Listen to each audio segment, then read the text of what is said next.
Is going wild. You can see the excitement on her face as well. This big bowl section, incredible turn. Wow.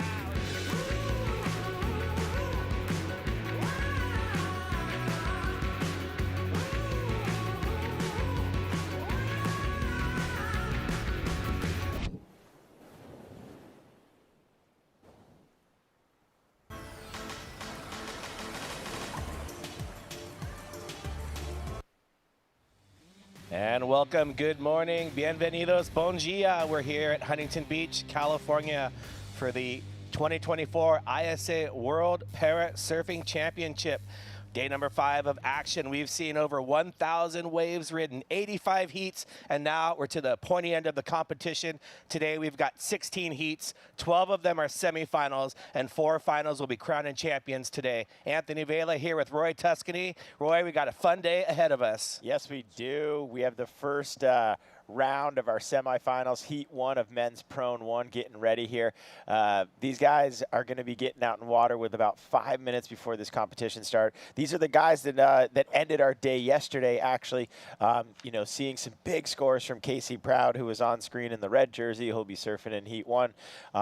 We've got an exciting day of semifinals. There is no more qualifying. It's only elimination or crowning champions moving forward. So you'll see 4 surfers in some semifinals, 3 surfers in some of the semifinals. 2 will advance no matter how many are in each of them. Today we've got a 25 wave maximum, 5 minutes to paddle out for athletes, 7 minutes for the Prone 2 division. And there you see our conditions. We've got a 1 to 2 foot swell, wind coming from the south-southwest, but just at 1 miles per hour from the east, which means offshore. So low tide at 7:45 a.m. The tide was 3.5. There was no low tide this morning. That was the tide at that time, going up to a high tide of 107 of 4.5. So you see not much tidal change there. And with these smaller conditions, that even tide throughout the day will play into the competitors' hands. You know, I think a lot of our competitors are looking out there and just excited that there's still waves. There's been times with these competitions that, you know, unfortunately there isn't waves. But today there is still waves. We're still going to have great scores. We're going to have great time out there. And we're going to have a really exciting day, as you just mentioned. 16 heats in total, 12 of them being semifinals and 4 of them being finals. You know, this event has 151 athletes from 25 national teams. And, you know, this morning, looking at the World Parasurfing Championship team points, there's a real battle for the podium between France, United States, and Australia. You know, in this group, we've got massive number of previous gold medalists, but we also have some of these heats that have, or these divisions that have had long time medalists that aren't here. And you're wondering, okay, who are these medalists? What are their divisions? Well, here it is. There's a total of 18 total divisions here between the men and the women, with 9 classifications. We're going to start today with our Parasurfing Prone 1, so surfers who ride waves in a prone position without any assistance.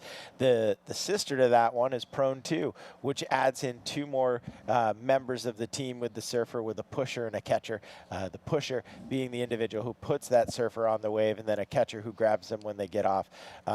Between these 18 divisions, we're going to be crowning 18 new world champions, some of them returning, some of them brand new, and some of them completing a long time journey that they've been looking for. JP Vidura from South Africa, who has been in the booth, who has been on the silver and on the bronze. He's looking for gold. This lady is looking for gold. Aliella, oh God, I'm going to pass this one to you. It's early. I'm going to drink some coffee. Alali. So there you see on screen sharing some of the social media posts from the athletes, and you can find all of these athletes' bios on the ISA website.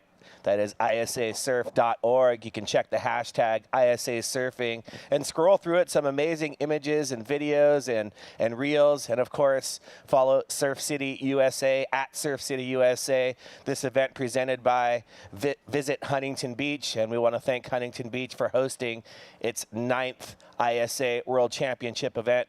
Of course, we saw the ISA World Parasurfing Championship last year and this year as well, as we introduce our first semifinal. The top seed, Casey Proud from Hawaii, in red. In blue from Brazil, Clusen de Arujo Suarez. And in green, we have Jonathan Arias from El Salvador, as well as David Chavez in white, also from El Salvador. So these two are going to be competing together with each other and hoping to make the final for the first time. Neither of these competitors have made the final. And some great stories with these athletes that we'll be sharing throughout the heat. You know, Jonathan Arias was one of the biggest movers yesterday. After round one, had a combined total score of just under 4, and then yesterday put up 2 wave scores that totaled over 11. Really changed the leaderboard after the first round and then the second round of this round robin prone division. And Jonathan, ready to party with the others in this one, along with fellow countryman David Chavez from El Salvador. The one to watch here is Casey Proud. He really kind of electrified the end of the day yesterday, putting up 2 of the highest scores in the excellent range, and put him in the #1 position after the round robin. But right now we're looking for waves. That's what we're looking for, Anthony. I think your call yesterday when you did your dance in here and everything, it works. So we might have to call on you here shortly. No worries. And Jonathan Arias, the surfer from El Salvador, the 27-year-old, and really is an incredible story, his journey to compete in this event. He was kidnapped at 13 by local gang members, and you know how moms do. The mom charged in and he escaped. They escaped from the gang after being kidnapped, but then they put out a kill order to him, and he was shot and he was paralyzed, and he's making his way in the lineup right now looking for a wave. And so after being paralyzed, opened up a shave ice booth, and then got the call from Rob Powers from One Team El Salvador. We've heard Ben Way talk about it, creating an entire training area, training center for parasurfing specifically in El Salvador. So what a great story having Jonathan here and David Chavez as Casey Proud opening up in the exact spot that he was getting those high scores yesterday. And right off the bat, he's continuing his form from the end of the day. And again, 3 turns successively, and Casey Proud opening up the heat. All right, Casey Proud found his spot yesterday, and he is using it again today. Opening wave score that we're going to see here for day 5 of the 2024 ISA World Parasurfing Championships. The guy in red is coming out right out of the gate with the same. Really great takeoff here, just glides down the front of this wave, a big turn back into the white ball, and again, a second maneuver, and finally grabs a third change of direction and then peels off the back.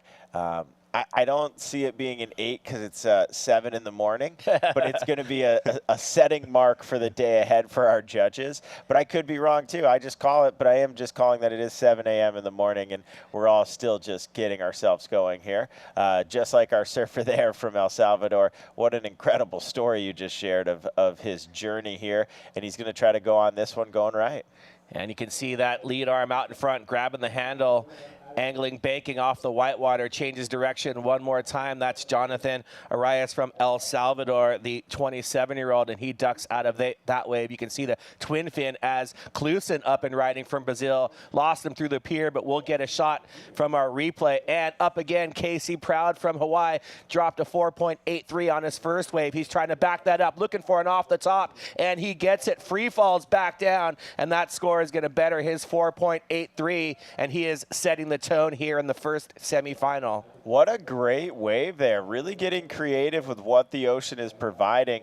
And he has definitely found a spot where he knows. He's found the exact takeoff location of that pier bowl wave. Yep. And if I was in his heat, I would just fall right behind him. There's usually a wave behind the one he catches, and he's showing you a great place to gain some scores, and he's really putting some some excitement into today, as today's a little bit smaller than the last. And what a great way to start off our day with a guy like Casey Proud showing a really great top turn and then just riding that upper portion of the wave and dropping back in. Yeah, he was telegraphing that off-the-top maneuver with that bit of a high line. And so the 38-year-old Casey Proud from Kona in Hawaii, the Big Island, originally from Honolulu. And here's Jonathan Arias again, a two-time semifinalist the previous 2 years, but yet to make the final. This is the replay. Sorry. No, you're good. Our surfer in green there, I'm still thinking about the story that you shared about him. Here's his fellow countryman, David Chavez from El Salvador in the white jersey, really just kind of finding a takeoff and then just finding that the wave's going to keep going back towards the beach and just barely missed it. Here's that replay of Casey's wave that I think is going to outscore that 4.83. Really just setting up, seeing where it's banking, and then off the top it drops back down in. Our opening wave that we lost to the pier, that 5.5 from our surfer in blue from Brazil. And here he is again on another one, Anthony. That's Klusen Araújo Soares from Brazil, the 35-year-old, the Brazilian champion who lost his leg strength when he was 8 years old. Started surfing at 15 and then just lost touch with the ocean as Jonathan Arias up and riding again. We're waiting for scores to lock in from him. He goes off the top there. And right behind him, you see so many waves already. There's Casey Proud. Banks one off the top. That was an incredible turn there. And once again, right out of this. Come on, Casey. Not able to ride out of that turn, but that first one, you saw the spray. He had great positioning and showing some variety in his waves. The previous waves going left. His 2.8s yesterday were on lefts, showing the judges he can go right also. I wasn't anticipating a right there. He's been very critical in the lefts and found pretty stellar success over there. We're still waiting for that score to drop from his other left and now this right. Here we go. So a 6.83 for the second left that we saw. And if I move this all around, we'll be able to see some things, show all these waves. Boom, bada, bing. And now we can see the scoring happening.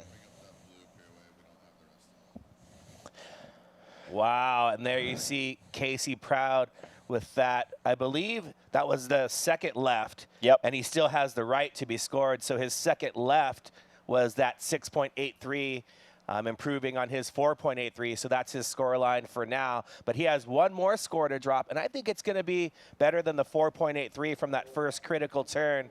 But that 6.83, I mean, that wave was spectacular. I'm going to call it a 5.83 just so it stays in consistency with his 4, 5, and 6.83s. And let's see if I can guess this one right. Pretty cool. I thought there'd be more than 7 minutes. Oh, no, this is a 20-minute heat. Our finals are 25. This is awesome. Within 7 minutes, we're already excited. We're already waiting for scores to drop. There's a great wave coming in. Once again, the mana of this incredible community transforms the wave reports, and we're seeing it already. We're seeing great waves out there being ridden, and Casey Proud is really showcasing how badly he wants to be crowned world champion again. Yeah, he wants that championship back after a third place finish last year. won the gold in 2022. And pretty cool, he talks about sometimes when he's trying to get to some inaccessible waves, his wife will actually carry him down to the beach. So huge props to all these supporters as Clusen Araujo Suarez on this wave. Beautiful looking right. He's right in the pocket there. Would have loved to have seen him off the top on that section, but couldn't quite time it. So just an angling wave, no change of direction. And how's this wave from Casey Proud? Right in the pocket. Excellent turn right there, using his hand and arm to bank off the whitewater. A little bit of a double up on the inside section, and he's staying busy. Casey Proud from the Big Island, the 38-year-old, is asserting his dominance on this first semifinal, wearing that red jersey for a reason. Yeah, 5.17 for that first right. I think that one that he just completed is probably going to fall around a 4.33 is what I'm going to guess. And actually, they just posted, making me look really intelligent at the same time, Anthony. But, you know, a good array of waves being surfed, a good array of scores being posted by him. You know, but also our surfer in blue just barely missed it. He saw that little bit where he like dragged his hand and kind of really top turned it and didn't dive right in. And that really allowed the wave to collapse on front of him. But he was going to be, you know, almost covered up. And then instead of covered up, he was closed out. But is this another one for Casey? He is just playing defense. He's not letting anyone else catch waves. We do have a priority system in play, and so David Chavez holding on to that first priority, our surfer from El Salvador, currently in 4th place. And there you see the needs on screen. Jonathan Arias, 2-time semifinalist, yet to crack the finals, and he needs a 4.78. Roy, tell us what Jonathan needs to do to increase his scores. You know, yesterday he was really getting length of ride. And I think, you know, as we just saw, Casey Proud was, you know, on a right that kind of the swell coming in kind of doubled up the wave and sucked it out the back. You really got to be choosy now. And I think he's going to, I'd say wait. It looks like from our point of view, which is a lot easier than their point of view, there's some really good waves about to come in the back, these long pointing lefts. It looks like our surfer in blue here from Brazil just barely misses that, but that's the type of wave. A lot of open face, a lot of maneuvers. I think we're going to see Casey Proud show what that should look like here in the red jersey. And Casey is in rhythm right now with the ocean, slashing a first turn right there and off the bottom, off the top one more time. Casey Proud has taken this one all the way in. What an incredible wave from Casey. And out the back, we see the end of a wave for David Chavez from El Salvador. David, the 25-year-old who started off his para sports with Paralympic basketball, track and field, and has made the transition into surfing. He loves ladies, music, fast cars, and coconuts. Wow. I mean, is that a plot to a movie? It sounds like the new plot to Warner Brothers' Surfers from Beyond. The Colgan Foundation Parasurf Training Center in El Salvador, finding these two para-athletes, and here we see that replay. All right. Gets right up in there, just so in the area of the whitewash and just never really gets out in front. That wave actually had a lot of force behind it. And then as we spoke, Casey Proud just playing a game of I'm going to surf a lot of waves and put up a lot of scores is his tactic right now. Just really finding a big turn right back out into the power. We'll see if that one bests his 5.17, his current 6.83. But it's really that left. There he is, our red jersey for the next heat, Joel Taylor, who will be accompanying fellow countryman Kai Colas in the semifinal round heat 2, which will also see 2 surfers from Team USA. So a huge opportunity here, actually, from a points perspective. 2 Australians, 2 USA. Can you knock two out of your country in one? The old two birds, one stone approach to surfing applies here as well.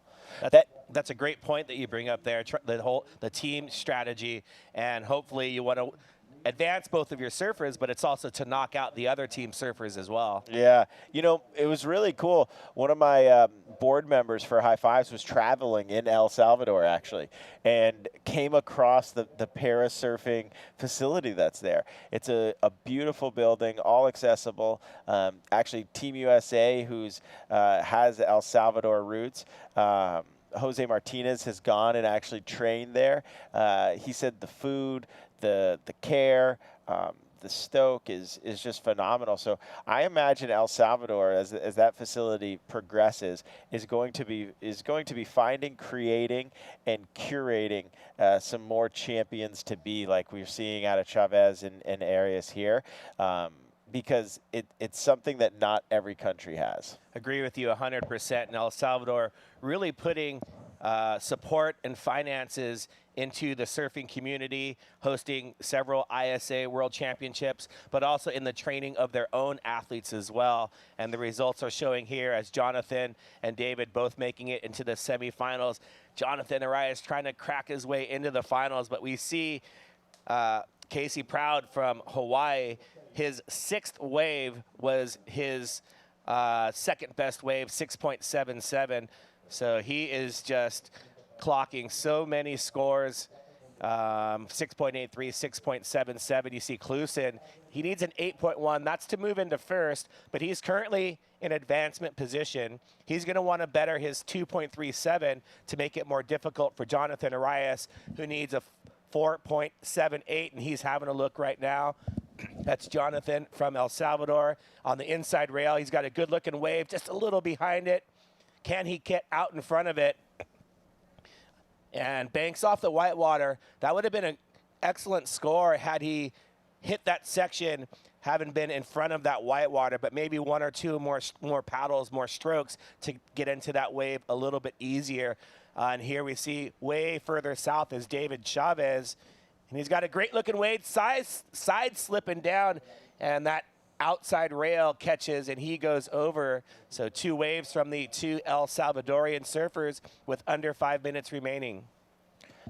With under 5 minutes remaining, Casey Proud has really put an attack on this heat. 6 waves ridden. Leading score right now of a 13.6. He bettered his 5.17 with a 6.77. Casey has definitely found a fun left that he's been surfing, but he's been thrown in the rights as well. David Chavez there, way south of the rest of the competitors, but found a good wave, just got a little too sideways. I think he just needs to move his priorities around, you know, girls, loud music, dancing, and coconuts. Fast cars. Oh, and fast cars. I mean, we hear you. We hear you.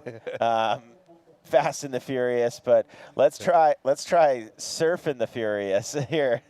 David Chavez, the 25-year-old, was 16th in 2022 from Playa El Cocal in El Salvador, and he has only learned to surf recently. Also has done some rock climbing and different things. So he's having a look, and sees something that he likes on that peak further south. And this wave is one of the bigger waves. From this vantage point, looks like there's not much shoulder either right or left. And David sees the same thing, but Klusen in second place off the top and off the back of that wave. So Araujo Suarez from Brazil not able to score highly on that wave, the 35-year-old Brazilian champion. We love having him back in the water. Talked about him taking about 20 years off of surfing after first learning to surf when he was 15 years old. But you know, Roy, the ocean always calls back. Yes, it does. And he was really looking to take this all the way back to the beach. But as he went up to go up the top, it just kind of pulled him back. Here's that wave again that our surfer in white continues to go after. It's really just kind of closing out, not much shoulder on it. Here's a great one, though. This could move things around. Surfer from El Salvador. puts a big maneuver, and then just kind of gets sucked off the back. Casey Proud peels off of this one. So obviously there's a set coming through right now, and with 2.5 minutes remaining, it's really going to be who's grabbing that second and the final transfer spot. 8.1 is what Clausen needs to take over 1. But really what he needs, as you mentioned, Anthony, is to better that 2.37 to put distance between him and Jonathan Arias of El Salvador, who we just saw on a really nice left, who just basically overextended a turn and pulled himself off the back instead of driving down the line. He only needs a 4.55, and that wave did have that scoring potential on it. But unfortunately for Jonathan Arias, his positioning was a little off, but you see him on that closest to the pier in the green jersey. Jonathan is looking for a 4.55, putting himself into position now, and he's going to hope that the ocean sends one more wave, and he's capable of those scores as we've seen in previous days. Oh, giving a little bit of coaching. Sorry. No, it's okay. I forgot I had a hot mic. I'm like, keep those thoughts in mind, but I was just seeing the closeout potential on that from here. But the problem that you're going to have here is priority. Clausen has priority 1, and he is not going to give up a scorable ride of 4.5 or better to Jonathan without either going on it himself and producing a higher score, or, the only way he's not going to hold on to this is if he was to miss a wave that then Jonathan could grab. Yep, and Jonathan's capable. Yesterday we saw him earn a 6.17 and a 5.17, only needing a 4.15. So he's capable of executing the maneuvers for the judges to award him that score, but he just needs the ocean to cooperate with just under 35 seconds left. Oh man, we're into crunch time. This is so exciting in this first heat already. I feel like we've been, yesterday we talked about it. Sometimes heats feel quick, sometimes heats feel long. This one's been filled with a lot of excitement, a lot of action, and it looks like Casey Proud's just going to go for another wave. Uh-oh. Oh, whoa. Casey has second priority, but Clausen had first priority. And I'm not a judge, but that looked like a pretty clear interference. So that's going to interfere with the scoring potential of Clausen. So his second highest score, the 6.77, will be halved. With my math, that's still a 9. I'm pretty sure he's still going to advance. But, oh, there is Clausen de Araujo Suarez. He is stoked knowing that he's going to make it into the final. I think that wave is going to better his low score. A little bit of a hiccup for Casey Proud, but I believe he's still going to advance. But I really do believe, I mean, you never want to give a defeat to someone like that, but that was a clear interference that I really, I hope doesn't mess up with this leaderboard too much. But, Casey was priority 2. Clausen was priority 1.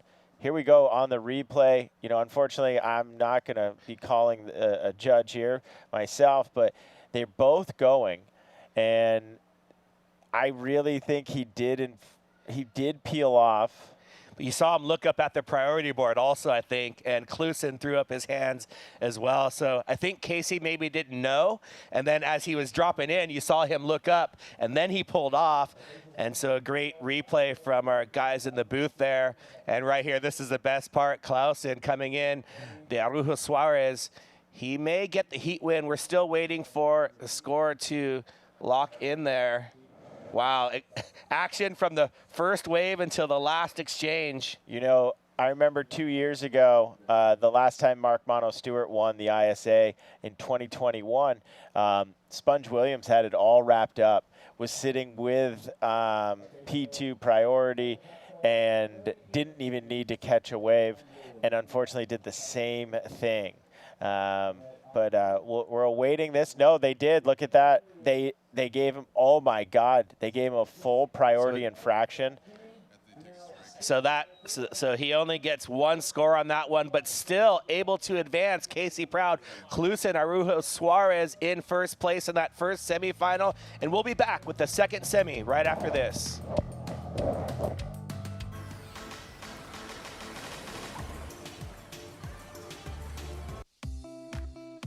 Parasurfing has the power to bring us together. Together, we push the limits, further the sport, and go for gold. You've crossed countries to get to the World Championships. Let Access Tracks simplify crossing the sand. Access Tracks, the official beach access pathway of the ISA World Parasurfing Championships. Hello and welcome to Huntington Beach, California. I'm Kelly Miller, President and CEO of Visit Huntington Beach. Known as Surf City, USA, Huntington Beach boasts 10 miles of coastline and the most consistent waves on the West Coast. Huntington Beach has it all, with endless summer weather, year-round events, outdoor activities, and oceanfront resorts and spas. So get ready to be inspired, be connected, and be here. Huntington Beach. Plan your visit at surfcityusa.com.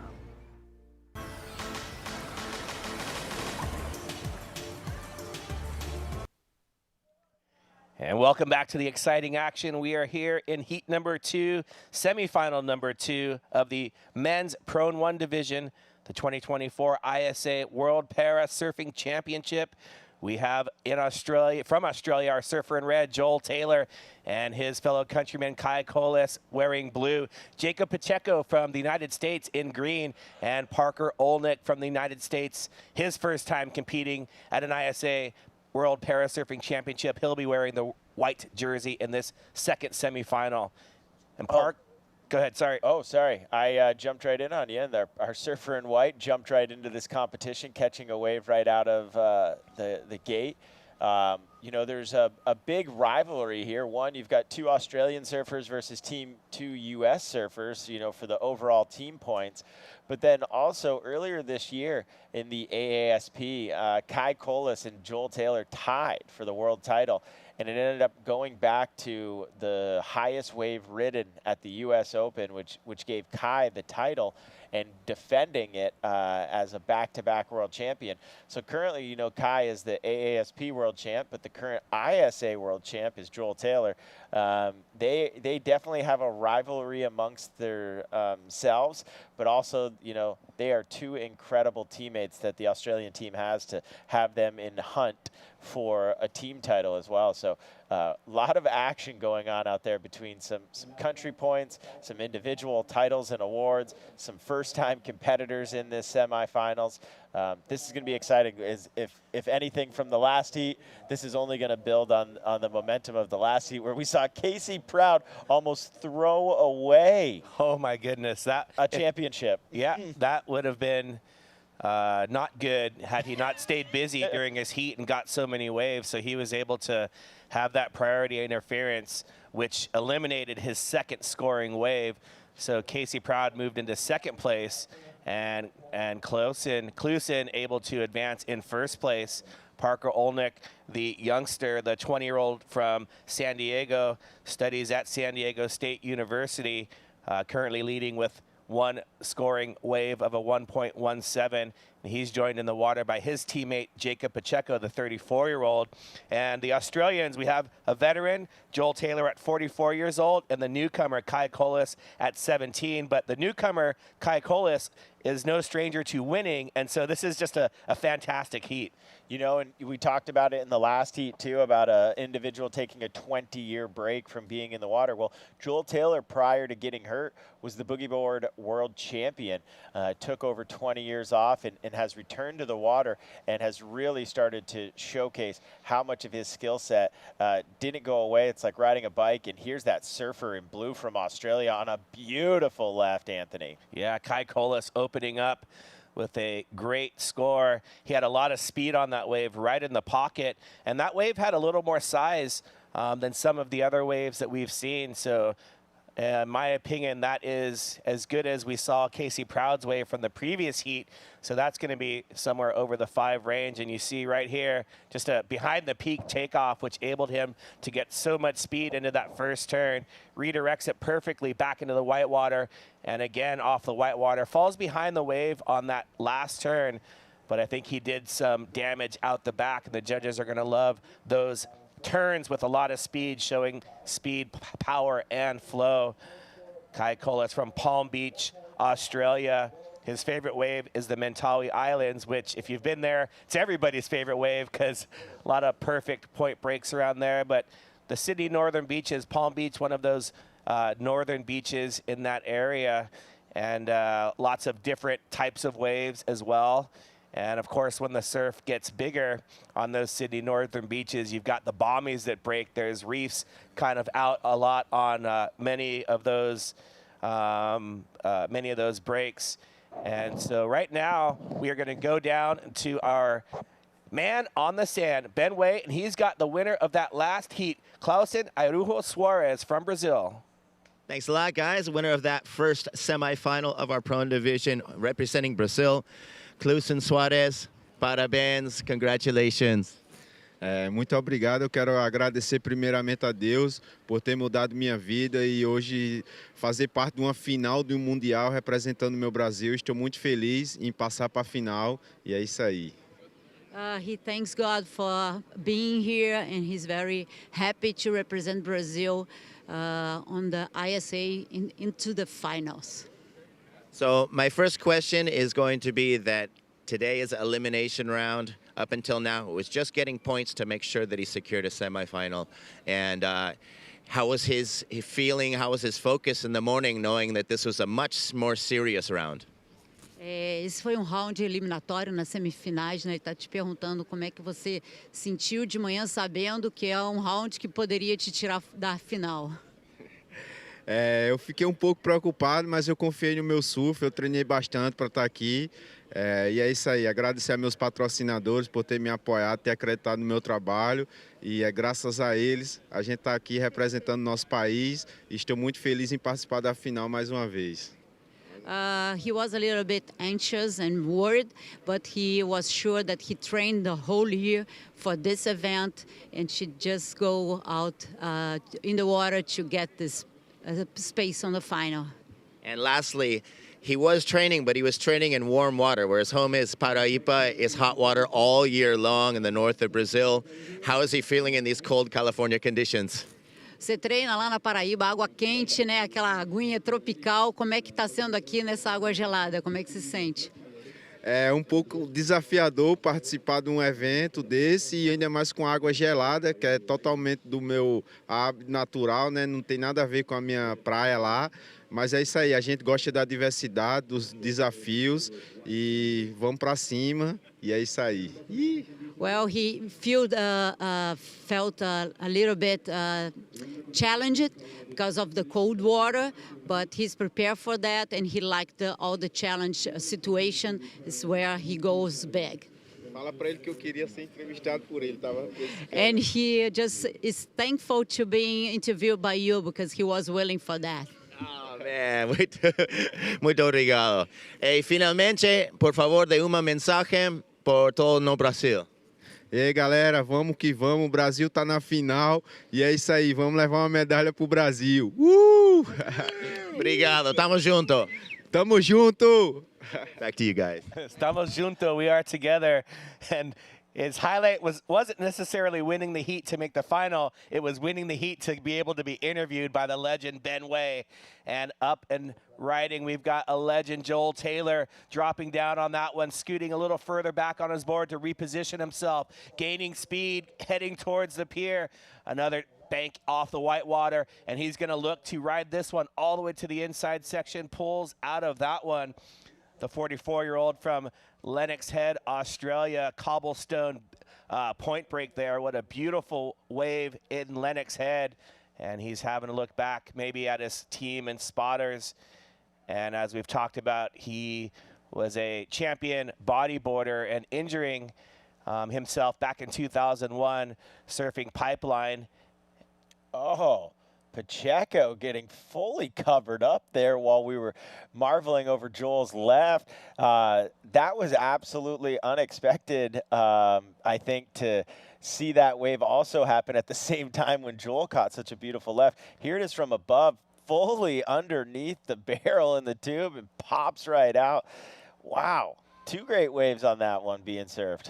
Yep, split the peak, and the judges will watch that wave live, and we can take us through the replay on this. You see Joel positioning himself back. When he got up onto that wave, he recognized that his body position, if he came back ever so slightly, would give him a little bit slower approach as that wave didn't have as much power. But here we go, surfer in blue ready to attack and go right. Kai Kolas, the 17-year-old, already dropped a 4.5. He's dropping in on this one, holds that handle with his right hand and switches hands off the top. Beautiful handwork right there to combine with the rail work. First, his right hand was holding the handle. He switched hands, used his offhand to further provide power on that bottom turn, and then just huge hit off the top. Wow. That's an incredible wave, and the technicality of his hand movements there were incredible. Man, he truly understands where his body is, where his center of gravity is, and like how to maneuver and not bury a rail. Because, man, that was so cool to watch right there. The youngin just crushing. All right, server from green, dropping down into that wave again. He's doing a lot of just like heavy whitewater takeouts. Like he is just charging waves right now in his heat. All right, here we go. Surfer in red is going to peel off. Waiting for some scores for our surfer in green, but look at that one. Kai Kolas has a 7.5, and we're waiting to see his next one too. Joel Taylor's first wave, a 4.93.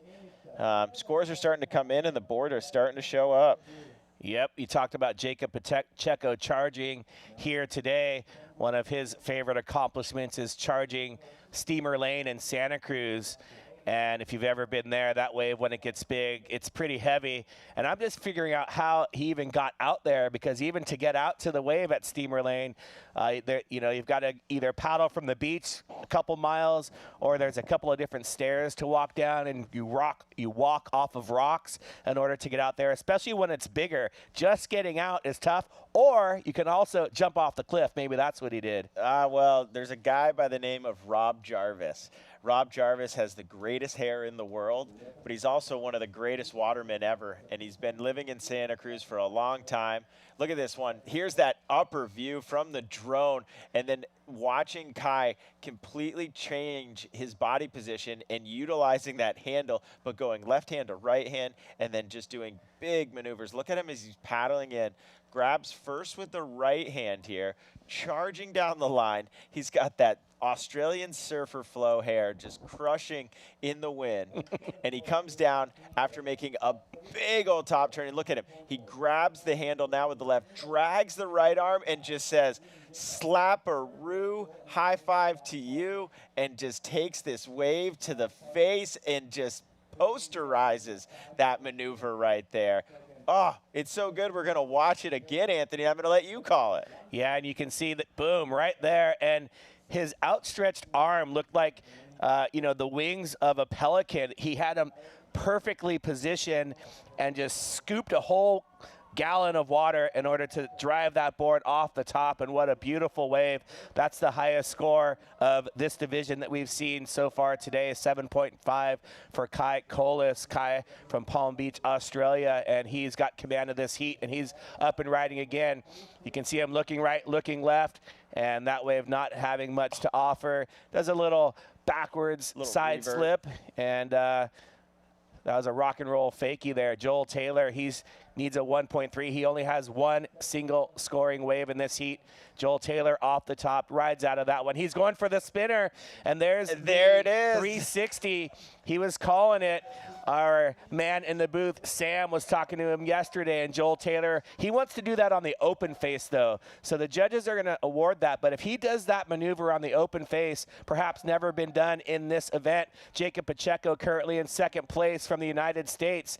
And Jacob is working his way down the line towards the pier. And with that last wave, Joel Taylor moves into second place, 6.83. So the two Australians besting the two Americans with 5 minutes to go in the heat. Oh, here's a great one. Kai's getting out the back, a beautiful left off the pier, into the pier. He's going to come all the way in and really get some speed accelerating as he utilizes the shape of the wave. I don't know if this will best his 7.5, but I will believe it will best that 4.5. Kai Kolas now with the highest two-wave total also in our semis, because we saw Casey Proud go from a monster score and just barely squeaking in after a priority interference in our last heat. A lot of excitement. It's only 7:35 a.m. right now, and we're already super excited in the booth. Surfer in green on this replay here, Jacob Pacheco from the U.S., following the lead of the Australians and taking these lefts into the pier and seeing what they can get. Here's that 4.93. It's really that maneuver off the top that Joel does.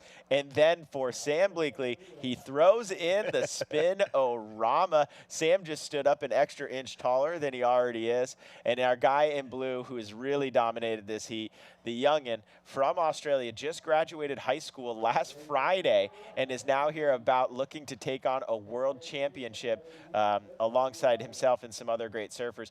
Great wave coming into the zone. Surfer in red. Joel Taylor, call it, Anthony. Perfect positioning in the tube. Will he come out? He rides out in front of that tube. First tube ride of the day. And a smaller wave, and he came out with the whitewater and the foam, so that won't be scored as high as if he came out in front of the wave, but he was in the tube, fully disappeared, but we saw Kai Kolas better his second score with that 5.3, that carving cutback, and I think the judges rewarded it because as he came off of the shoulder, he had enough speed to bank it off the whitewater and earning that 5.3 to go with his 7.5. So Joel Taylor looking for a 5.98 to move into first place. And look at this wave. That's his beautiful Huntington Beach. And as it starts to pick up, Joel looks down the line, sees that this wave, he's just a hair behind it as it's going to close right on top of him. Really a boogie board drop in right there. And he gets his head, he gets his body and that jersey right underneath the tube. It hollows out over the top of him. And then will he come out and look at that? He's been awarded. They give that a 7.7 and pushes him into the lead and furthering the distance of the Australians from the U.S. team. Joel Taylor really jumping in here. Kai and him going blow for blow. If it's their two kangaroos out in the bush having a brawl that goes famous on YouTube. That is awesome. Mr. T dropping the kangaroo reference and incredible surfing. And look at this again, the two Australians splitting the peak here. They are absolutely dominating this heat so far. And huge off the top for Kai Kolas, carrying his speed, looking for the tube, heading towards the pier, changes hands, changes direction with his hand, and that's going to be a awesome score for Kai. And Joel Taylor also on the right. We had a split peak there, and from our view it looked like they were actually in sync, floating off the top at the same time. And wow, the Australians fighting for that team medal, and Joel Taylor and Kai Kolas, they are performing out there with 2 minutes to go. All right, Jacob and Parker, it's time for you to synchronize up and go left and right off of here. Here comes a wave looking for Parker to grab a really great score here and elevate. Kid trains so hard all the time. Just misses this one. Hopefully, no, he's got P1, P2. Here's Joel Taylor on this one with the synchronized floater. Who did it better, who wore it better, and then he does that spin right out the back. Look at him splitting the peak right there. And boom! just so exciting to watch these two surf. And then at the same time, as the synchronized floaters commence, it's Kai Kolas, and then he continues to knife down the wave and really throws in a big turn at the end and shows how to surf that left. This is exciting. I mean, this is still only a semifinals. They're going to be going into the finals tomorrow, and it looks like we're going to have a really big, electrifying final with a surfer from Brazil, 2 from Australia, and 1 from Hawaii. And Kai Kolas drops a 6.97, 4th place last year, and he's in great form right now. He's going to carry a lot of momentum in the final. Right into the final, I should say. And right now, Joel Taylor on that 7.70 tube ride. The judges really rewarding the travel time that he had in there and the commitment off the takeoff. He knew right away that he wanted to get in there in the tube and getting that score almost into the excellent range as Parker Olnick, the youngster from San Diego, the first ever para surfer recruited. He was actually recruited to San Diego State University He's kind of dabbles in shaping as well. I had a great conversation with him, and so he's going to want to talk to Ben Way. Huge shout out to his dad also, Kevin, who's helping out Team USA. And his campaign is going to end, Parker Olnick. But this wave will count for Kai Colas. Oh, he's going for the barrel roll. Oh, my gosh. The Australians are showing off right now. And, oh, my goodness, what fantastic heat. Joel Taylor winning that one, 7.702, Bride, 6.83. That was for that combination of maneuvers and the synchronized floaters. And there you see Team USA. Huge applause for Team USA. They surfed their way into the semifinals, unable to make it into the final. So Joel Taylor and Kai Colas will be joining Clusin and Casey Proud from Hawaii in the final. And we'll be back with the next round of semifinals, women's Prone 1, right after this.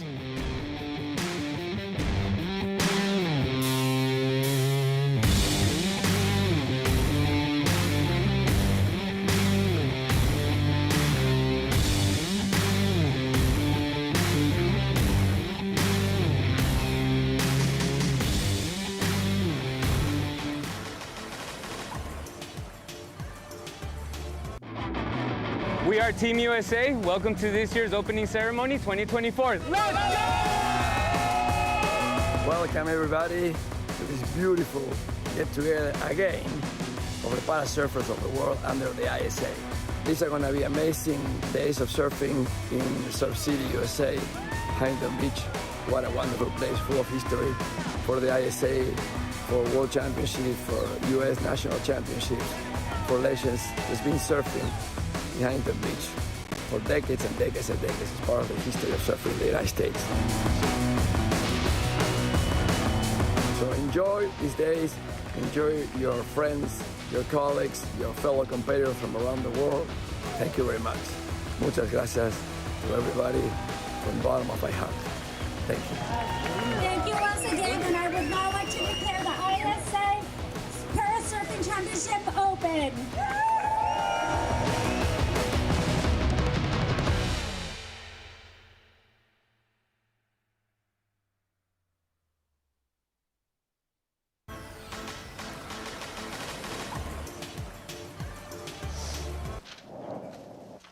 Welcome back to the action as we move into the women's Prone 1 semi-finals. We've got an absolute beauty on our hands as our former world champion Sarah Betancourt representing San Diego for Team USA from Cardiff Reef. She is going to be coming up against the Spaniard Paloma Anarte and the South African Tracy McKay. It's going to be a 20-minute semi-final. Top two surfers will advance to the grand final to go for gold. I'm back in the booth with Rachel Tilley.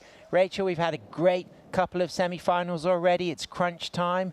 No longer do we have the leaderboard system. It's all about knockout semis into finals. We've also got our first finals later on this morning. We'll have a men's stand one final. We've got Sarah Betancourt having a look at that. Conditions still pretty good though. Yeah, conditions are beautiful. You know, I mean, the fact that we're now here in semifinals and we're towards the pointy end of the event, it really starts getting to crunch time. And like you said, we see our surfers starting to utilize strategy in their priority, in the way that they're going to construct a heat, because they're not just trying to improve their scores from previous days. They're actually, all that matters is what's happening in these 20 minutes here. So, and Rachel, a big question, you know, with regards to a semi-final and a final, you know, is the room to save things for a final, or are semi-finals so important that you really have to give it everything? It's a delicate balance. Like, if you can, you know, it's always nice to maybe save one card to your chest at that point. But, you know, what the ultimate goal is securing yourself into that final. So if you're needing a score and you're like, you know what, I have to go for broke here, then absolutely do it. It's about making it into those medal matches. Up and riding right now. It looks like Paloma on the inside, Tracy on the outside on the pier bowl left. She gets a nice long ride. No interference as far as I can see from either of those prone surfers. So I don't anticipate there's going to be any drop-in on Tracy McKay. I felt like they didn't interfere with one another's ride. Rachel, thoughts from you? I'm not sure. I'd have to see it again. I think it looked like Paloma clearly wanted to go left from the beginning. You know, would be, it really is up to the judges, obviously. That's an obvious statement, but I know they don't want to reward those interferences, so what they would be doing right now is really looking closely to see if green's line really did interrupt blue's line on that bottom turn takeoff. I feel as if it didn't actually, based on this replay here. Both surfers were in the line that they would have had neither have caught that wave, but we'll wait to see if an interference is called, if Tracy McKay is deemed to have dropped in on Paloma. Of course, no priority at the beginning, but right of way is the surfer closest to the peak. Yeah, it is, and now we do have that priority established. So from here on out, you hope that we're going to have less of those calls or less of those situations. It's now pretty clear for the surfers, but what you were alluding to before is when we're starting that heat, it's no priority established, and that's where things can get really aggressive. So now what we see from Sarah Betancourt, our 3 times gold medalist, is she is riding a favorite trusty 5.5 Benway shaped surfboard that she won her last gold on in Pismo in 2022. Now talk about the role of a magic board, Rachel. I know in your professional career that's something you sometimes go back to. You may have new boards in the quiver, but you might have a magic board that you know has got that special energy and that good history. Can that be an advantage? Absolutely. You know, I think, I mean, for me, in my experience, I had an event at a wave pool earlier this year, and I was trying a new board in this new wave, and we're trying to figure it out, and I was struggling to kind of feel the wave and what it was doing underneath me, and I switched, okay, I'm going to get back on that magic board, and immediately you just feel at home. And I don't know exactly what those little subtleties are that make a magic board just feel so exceptionally different, but it is there, and once you find it, you try your hardest to take care of it. You keep it on ice, you only bring it out when you need to, and it is really special to find a piece of equipment like that underneath your feet. Well, somebody who's got great equipment underneath their body, winning their way to represent Australia in the final, going for back-to-back golds. It's Joel Taylor, and he is with Benway. Thanks a lot, guys. Winner of the men's Prone 1 semifinal heat number 2, representing Australia, Joel Effin Taylor. Congratulations, mate. Legend, thank you. Stoked. Well, I saw the morning conditions. Everyone kind of had a real serious game face, not only because it's an elimination round, but we've also had this decrease in power and size, which kind of limits the amount of maneuvers that you can do. You still fit in everything, and we're looking spicy out there, and so was Kai. Yeah, as I said to Kai, as long as we get two waves, like the conditions are good, so we've got to get 2 waves, and yeah, we'll be good to go through, I reckon. But yeah, we both got two scorers, so yeah, stoked to 2 Aussies to get through. So you're saying that barrel wasn't a barrel, but we from our angle, you were in there, locked in that normal stance that we would figure. And I'm just noticing on your board this year, you had them put the classic crescent tail on there. Yeah, it's my board last year had little pegs on the tail, and yeah, I've gone full crescent. Sharper turn allows me to turn sharper and scoop into barrels a little bit easier. So for those who don't know what a crescent tail is, you should, because all the classic bodyboards have a moon tail with 2 square edges on the end, and that's what he's on the very traditional bodyboard tail, hence those turns that we've been seeing. Yeah. So 2 secured medals for Australia. How's the morale for the team? Yeah, we had a team meeting last night, and yeah, everyone's pumped up, and yes, really amped to hopefully get a team medal this year. We still got 8 people in the event. Yeah, so chances are pretty high, but we've still got to perform today and tomorrow, and hopefully we can come home with a medal. Well, word on the street is you guys have a big dinner and a big party tomorrow night. Just keep it going. We look forward to seeing your performance in the finals. Legend. Thanks heaps, Ben. Cheers. Thanks, bud. Back to you guys. Great stuff. Great to hear as well that shared experience, that shared focus with Kai, recognizing that they're the 2 front runners, but Casey Proud, Rachel, also a front runner. He is looking fantastic. So it's going to be a really good final for the men's Prone 1 as we get to see that crime board with the crescent tail and the little side fins in there. Looks good. Yeah, in talking to Joel about his equipment throughout this week on the beach, it's been really interesting to hear his perspective. Obviously, he just has those little fins, those little side bites in there, and he has that option to have them kind of in those front sets or the back sets. And his equipment is really influenced by his experience in bodyboarding, and that's what he's trying to emulate, find equipment that brings him to that sense of feeling. And you know, it's been interesting watching or observing what the athletes are choosing. Some are on really traditional shortboards, and they have maybe adjust the equipment to have the fins. If you look on the bottom, the fins are almost in the middle of the board, so that way the fins are kind of where their hips are when they're lying prone. But every athlete has something completely different, and that's a little bit different to what we maybe see in, let's say, on the shortboard events or the longboard events. There's a lot more similarities there, but here it's depending on what the surfer's past experience is or what the impairments they are specifically trying to work with. You'll find them have really specialized equipment to suit them. Absolutely, and of course with Joel post-injury unable to move his leg, so of course his background in bodyboarding very much based on using swim fins, kicking his legs, so having to reinvent his approach, but also connecting with that long history of bodyboarding. As we can see, 3 times gold medalist Sarah Betancourt, Captain Sarah, moving through to the inside, just driving on her 5.5.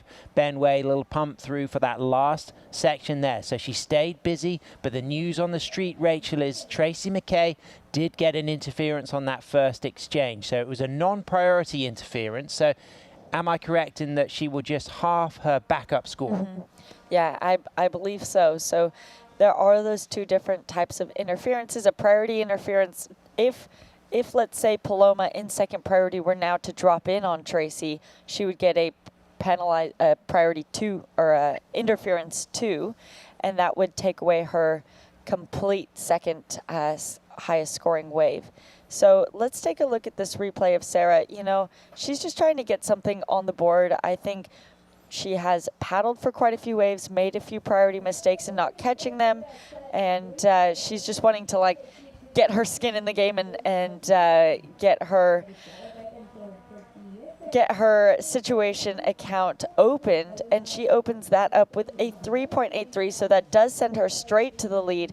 But knowing that Sarah has more in her, let's take another look at this replay of the interference. See, I did think that was an interference because I think from the beginning Paloma's intention was always to go left, and Tracy did kind of then cause the wave to break a little bit more than it would have in front of Paloma's line had she not taken off. Tracy McKay riding here, heading left, just then steers back right. Couple of rail engagements again, weaving back, snaking left and right on her Spider Murphy built board. So she will drop a score here, but she'll need to get that backup score, and the lower of the scores will now be divided in half because of that non-priority interference. I can hear the vuvuzelas on the beach being blown for Team South Africa. Of course, JP Vaudry has booked himself a spot in the final in men's stand, as we can see 7 minutes remaining. And Rachel, I'm going to have to ask, if we don't get a taker on this wave,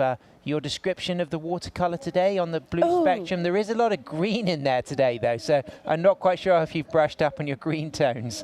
Nope, I memorized 2 colors, and that's what I'm going to stick to. We'll come back to that.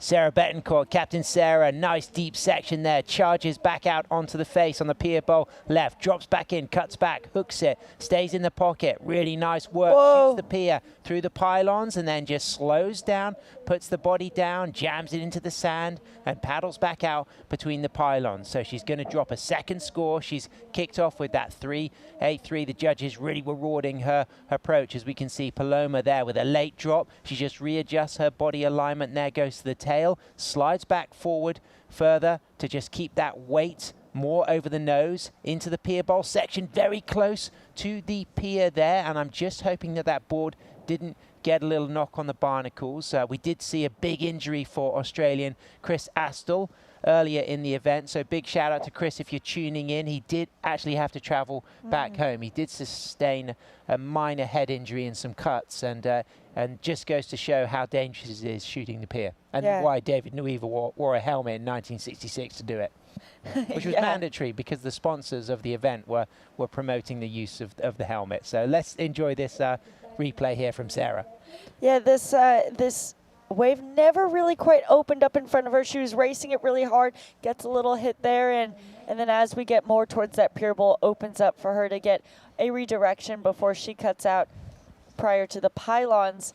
And Paloma, again, these lefts kind of getting not really opening up and until that very inside. So that is kind of a missed opportunity for our surfers to get that outside maneuver or in that outside section. So I think those waves are good for getting our surfers' accounts open, especially with only 4 minutes and 45 seconds remaining now. I mean, that wave came in at a 4.33 for our surfer in red, Sam. So it's good. That puts her in a lot more comfortable position than she was just 5 minutes ago. She had no waves ridden. And then, so that's a nice transition into watercolor. What are you going for, Rachel, today? Okay, well, for our viewers that were watching yesterday, we were talking about what was the color of the water that you used yesterday? What was the? Prussian blue. Prussian blue. All right, so I would give it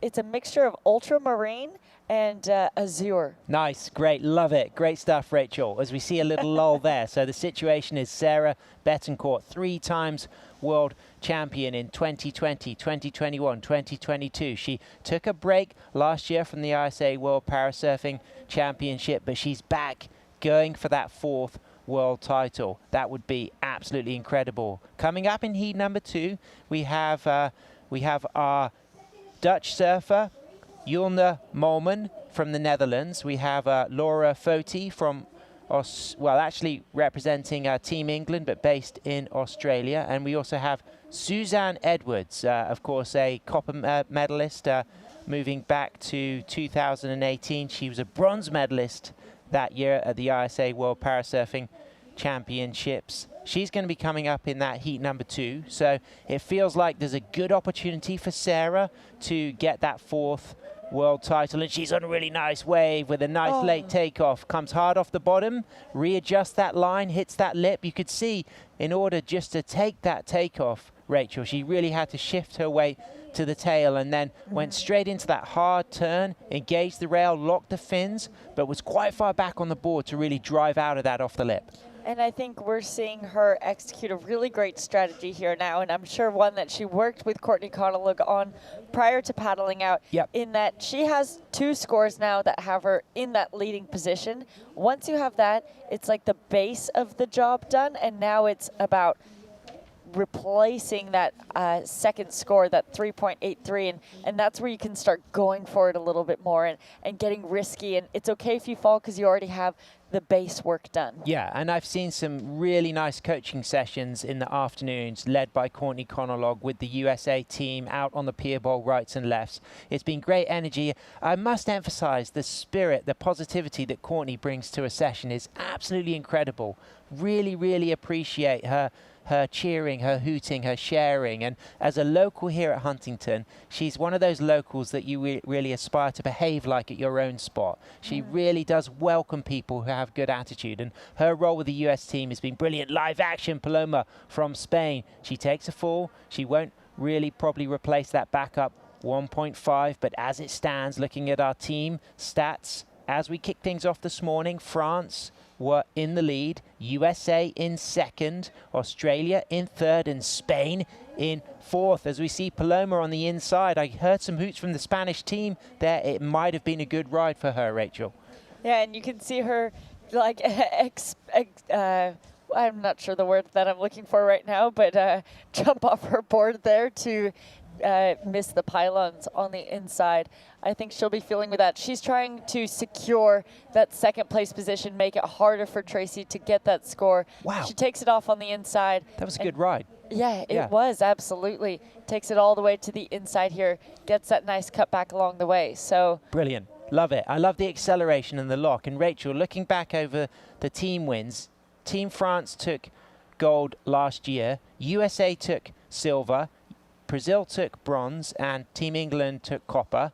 Going back to Pismo 2022 for the 7th edition of the ISA World Parasurfing Championships, it was Team USA that took gold. Right now, up and riding, Tracy McKay locked on the inside here on the pier bowl left. Great control on her Spider Murphy board, using both of those handles. Big, nice direction change, cutting back all the way through to the inside. So she now has that backup score to appreciate, and this will really help her situation because Paloma's gonna drop a good score, comes in at 2.40, but she hasn't closed the door on that opportunity for the final as we see some of our heavy hitters coming up. It's the mighty Jose Martinez as we wait for that last score to come through. Of course, we got Jesse Balawa in that heat, Davi Teixeira, that is going to be a big one coming up. Sarah Betancourt, she takes the win as we moved into those final seconds. She's booked herself into the final. We'll be right back after this break and a little celebration of the real locals. Check out these dolphins here at Huntington Beach.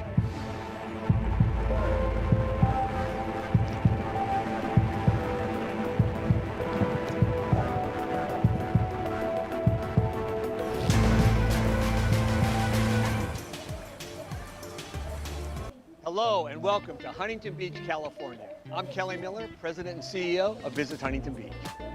Known as Surf City, USA, Huntington Beach boasts 10 miles of coastline and the most consistent waves on the West Coast. Huntington Beach has it all, with endless summer weather, year-round events, outdoor activities, and oceanfront resorts and spas. So get ready, be inspired, be connected, and be here, Huntington Beach. Plan your visit at surfcityusa.com. Parasurfing has the power to bring us together. Together, we push the limits, further the sport, and go for gold. You've crossed countries to get to the World Championships. Let Access Tracks simplify crossing the sand. Access Tracks, the official beach access pathway of the ISA World Parasurfing Championships.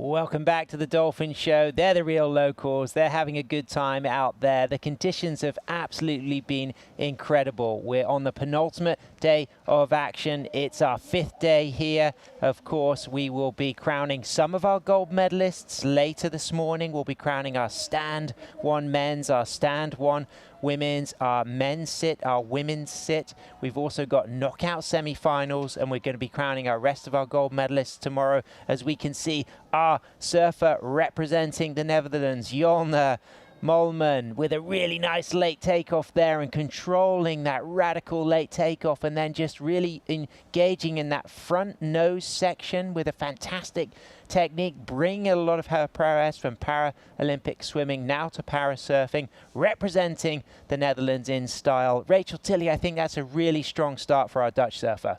I really loved talking with her as well yesterday about her equipment.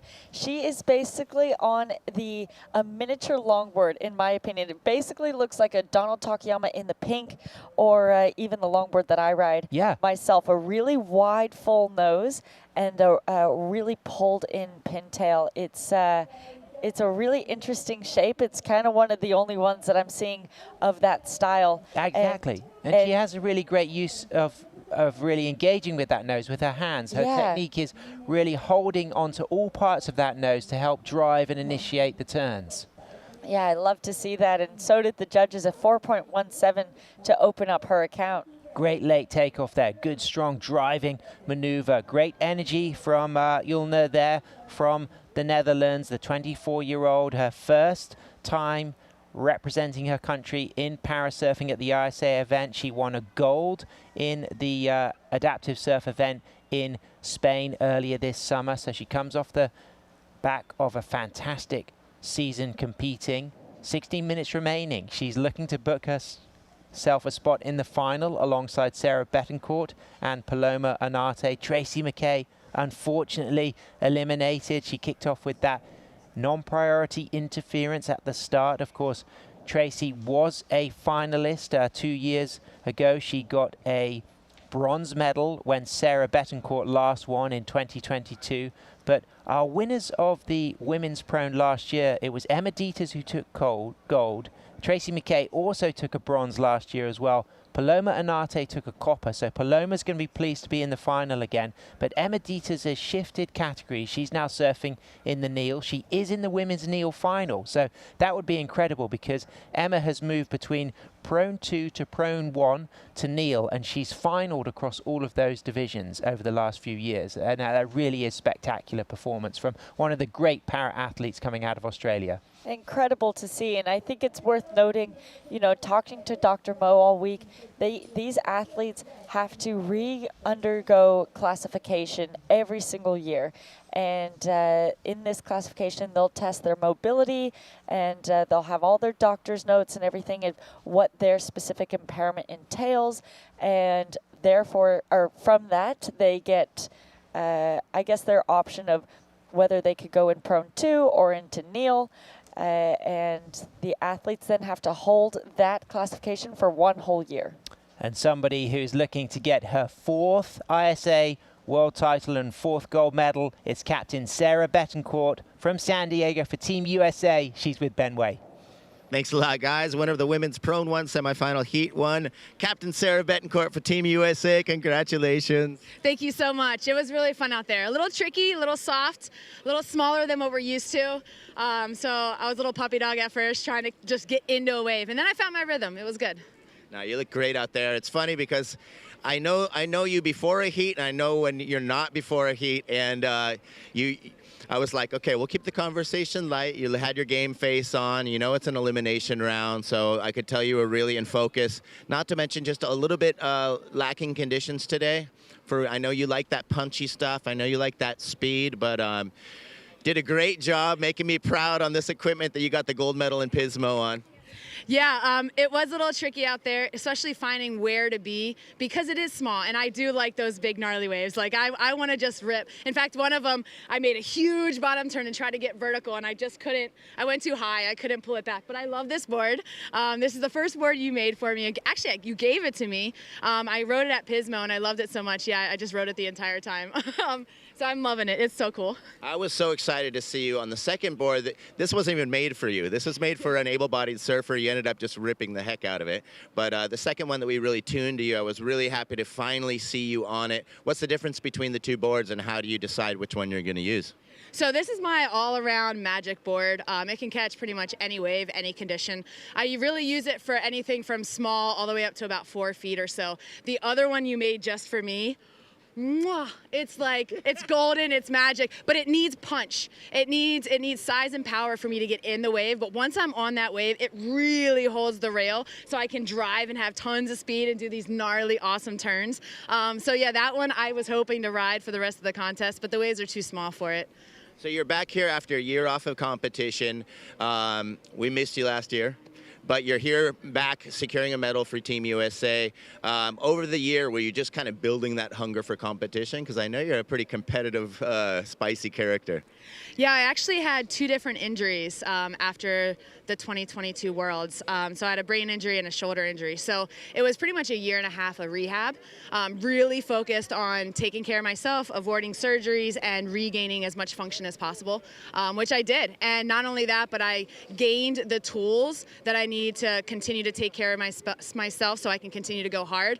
But I will say that it also was an eye-opener where I was able to step back from all my sports and figure out which one I was really passionate about, which one I wanted to go back to competition on, and it was parasurfing. That was the one where I was like, okay, this is the one I'm going to focus on. The other ones I'm still going to support, I'm still going to push and 100% be there to grow the sport. But parasurfing, that's where my heart is. I love the ocean. I love the sport. And yeah, I was excited to come back. Parasurfing loves you, and you've always been a really bright and vibrant character, as well as a top performer. We're so stoked to see you in the finals. Thank you so much. Woo! Love all you guys. Thank you to my sponsors, Gary Sinise Foundation, the Semper America's Fund, Challenge Athletes Foundation, Operation Rebound, and Move United. And I love you, family. Hope to see you soon. Hi, Matt. Hi, Tyler. Hi, Kyle. Mwah! Thank you, Captain Crunch. Woo! Back to you guys. Go Team USA. Great shout out to all her family, fans, and her supporters and sponsors. And of course, her other elite performing parasport, para ice hockey, something that Sarah has excelled in. But demonstrating there that she's really aligning her focus post-injury now to that 4th world title. And Rachel, a couple of things I picked up on then, I wrote them down. Phrases like gnarly, awesome, I just want to rip. She is absolutely on fire, looking to charge. Jesse Belauer, he is going to be paddling out for our first semi-final of Men's Prone 2 pretty soon, and that is going to be an absolute beauty to watch the Zen Master in action. Yeah, you know, I keep looking at every heat that's upcoming next, and I go, oh, I'm so excited to watch that one. I'm so excited to watch that one, because we really are in that pointy end of the event. And I mean, this next heat is so stacked.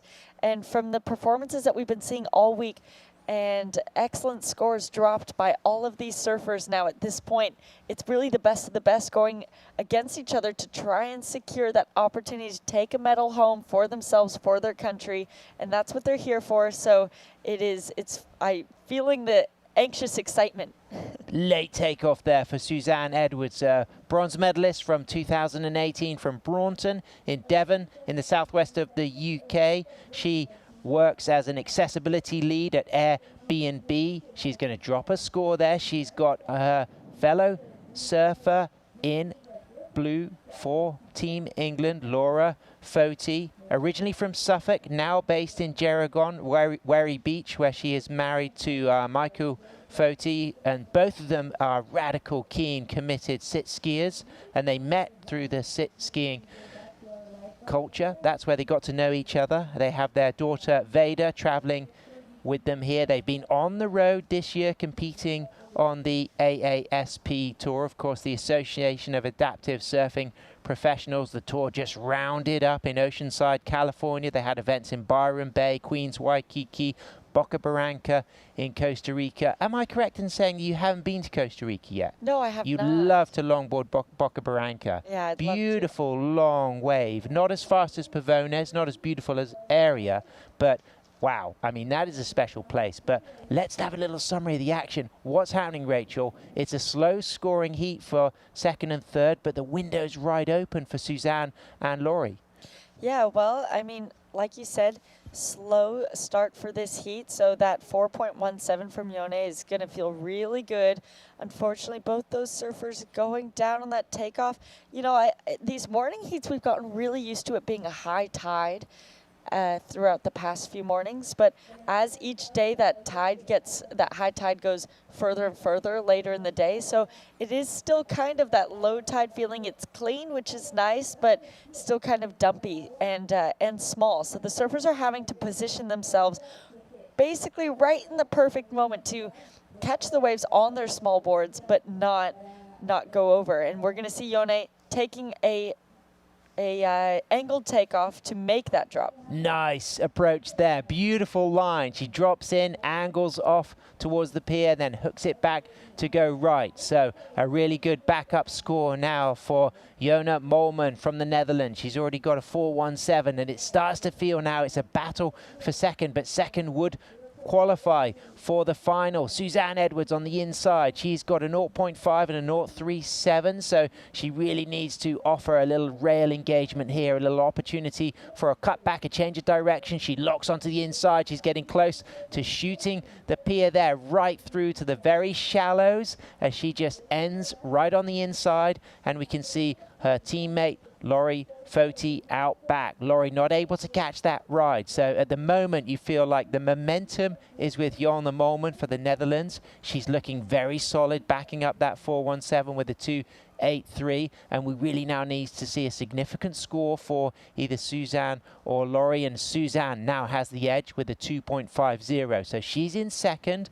Laurie now chasing just a 2.38 to move up into second. Yeah, right at the moment, it really is that battle for second and third place. Yone securing that first place at the moment with that second score of the 2.83. She's having really good wave selection, and it is our surfer in blue who is going for the 2.38 right here. What do you think, Sam? I think that was real nice, and a great moment here. As you can see, she's come right through to the inside, real close to Suzanne Edwards. So Suzanne dropped to 2.4. Laurie chasing just now a 1.14 to move up into second, because she's dropped to 1.77 for that last ride, as we are into the second semi-final of our Parasurfing Prone 1. Surfers in a prone position but not requiring assistance. So already booked into the final, our American Sarah Betancourt for Team USA, and our Spaniard Paloma Anarte, of course. Paloma has been a copper medalist last year here in Prone 1. She's just got her new board arrived for her, having been a little bit delayed in the airline transit. So she's feeling the positivity, as we can see our heat leader moving into position, swinging round. It's going to be a difficult late takeoff. Can she make it? Nearly. She went to it. That was a very, very challenging takeoff, not only because she was late to get to the peak, but she was really low down on the wave when she took off.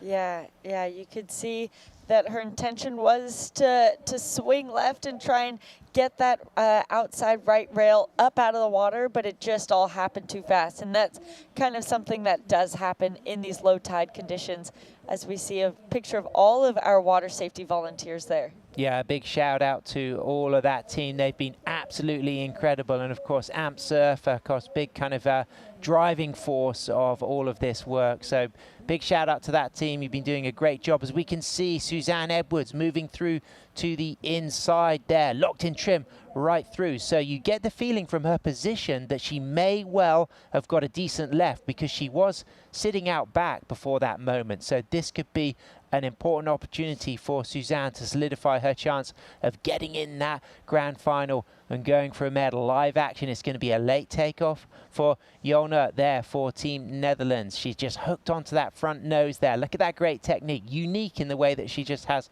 both of those arms around that very front nose, almost like hanging 10 with the hands. Yeah, I love it. I appreciate that very much. Hang 10 hand Jona.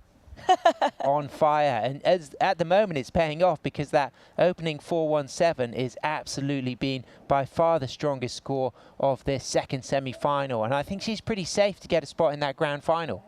Yeah, and it really is coming down to these final minutes between blue and green. Blue trying to get a 2.76 here, because it was our surfer in green who upped her position on that last left, Sam.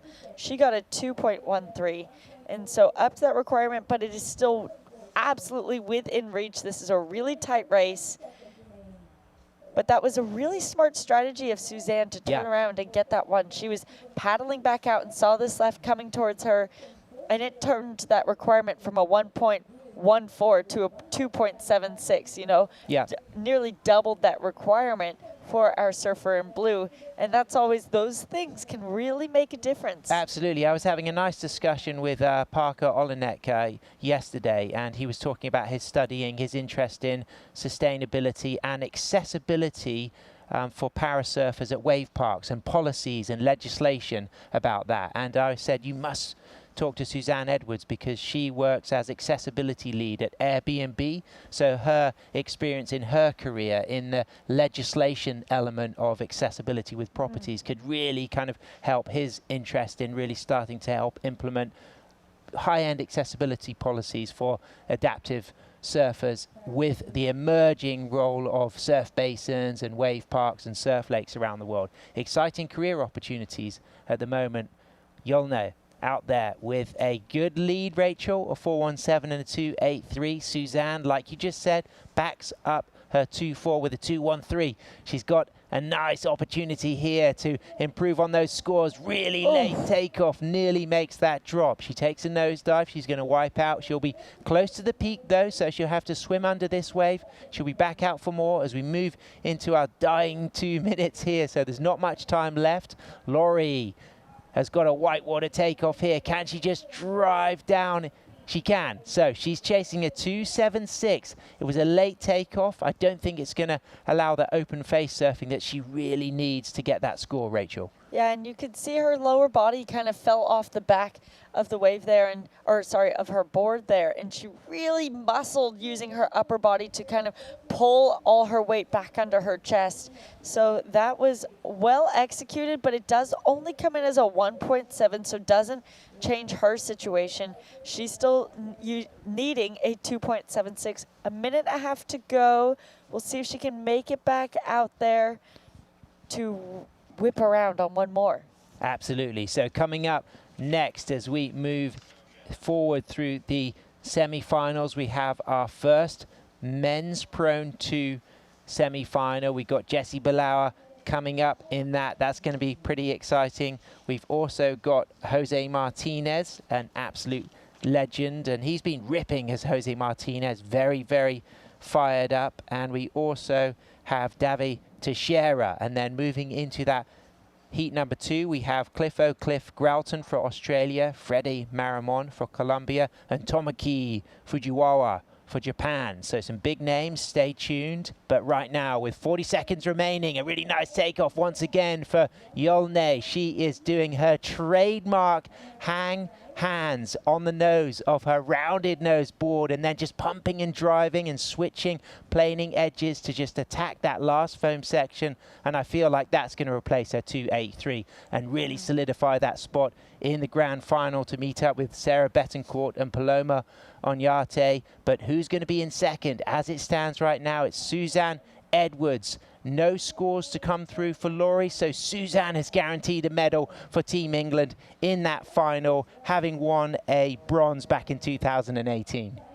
Yeah, wow. I mean, to have that medal in your history and to be able to have that opportunity again in a medal match is just a really great feeling. She'd be really celebrating that, and I look forward to seeing the final. Now we have all 4 women secured into that.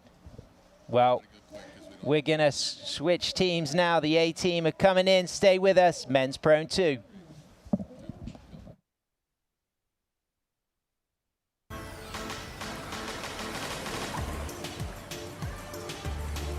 Hello and welcome to Huntington Beach, California. I'm Kelly Miller, President and CEO of Visit Huntington Beach.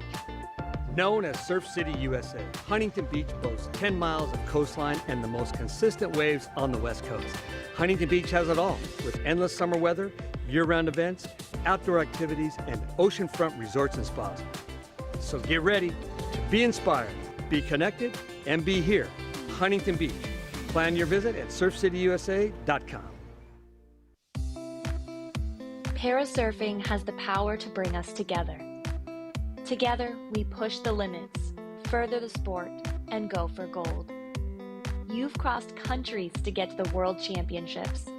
Let Access Tracks simplify crossing the sand. Access Tracks, the official beach access pathway of the ISA World Parasurfing Championships.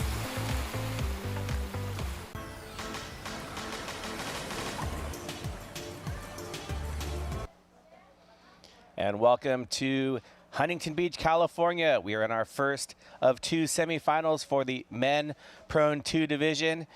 And we'll be talking a lot about this man, Davi Teixeira from Brazil, catching the first wave of the heat, heading towards the pier, using that rail to his advantage.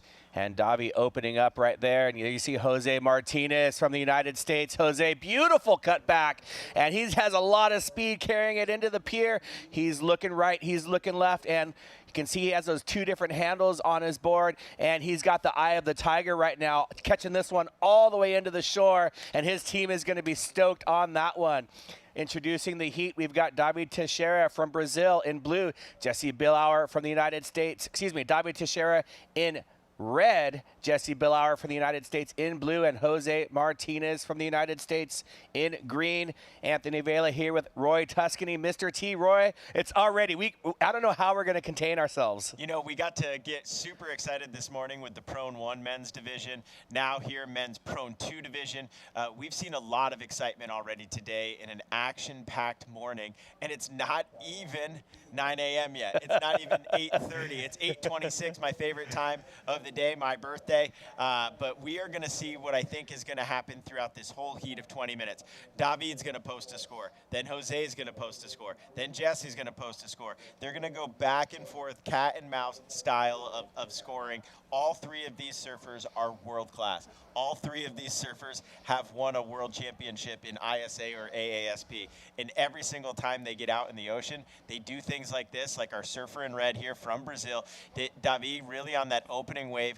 And you can see as he comes in, doesn't get quite as much length of ride or maneuverability compared to our surfer from Team USA, the captain himself, Mr. Jose Martinez.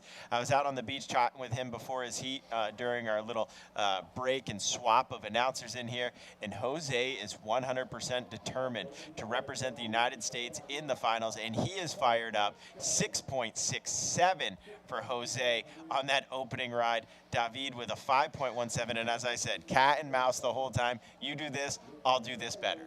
And I really love your point about his determination, talking to him on the beach, and you can see he took that in the water, because on that wave, he wasn't smiling and happy. He was determined, because these waves are difficult to surf all the way in as far as he did. And here we go, take us through this again. Yeah, Jose really seeing what the capabilities of this wave is, just does a ginormous turn up on that open face, gets and says hello to his competitor there with a second, and then realizes how this wave's going to reform, but he's going to have to come from the whitewash to get back over. Switch his handles there. He's got a little setup there where he can switch and add different pressure, and look at that face. That's the face of I am a champion, and I will be the champion, as he's determined in this semifinal to move on. You know, talking to him and Jesse out on the beach, they're really trying to work together to move on together, because two U.S. surfers in the finals is going to really help with the team score. It'll help both of them have the capabilities of having someone in the water that is, you know, on their side, maybe still going to go for the win, but, you know, at least a teammate out in the water in the finals, because Prone 2, like we're seeing in the other Prone 1 division in the Neil, continues to be the heavily most contested and most competitive divisions that we have within the Parasurf community. And we've seen a lot of the top scores of the event posted from this division, like you mentioned, how the surfing ability of this division is stacked. We have three former champions, Jose Martinez winning in 2021, Jesse Billar winning in 2020 in this class as it has been reclassified, and David Teixeira winning in 2023 and 2022. He also won again in 2016 in a different classification. He's got 3 gold medals, 3 world titles under his belt. David Teixeira also has 14 total medals to his name, which is incredible. But Jose Martinez winning the heat from Team USA. He's a triple amputee. And we're going to get back with more action here. So right now, we're going to take it down to the beach with Ben Way, our man in the sand. Thanks a lot, guys. Here with the winner of the Women's Prone 1 semifinal, Heat 2, Jolna Moolman for Netherlands. Congratulations. Thank you very much. So I really want to, her English is great, but I really want to get in depth in the questions. So we're going to have Gina help us in Dutch to translate the questions. The first one is, we've noticed her on this very flat rockered wide nose board. She's been speeding across really high speeds with a lot of glide. So first I want to ask her about her equipment and who made it. Hij wil weten wat jouw spullen zijn, wie het heeft gemaakt, waar je het vandaan hebt.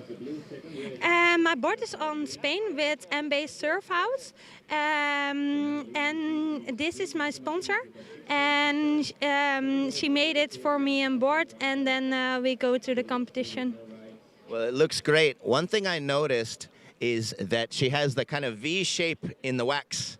It looks like a special wax job, and what is the meaning for that, and is it does it provide function? Dus wat is de functie van het patroon van je wax? It's also shining, maar this is a great wax. I have good grip, and yeah, that's also easier in the water, and also easier on the wave. I have then good grip. That's great. So she's a new face for us. You're a new competitor to us, and we want to know what other competitors, maybe what famous pros of prone have you watched to develop your style? You have a very aggressive style over the front of the board, and I want to know, how did you develop? Did you follow the riding of other riders? I look for the other people's, and I learning that. And with my coach Gina, and to the Netherlands, I have also 3 coaches: Gina, Naya, Caroline, Els, and Frans. She helping me for the better surfing. Yeah,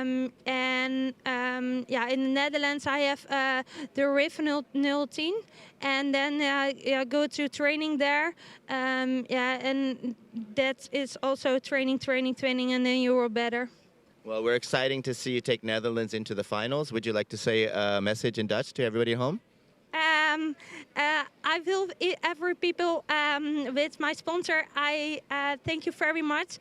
And ja, wat ik wilde zeggen in het Nederlands, en voor alle mensen die thuis zijn, nou ja, vooral als je een handicap hebt, ga gewoon lekker surfen. En kijk niet naar de onmogelijkheden, maar kijk naar de mogelijkheden, want dat heb ik ook gedaan. En dan zie je hoe ver je kan komen. En ik wil al mijn sponsors heel erg bedanken, want het is echt heel erg leuk om hier te zijn. En dankjewel allemaal. Dikke kus van mij. Danke, thank you so much. Thank you. Back to you guys. Nothing but stoked there on the glass. And we have our final set for 2 divisions. So far, we're going to set another final with these 2 semifinals we have here. And then after the men prone 2, we're going to follow it up with the women prone 2, where we'll have 2 elimination semifinal heats, and then we'll get into 4 finals. We see Davi Teixeira with his 5.17. Jesse Billauer from the United States still waiting to open up his heat. So far, we're about halfway through the heat, and they're playing the patient game. So in this division, you'll see the surfer and also the pusher, and they'll work as a team to select the best wave and try to execute scoring maneuvers. There's Jesse Billauer. They see something, so I love this shot right here. You see the teams turning, and they're having a look. It looks like Jesse's got priority, and he's going to have a go. Looking for that left-hand wave heading towards the pier. Jesse just using slight body movements to make those turns on that Hurley-Benway collaboration.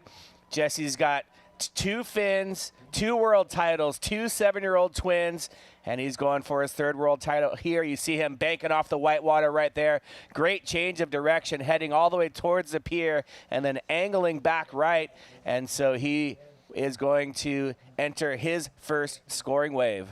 I think that's going to end up between Jose and David right now for a score, which, you know, now we'll really look at this cat and mouse approach to the last 10 minutes. We got 9.5 minutes. Each surfer now has 1 scoreable wave under their belt, all from a 5 to a 7, waiting to see what Jesse gets awarded here. A beautiful push from his pusher, Jesse, on this left pier bowl wave. Jesse really using just small little transfers of energy between his elbows to create change of direction. As he comes down, sees how this wave is forming, gets himself back in, and ends up even throwing in a little bit of a snap there on the last portion of the wave before coming all the way back into the beach. And he'll head back out for another wave, and we're looking to see what this score for our surfer in blue will be, as it'll really format this final, 8.5 minutes in this, and how and who is going to move on. Jesse Billauer, 45 years old, from Los Angeles, California. Favorite wave is Malibu, the long right-hand world-famous point break. Just north of Malibu is Zuma Beach, which is known for its barreling sandy bottom waves, and that's where Jesse had his injury, pulling into a tube there at Zuma Beach. And bam, getting knocked over right there. No worries for Jesse. Falls over. He's quadriplegic, so he's not even able to help use his hands to get onto the board. And what I really love about Jesse's style is his First of all, it takes a lot of courage to get out there, knowing that you can't even kind of pull yourself up. So a lot of courage and trust as well. But his style is more about positioning. He doesn't quite have the aggressive turns as the other guys do. But man, his positioning, his ocean knowledge, his wave selection is incredible. And you were exactly right. You said it would come in between those waves. And there you see 6.0. Calling it right, Roy. Yeah, me and you know, we've got a thing going on in here, Anthony. We can take on this feat of calling this, scoring this, and having fun in between. But it's really the judges who are doing a great job, and kudos to them. Kudos to everybody. You know, we get to take a lot of this incredible, you know, joy of sharing it with our voice, but it's really the people behind the production here. Action Sports Productions is one that really makes us just shine. You know, they allow us to have a world-class studio with a world-class call. And, you know, before we dive into the last 6.5 minutes here of semifinals Heat 1, we're in Parasurfing Prone 2. The surfers are surfing on their belly, on their chest. The only difference between that and Prone 1 is it comes with an assisted team that's out there in the water to get you on and off the wave, a catcher and a pusher. And we just saw Jesse as he came in, his catcher was there. And unfortunately, Jesse got knocked off his board, and the catcher was there to put him back on, right him, and get him out there. Later today, we're going to see finals in the Parasurfing sit division in men and women, where individuals sit on a board and use a paddle to propel themselves in and out of waves. It's the classification that I get to surf in, and it's the classification I'm most excited to see finals for today. We'll see some great surfing from France's Guillaume Collin and also the USA's Elena Nichols. Here we go. Davi has priority 1, and it looks like they're going to execute on this one, Anthony. Oh, good-looking wave for Davi Teixeira with 14 medals under his belt. That turn is proving why. And a little bit behind the section there, but Davi gaining speed. He's going to look to change direction one more time, and he does. Banks it off the white water. You can see the smile there. He's stoked.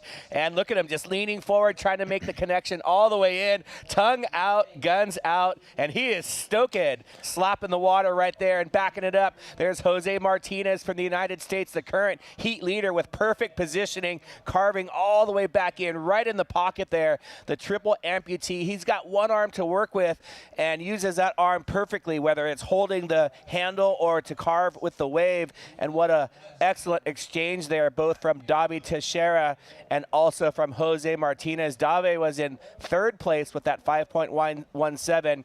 He's now going to add his 2nd scoring wave, as is Jose Martinez. Jesse Billauer with the 6, and he only has 1 wave, so he'll look to back up that wave.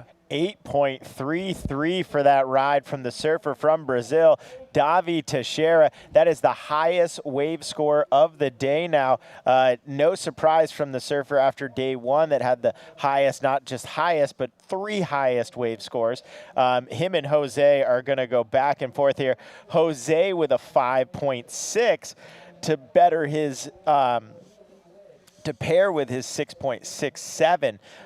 4 minutes remaining in this heat. Jesse Billauer sits on priority 1. Jesse is definitely going to sit and use this to his advantage. And Jose is going to look into better that 5.6 to get a bigger and better score to try to oust David out of the first one. This is a long, just kind of peeling left that Jesse's on here. I don't see this being a high-scoring wave, but with 4 minutes remaining, they really need to get a couple more waves under their belt. He'll come in and make the most of this, but comparable to that first wave, Jesse is going to look to get back out and really put another big number up on the board. And look at that perfect technique, even off the board. We talked about his onboard technique, but you know, he lays there nice and flat and just drifts and allows the volunteers in the orange jerseys to get him back onto the board, and then his catcher will help him get back to the lineup. And he's going to have to boogie to get out there with just 3 minutes remaining. And Davi Teixeira taking the stranglehold with that last 8.33 scoring ride of his, and Jose Martinez backs up his 6.67 with a 5.6. Great scores. And we have a look at Davi's wave. Take us through it. You know, he really, look at him. He just to the front of the board, knowing that he's going to need a little bit more, and he utilizes that to go off the top of that wave. He then kind of gets hung up in the whitewash for a second, but doesn't stop at all from getting another turn in there for a little bit of a directional change. And then really, look at him. I don't think you can get any more on the nose of that board. Smile, tongue out, stoke, and a big old water slap. 8.33 there. Jose dropping in on this one, on this last wave that scored a 5.6. Jose really getting out there and looking at that ginormous turn that comes back in. It reforms, and then Jose peels off the back. 5.6 there, have him currently in second. And then Jesse's last wave, a 3.83. I think they were really looking for just another wave on the board to see what was out there. It started to potentially have a little bit of a cover-up zone, but unfortunately really just didn't have as much for Jesse's style. Jesse knows it. You know, Jesse really performs when he can get out in front of that wave, really allowing the subtle movements of each elbow to right there showcase how he can still initiate and just utilize the rails of those board. Looking at this one from David again, he comes down into it and then just snaps off the top, and a big drop down into that whitewater. And then you can see him just looking down the line to where he wanted to go. 1 minute, 20 seconds to go here. Really that big score from David is transforming this. Jesse's out on a right here. And this one's most likely going to be taken to the beach and enjoying this heat. It looks like the 6 that he posted earlier was really, yep, he says, you know, I went for it. The waves just weren't there for me today, and that's okay. You know, every day the ocean provides, and it's always how well we receive it, and there's only so much that we can do. That second wave that he got, that left, really didn't open up as it had been doing previously. They probably thought that was going to open up a little more, and it didn't. Man, that wave from Davi really being rewarded for the critical nature of that turn. And it was almost like a skateboarding tail stall, how he just stalled on top of the coping of the wave there and then airdropped back down. All right, so Martinez with priority here. Looks like he's going to go for one more in this heat. It will count if they decide to go on it. 15 seconds. It's going to pick, and let's see what Jose can do on it. Jose is a man of many moves, but I don't know if this wave really has that many moves available on it. Jose's going to put that skull cap of his underneath the water, and it even flips down on him. But, you know, it looks like Jose and Davi are moving on to the finals. That big smile, you know, he knows he had done the best he could with what he had out there, and he'll be moving into the finals. That'll be happening tomorrow, but what a close battle between David and Jose, 13.5 and 12.27. And David's going to take one into the beach. David with 14 previous medals. He's going to add a 15th. Jose Martinez winning back in 2021. 2022 had a tough year, second place last year. And David Teixeira showing us why he is one to beat in the finals. And coming up next, we'll have semifinal number 2 right after this short break.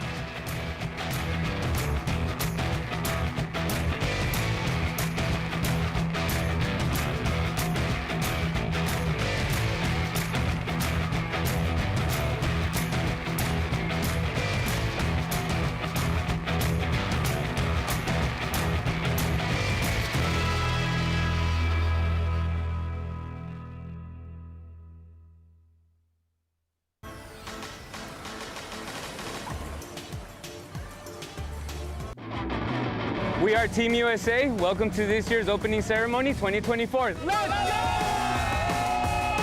Welcome everybody to this beautiful get-together again of the parasurfers of the world under the ISA. These are going to be amazing days of surfing in Surf City, USA, Huntington Beach. What a wonderful place, full of history for the ISA, for World Championship, for US National Championships, for legends that's been surfing in Huntington Beach for decades and decades and decades. It's part of the history of surfing in the United States. So in enjoy these days, enjoy your friends, your colleagues, your fellow competitors from around the world. Thank you very much. Muchas gracias to everybody from the bottom of my heart. Thank you. Thank you once again, and I would now like to declare the ISA Parasurfing Championship open.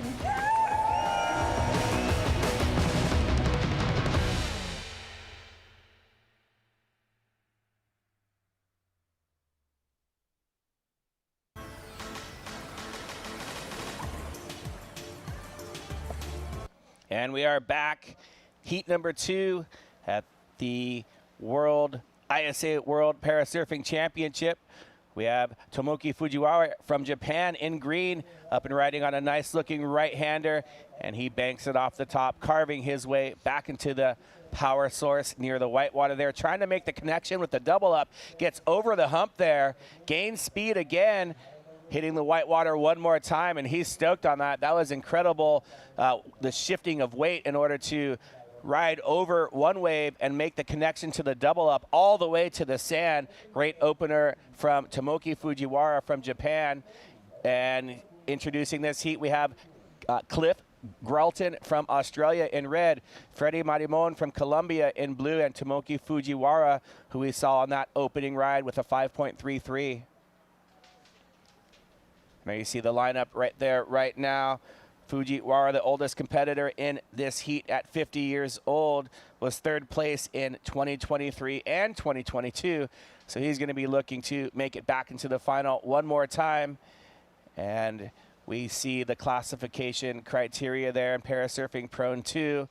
And if you can explain again the difference between Prone 1 and Prone 2. All right, earlier this morning we crowned some finalists in our Prone 1, which is an unassisted division of surfers surfing in a prone, lay down, or on their chest position.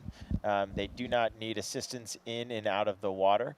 Our Prone 2 surfs the wave in the exact same way as our Prone 1, except they've got a team that accompanies them out in the water with a pusher that puts them on the wave and really gets them out to the break, and then a catcher, someone on the inside that's awaiting them to finish a wave and helping them right themselves and get themselves back out to the break to catch more waves.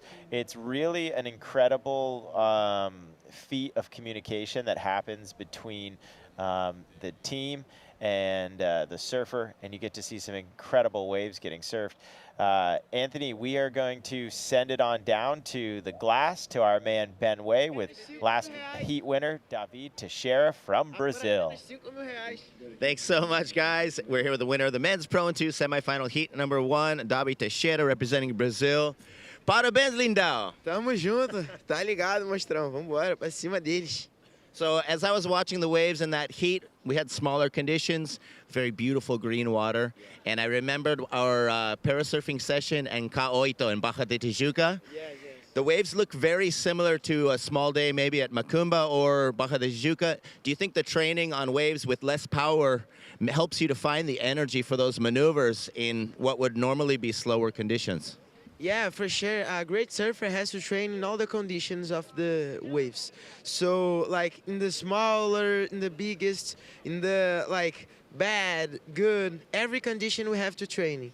So I have a great sponsor that is a Surfland, is a wave pool there in Brazil that helps me a lot to surf.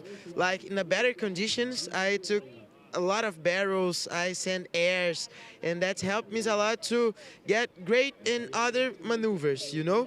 But in the bad conditions, I have to train too, because it's helped me in waves like this, like no energy, no power, and I have to, like BB says, fabricar a onda, to make the wave good, even if it's bad, you know? Well, one thing is your magic board. This magic board's been working in some decent, bigger size conditions in the beginning, all the way down to the super flat stuff. Let's talk about this magic board from Edgego. Yeah, this magic board, I don't talk everything because I know that the other athletes watch it before, so that's it. But this one is like the best for me because I can surf in small and big conditions. I do another work with exercises, you know, to go in the front and the back of the board, and that's it. This is the... And what about your arms and legs over here, Bibi Lima and Andorinho? On a small day like this, I saw you keeping very busy. You're able to kind of get passed back and forth between them much faster than on the bigger days. So was the plan to just get as many waves as you could and test it out? Yeah, we always talk about what we're going to do before we get into the water. And I think it's, so he have to be fast, you know, fast and energy, explosive to get first into the outside.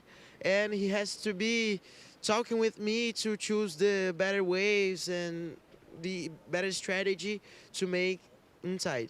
Also, Andorinho is like a human dolphin. Yeah, for sure. Como é que é a tua frase que tu voa como andorinha? Eu entro no mar como golfinho, saio voando como uma andorinha do mar e pouso como tubarão. He get into the wave like a dolphin, he flies like an andorinha, I don't know how can I say in English, and he arrives like a shark. Oh my goodness. Well, finalmente, por favor, de uma mensagem para toda a galera no Brasil. Galera do Brasil, especialmente Roberto Pino, essa bateria, esse campeonato vai para você, que você não pôde estar aqui. E tamo junto, meu parceiro. Tu é quebração total lá no Brasil. Tamo junto, Mostrão. Tamo junto, Mostrão. Back to you guys in the booth. David Teixeira, estamos juntos en fabricar la onda. He's got to fabricate this score. And what a great thing to have a wave pool as a sponsor to help him with his maneuvers. He's going to be going for his 15th overall medal. He's got 5 gold medals previously, 3 individuals and 2 team medals. Davi also has 5 silver medals as Tomoki up and riding again on a right-hander, and he absolutely is flying down this wave, and he's going to redirect. Another chance to make this double-up section. Hits the whitewater and turns upside down on that last maneuver, and he's going to right himself again. Here's Freddy Marimon. Freddy has been quiet, looking for this wave, angling back. Beautiful rail work right there from Freddy Marimon, the surfer from Colombia. The 19-year-old taking this wave all the way to the inside. And you can see him positioned for that inside section there, trying to close this wave with an exclamation point. As he does, banking off the whitewater. He knows it's not a huge score. He's used to posting huge scores, but he had to get a score on the board. And man, he was just, that entire time, his positioning was perfect, which we've seen on the larger waves, but on the smaller waves, positioning is even more important, and he definitely maximized the scoring potential on that wave with his excellent positioning. You know, Freddie stayed in the pocket the whole time on that, and it really showed how any wave has the surfable potential to have a high score. So waiting to see what our surfer in blue here, who, as you mentioned, has been posting ginormous scores all week. You know, we just heard David explain his pusher. I thought, Anthony, I should explain you as a unicorn running across the meadow as a Mustang at high throttle steed work in the voice that you're able to put forth and the knowledge that you're able to drop in here. I can't even talk after that. Wow, that was amazing. You can't tell, but I'm blushing a little. And Cliff Gralton trying to back up that 5.17. Cliff from the Tuncary, the Foster Tuncary area of Australia. That's in southern New South Wales near Pebbly Beach, which is a beautiful beach if you have the chance to go there. Pebbly Beach, it's where they have kangaroos actually on the sand there. And Cliff Gralton trying to make his way into the final. So that 5.17 is a solid score. He's going to look to back it up. And Freddie is so, he looks for these excellent scores. He didn't like that wave, but he still got a 6.17. Yeah, you know, we just saw David put together 2 wave scores of that magnitude, you know, over 6s, and how that helped him catapult himself to the first. That's all Freddie needs here. And in the blue jersey, you see him right here. His team, his pusher, really putting him right in a pocket of success here. His wave knowledge right here really shows that he knows it's going to reform, but also I imagine he's looking for his catcher so that they can time his see, there's his pusher right there, basically surfed right to him, peeled off the back and was right there. That's really good management. And now you can see he's back out there, and it looks like they're going to go on this wave. Wow. a very unlike Freddie moment, buried the rail going right into that. They do have another wave right behind it and another one right behind it as well. So maybe that was just their way of peeling off. But I don't think he wanted it either. Freddy Marimon from Cartagena in Colombia, and he is here with his mom, Ilse. Ilse is here supporting him, and also his coach's son is down there as well. You see them having fun on the beach and enjoying the beautiful sands of Huntington Beach, and they're having a look at this one here. Freddie's home break in Cartagena is a break called Playa Las Velas, and that is a beach only for people if you're named Anthony Vela. Oh. So you can see that wipeout right there. You know, when your name is like that and you're referred to as a unicorn crossing a meadow as a steed Mustang, you really can go surf anywhere you want. Just like Cliff is showing us from Australia that even on the small waves, they're still scoreable. And he is our current heat leader with a 4.33.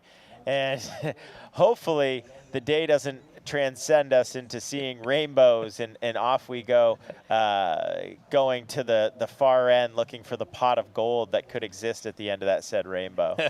Cliff Gralton from Australia, 42 years old, does photography and videography, and you know, he's one of those who took a lot of time out of the water after being injured. So 17 years he was out of the water, returned back to the water just recently, January 2023, and here he is now leading the heat, trying to make his way into the final. He's got a 5.17, and he just backed that up with a 4.33. So, whew, this is action-packed. Freddy Marimon having another look. That wave looks nice, and Freddy, great angle right off the takeoff. Bottom turn into a top turn, and Freddy shifts his weight forward to gain speed, looking for a major maneuver here, and just carving back into the power source. And once again, that was a nice carve right there. And so his first wave, this is very similar to his first wave. And although he didn't have a major maneuver like we saw Davi's high score from that off the top, Freddy had the speed, power, and flow and positioning, which is also scoreable as well. So that gave him the 6.17. That wave maybe not as good, but it was a fantastically ridden wave. And there you see some of the body surfing from the pushers and catchers. They have to be watermen as well to get in and out as fast as they do to help their athletes catch waves, paddle back out, and earn the scores in order to help give them a chance to move into the final. There you see Freddy Marimon backs it up right there. With a 5.27, catapulting him from the bottom of the current leaderboard to the top of the leaderboard, comboing a 6.17 and a 5.27 for an overall score of 11.44. I imagine after we see Cliff's next wave and Tomoko's next wave, we're going to be all in there. And here comes a set wave from an Irakawa. He is going to try to put a sting on this wave right here. Surfer in red from Australia, Anthony. Almost getting tubed right there. And another little tube section. You can hear the Irakanjis going wild on the beach. And the 42-year-old is ripping this wave. That was an incredible wave, one of the bigger waves that we've seen in a little bit.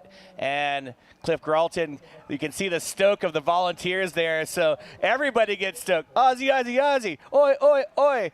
Team Australia right in the hunt, in the battle. And so every surfer that moves into the finals really helps for those valuable team points and an incredibly surfed wave. We're going to wait for scores to lock in for Tomoki Fujiwara from Japan. He's got one to lock in, as does Cliff Gralton. And Tomoki having another look at this one, or having a look at another one up off the top, and he's going to redirect. You can see him looking left, looking right. The surfers are trying to figure out when to cut back, when to do those turns, and he was eyeing that section from the beginning, banking off the whitewater. Tomoki Fujiwara from Japan with amazing reading of that wave there and all of his waves. Late takeoff from Freddie right in the pocket. Huge turn with tons of speed, and the way that he slows himself down after that turn, almost pushing himself completely off the board. That was a short wave, but high in action. All right, we're awaiting 3 scores here, and I think each of these scores have the capabilities to combine their scores into double digits, although Freddie's already there. We are going to wait to see how this leaderboard shuffles around, awaiting scores from the surfer in red, then green, then blue. Freddie on that last one really just skyrocketing down. All right, so here we go. Surfer in green from Japan. Tomoko here really sees an opportunity on a right here. We've been seeing a lot of lefts happening, but he sits in there, stays in that pocket, and then is able to get in and out. And even before that tidal change comes in and brings a different wave, and he cuts all the way back with a massive turn back out into the middle. Our surfer in green currently has a 5.33 and a 4. Then Cliff Gralton from Australia gets on one of these lefts that has been scoring and really gets out in front and then stays with the energy of the wave and is coming all the way down, throwing those dreads to grab an extra little bit of natty dread rock on this wave. And then finally, our surfer from blue, Colombia, catches one that has a massive amount of speed. I'm kind of calling it before it shows up. Here it is from our drone, and just gets thrown in from the pocket, and just a ginormous maneuver, utilizing the exact shape of the wave to get himself. So here we go, 6.63. Cliff Gralton now jumps into first place with a 6.63 and a 5.17. They've scored that wave, and we're still awaiting 2 waves from our surfer from Japan, who's going to pair with a 5.33, whatever they award him, and then another wave from Freddie that he'll pair with his 6.17 if it outs his 5.27. Now, the wave that Tomoko took that right, I wonder how they'll score it. Tomoki, thank you. I can barely pronounce my own name of Roy, which is 3 letters in English, and lucky for me, my friend Ben Way can speak 111 languages and gives me the opportunity to pronounce things correctly, because I am not one to do that good.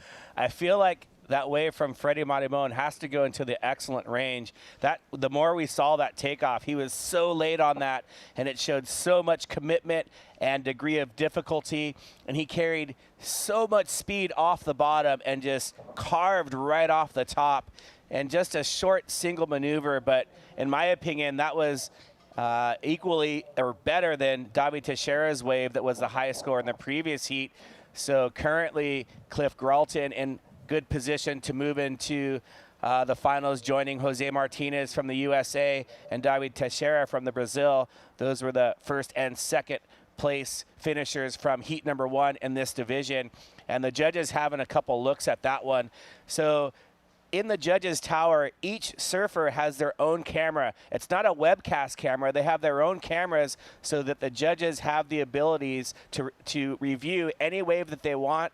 And here's Freddie on a wave, boom, a smaller wave, and he's just getting jiggy with it now. So he's enjoying himself out there. Tomoki looking for a score, a large score, 6.12 to move into second place.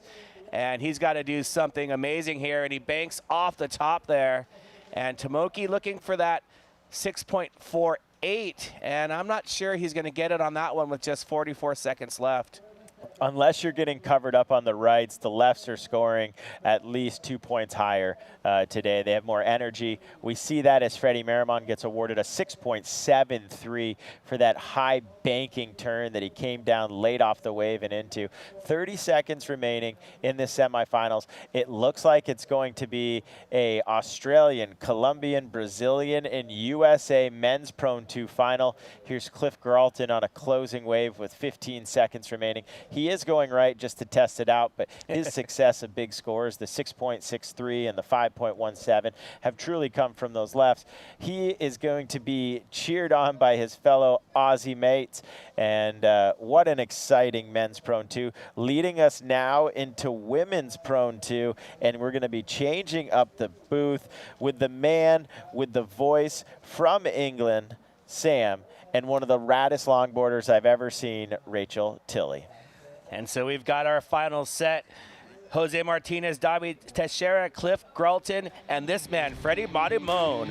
And we'll be back right after this.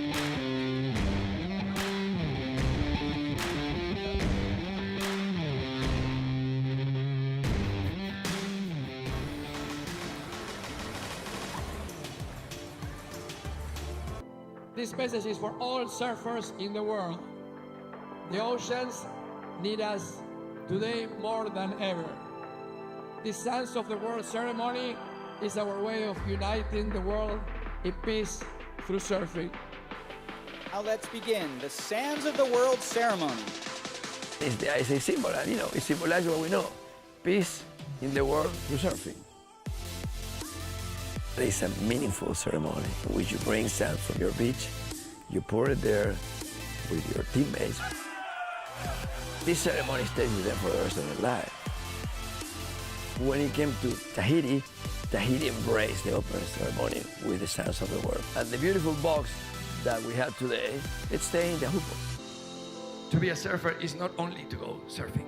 It is also to take care of the oceans, to be good people inside and outside of the water.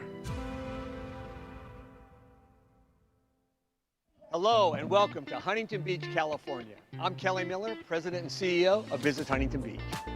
Known as Surf City, USA, Huntington Beach boasts 10 miles of coastline and the most consistent waves on the West Coast.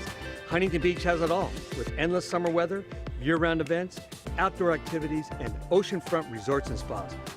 So get ready to be inspired, be connected, and be here, Huntington Beach. Plan your visit at surfcityusa.com.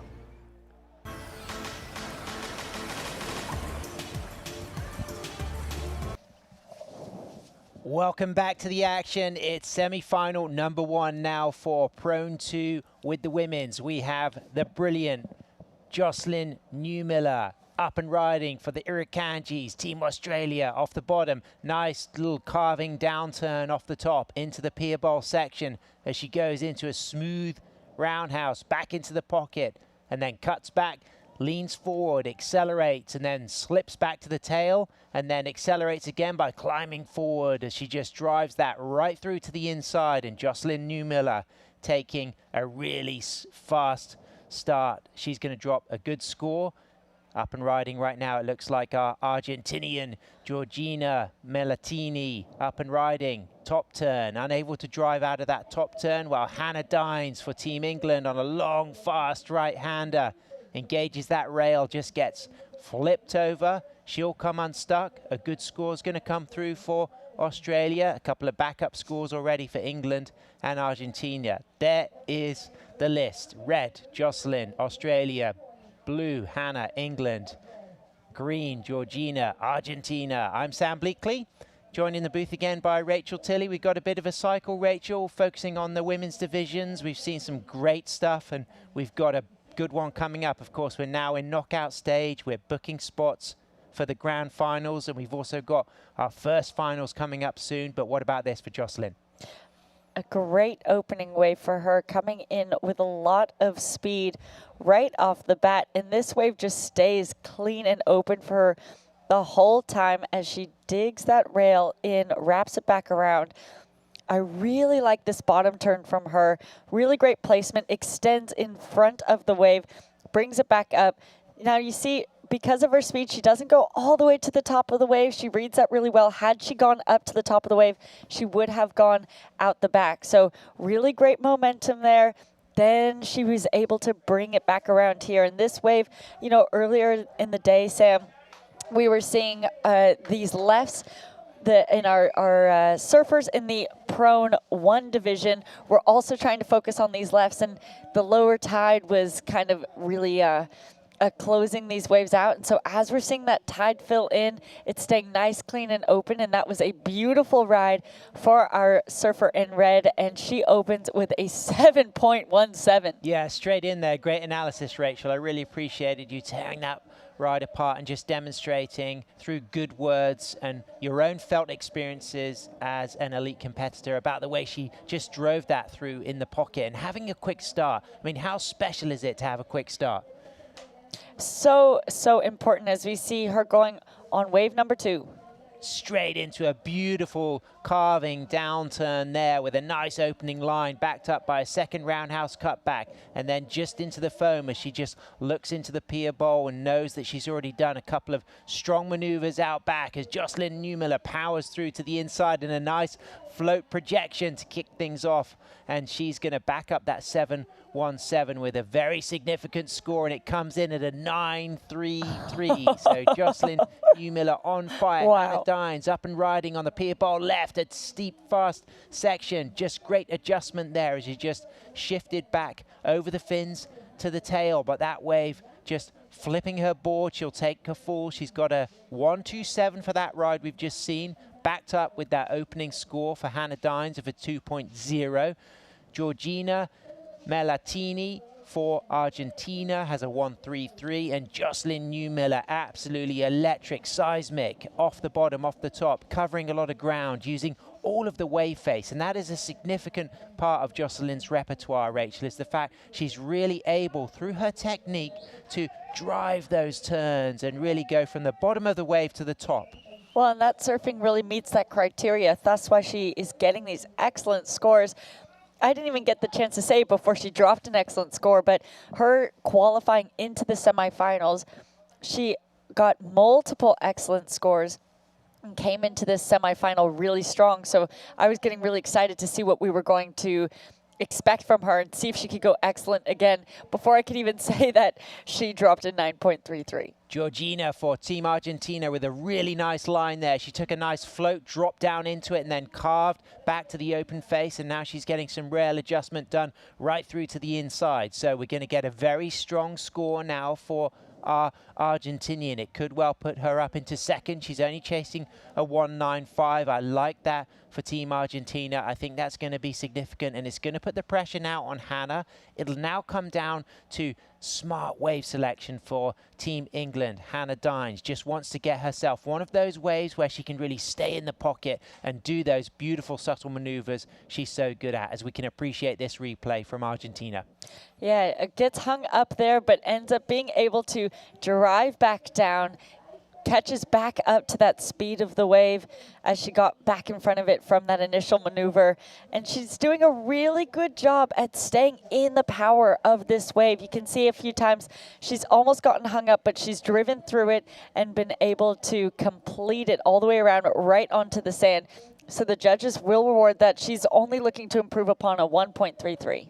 Let's get down to our cool cat from Cartagena, Colombia. Freddy Maramon is on the glass with Ben Way, and he's booked himself a spot in the grand final. Thanks a lot, guys. Here with the winner of the Men's Prone 2 semifinals, heat number 2, representing Colombia, Freddy Marimon. Felicidades, guapis. Gracias, gracias. Bueno, gracias a Dios por este nuevo paso. Y a mi equipo de trabajo. Estoy muy contento. Estoy demasiado contento, la verdad. So he appreciates his team. He's really, really happy and wants to thank God. So my first question is going to be that today there was less waves, smaller conditions, and I want to see if they had discussed really staying patient and waiting for those bigger waves that had more scoring potential. Bueno, hoy había menos oleaje, el tamaño se ha bajado, menos poder, y habías hablado con Mimo y Andrés sobre estar más paciente y esperar las olas que tenían más potencial. Sí, la verdad es que sabíamos que teníamos que esperar la ola que era y Mimo me lanzaba y del resto todo lo podíamos hacer. Y estaba súper tranquilo de que hubiesen bajado las olas porque teníamos otra opción de tablas. Con esta tabla fue que gané el US Open. Gracias, Chelu, la diste toda. La verdad es que plan A, el tiburón, la tabla del tiburón, plan B, el pulpo, y los dos han resultado súper bien. Y nada, esperar la ola, y así es en Cartagena, así que estamos confiados. So he said they had the advantage. He brought out a different board. He's got the octopus and the shark. Today he brought the shark, and this is the one that he won the ASP Tour, the US Open on. So he brought out his magic board, and once Mimo pushed him in, he was feeling confident. He knows this board really well. My second question is going to be that Jesus Mimo Cabote's coach and pusher is a pro-level bodyboarder, and we saw on that one wave where he got a 6.37, how fast he took off and was able to go into one maneuver off the takeoff, and how important it is to have a pusher that has that relationship with their swim fins as another part of their body. Bueno, la última ola de 6.37, Mimo te empujó con tanta velocidad que podías no bajar hasta el fondo, sino irse a un maniobra super critical. Y que es la importancia de tener un pusher que tiene esa conexión con las aletas como otra forma de otra parte de su cuerpo. Eso, bueno, eso es parte de Dios. Mi equipo de trabajo está completo. Primeramente él, segundamente mis dos entrenadores, que los dos tienen el conocimiento y me han inculcado todo lo que saben. Y desde afuera, mis porristas también, el fotógrafo, es un solo equipo. Y cada quien pone su granito de arena y ahí se ven los resultados. So he said they got a super well-formed team, keeping him with his wave knowledge and everyone working together, all of the coaching, training, of course, of the family support.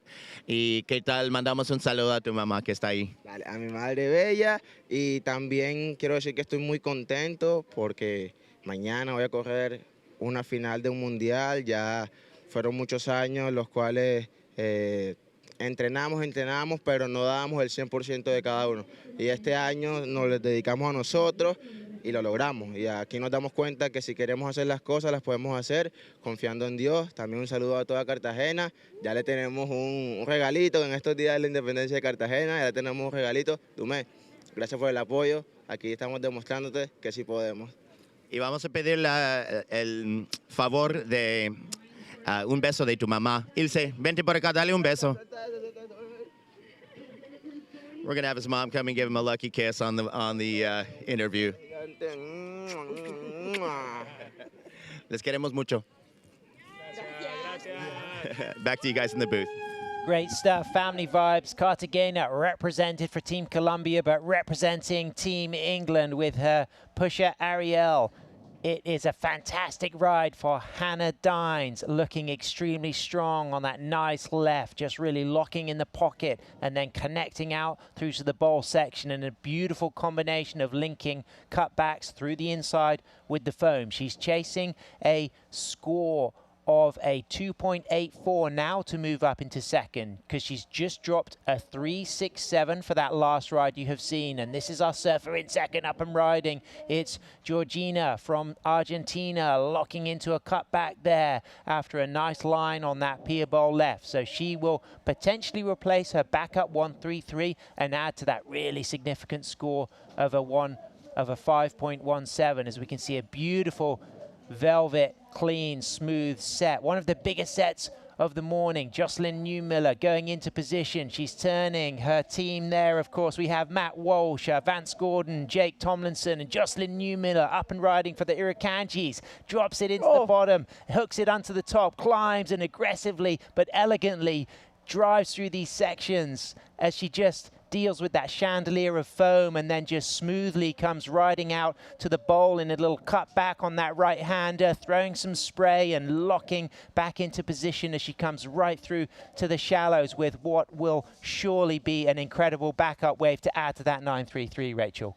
Yeah, wow. I loved her technique there, racing down the line, roller coastering top to bottom.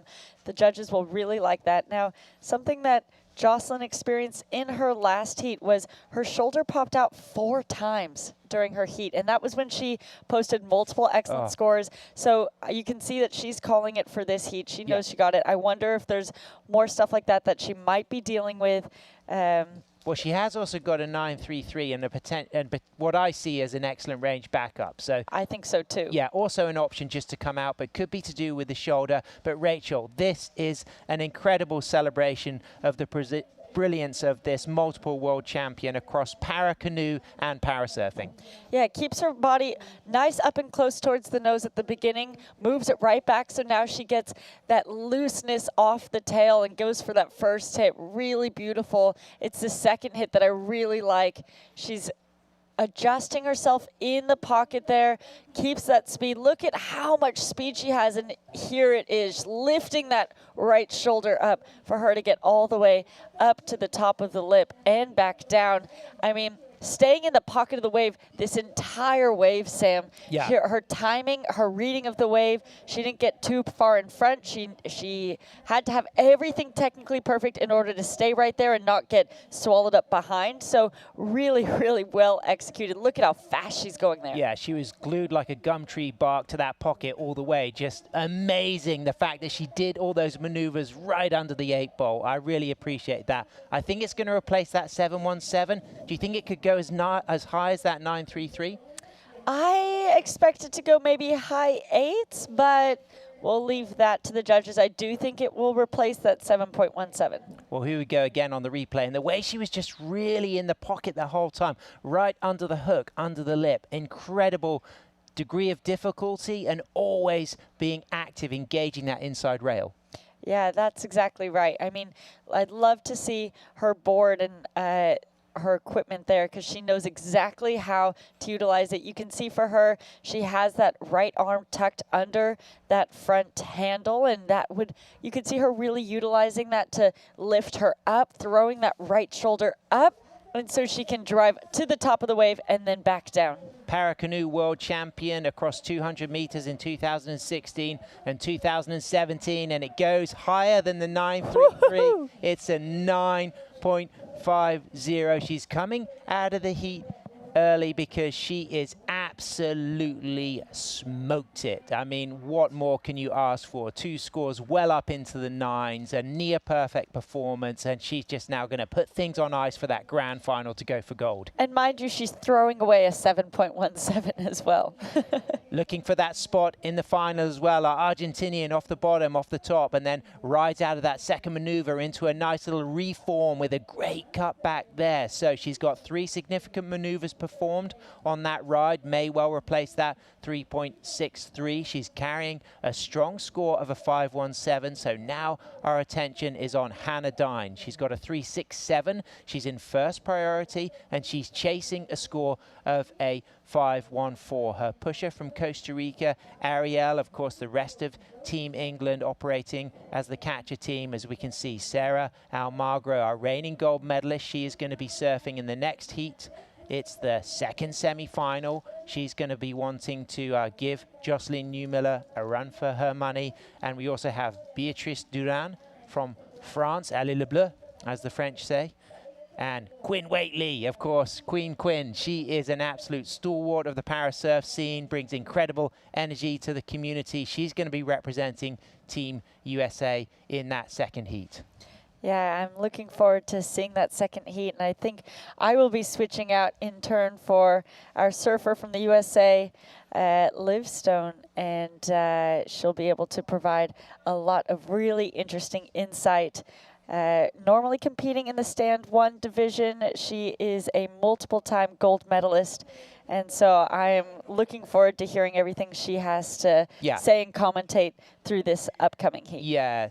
Coming up down there from Oceanside, royalty in the house, 3 times ISA world champion Liv Stone will be coming in to call the action as we move into that second semi-final with Sarah Almagro from Spain, Beatrice Duran from France, and Quinn Waitley for Team USA. But now with 2 minutes remaining, Rachel, a little reflection on that situation between our Argentinian Georgina and our English surfer Hannah. Who needs what and who's got the edge?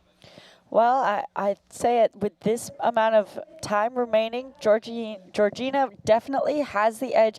That's not a low requirement for our surfer from England. A 5.14 doesn't just require good surfing, but it also requires a wave that allows her to do multiple maneuvers. So her and her team would be sitting out there hoping that wave comes. She does have first priority, so that is a benefit to her, but it really depends on if that opportunity comes, and that's that relationship that we have with the ocean in competition as surfers. It's you can hope, and their fingers are crossed right now for another opportunity. Will this potentially be one?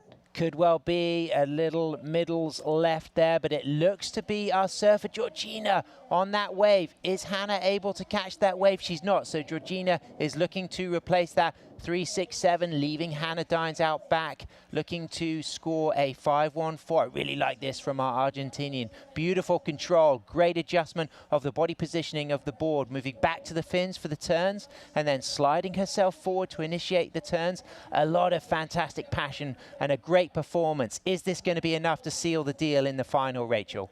I think we could see her replace that 3.63 from that ride, you know, and I do think like that Hannah obviously had first priority and could have potentially dropped in on that one, but she wasn't on the peak for that one. Will we see one more opportunity coming over to that Pure Bowl? It looks like they've had to really move on to the inside. Only 14 seconds remaining. I can see the joy for Team Argentina. Hannah Dines having a look, chasing a score in the mid-5. She's up and riding. She locks in the pocket there. She stays in the section. A nice cutback. She's looking ahead. But is this wave going to be big enough to go into the 5 range, Rachel?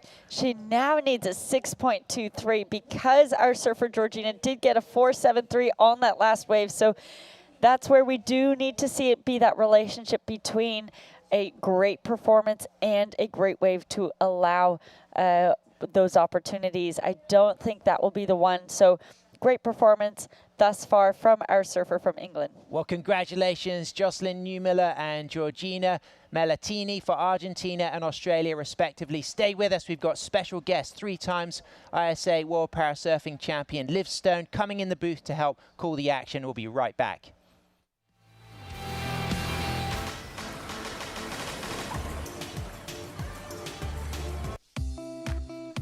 Parasurfing has the power to bring us together.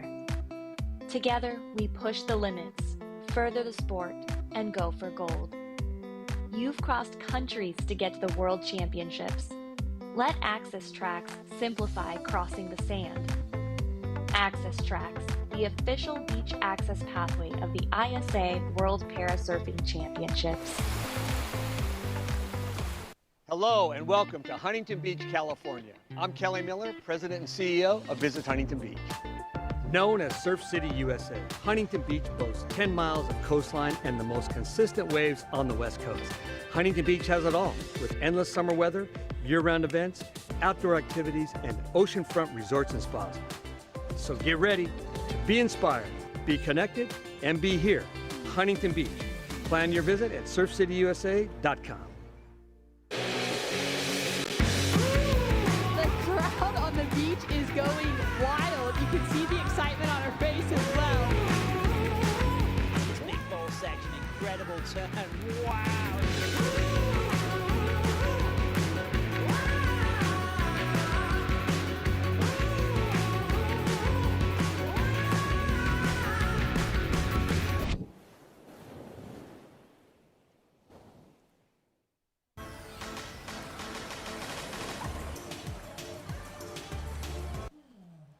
Welcome back to the action as we kick off our second semi-final to lock our last 2 finalists for the Women's Prone 2 on the penultimate day of action, moving into some grand finals very soon, but some big stake opportunities to battle against the likes of Jocelyn Newmiller for Argentina and Georgina Mellatini from Argentina. I'm Sam Bleakley in the broadcast booth, joined by an incredible special guest, 3 times ISA World Parasurfing Champion Liv Stone. Liv, thanks for coming in. Straight off the bat is Beatrice Durand for Team France. What do you think of this first wave?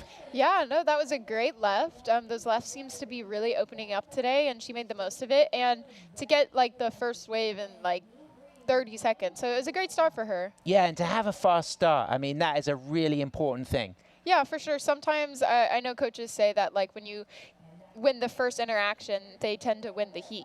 And then they get momentum, and then there goes Quinn. And talking of Quinn, I mean, you know, doesn't she just embody the spirit of the USA team? How important is it to have her energy and her family commitment to USA surfing? Oh, Quinn's such a staple for USA surfing. I mean, she's there year after year. Her dad's pushing her today, and she just has, she's oozing confidence this year, which I love. She's just doing amazing, playing around with different equipment and getting dialed, and always just a ray of sunshine, I think. And of course, Liv, you've opted not to compete this year, but you're 3 times ISA World Parasurfing Champion. But how is your feeling now about this USA team? The fact that you've got Courtney Conolog as a coach and you've got a lot of surfers already booked in finals. Yeah, like you said, I'm not competing, but I've dedicated like the last 5 years to being at the ISA Parasurf World Championships, and I just thought it would be great to take some time for myself, take a break.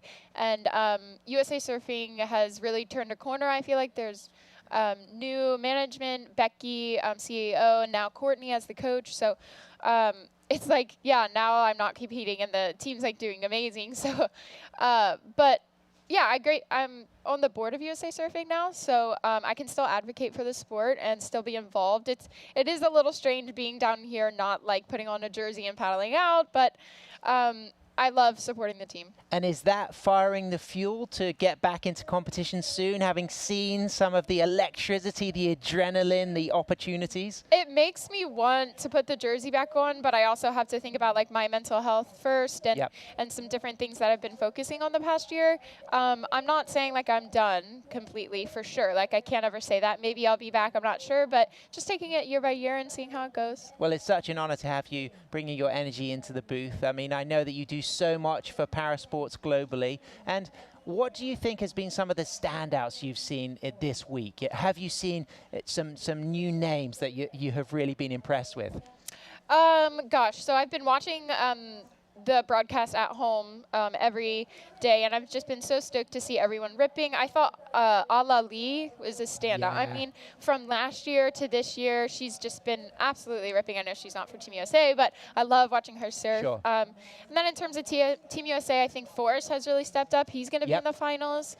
So that's really exciting for Team USA. Jose, Sarah looking great as well. Yeah, Sarah is into finals, Jose. So we have a pretty stacked team going into tomorrow, and hopefully Quinn can be up there too. But yeah, I think everyone's doing really well and like putting in the work. I know Parker made it to his first semis, the very first time he's at one of these ISA Parasurf World Championships. And of course, Parker's still in education. I mean, you know, for you, someone who has committed your life to that balance between sport and education, you know, what would be your message for emerging parasurfers out there to get that balance between staying in education, you know, using the brain as a muscle, which it is, but staying active in your competitive life? Yeah, I think it's all a balance, right? So I've been working towards my degree in environmental science, and it's been really tough, to be honest with you, like balancing surfing and competing and also school. I remember last year at Worlds, I was like writing up a 20-page final and then also surfing a heat. So it was a lot. It just takes a lot of like mental strength to get through it. But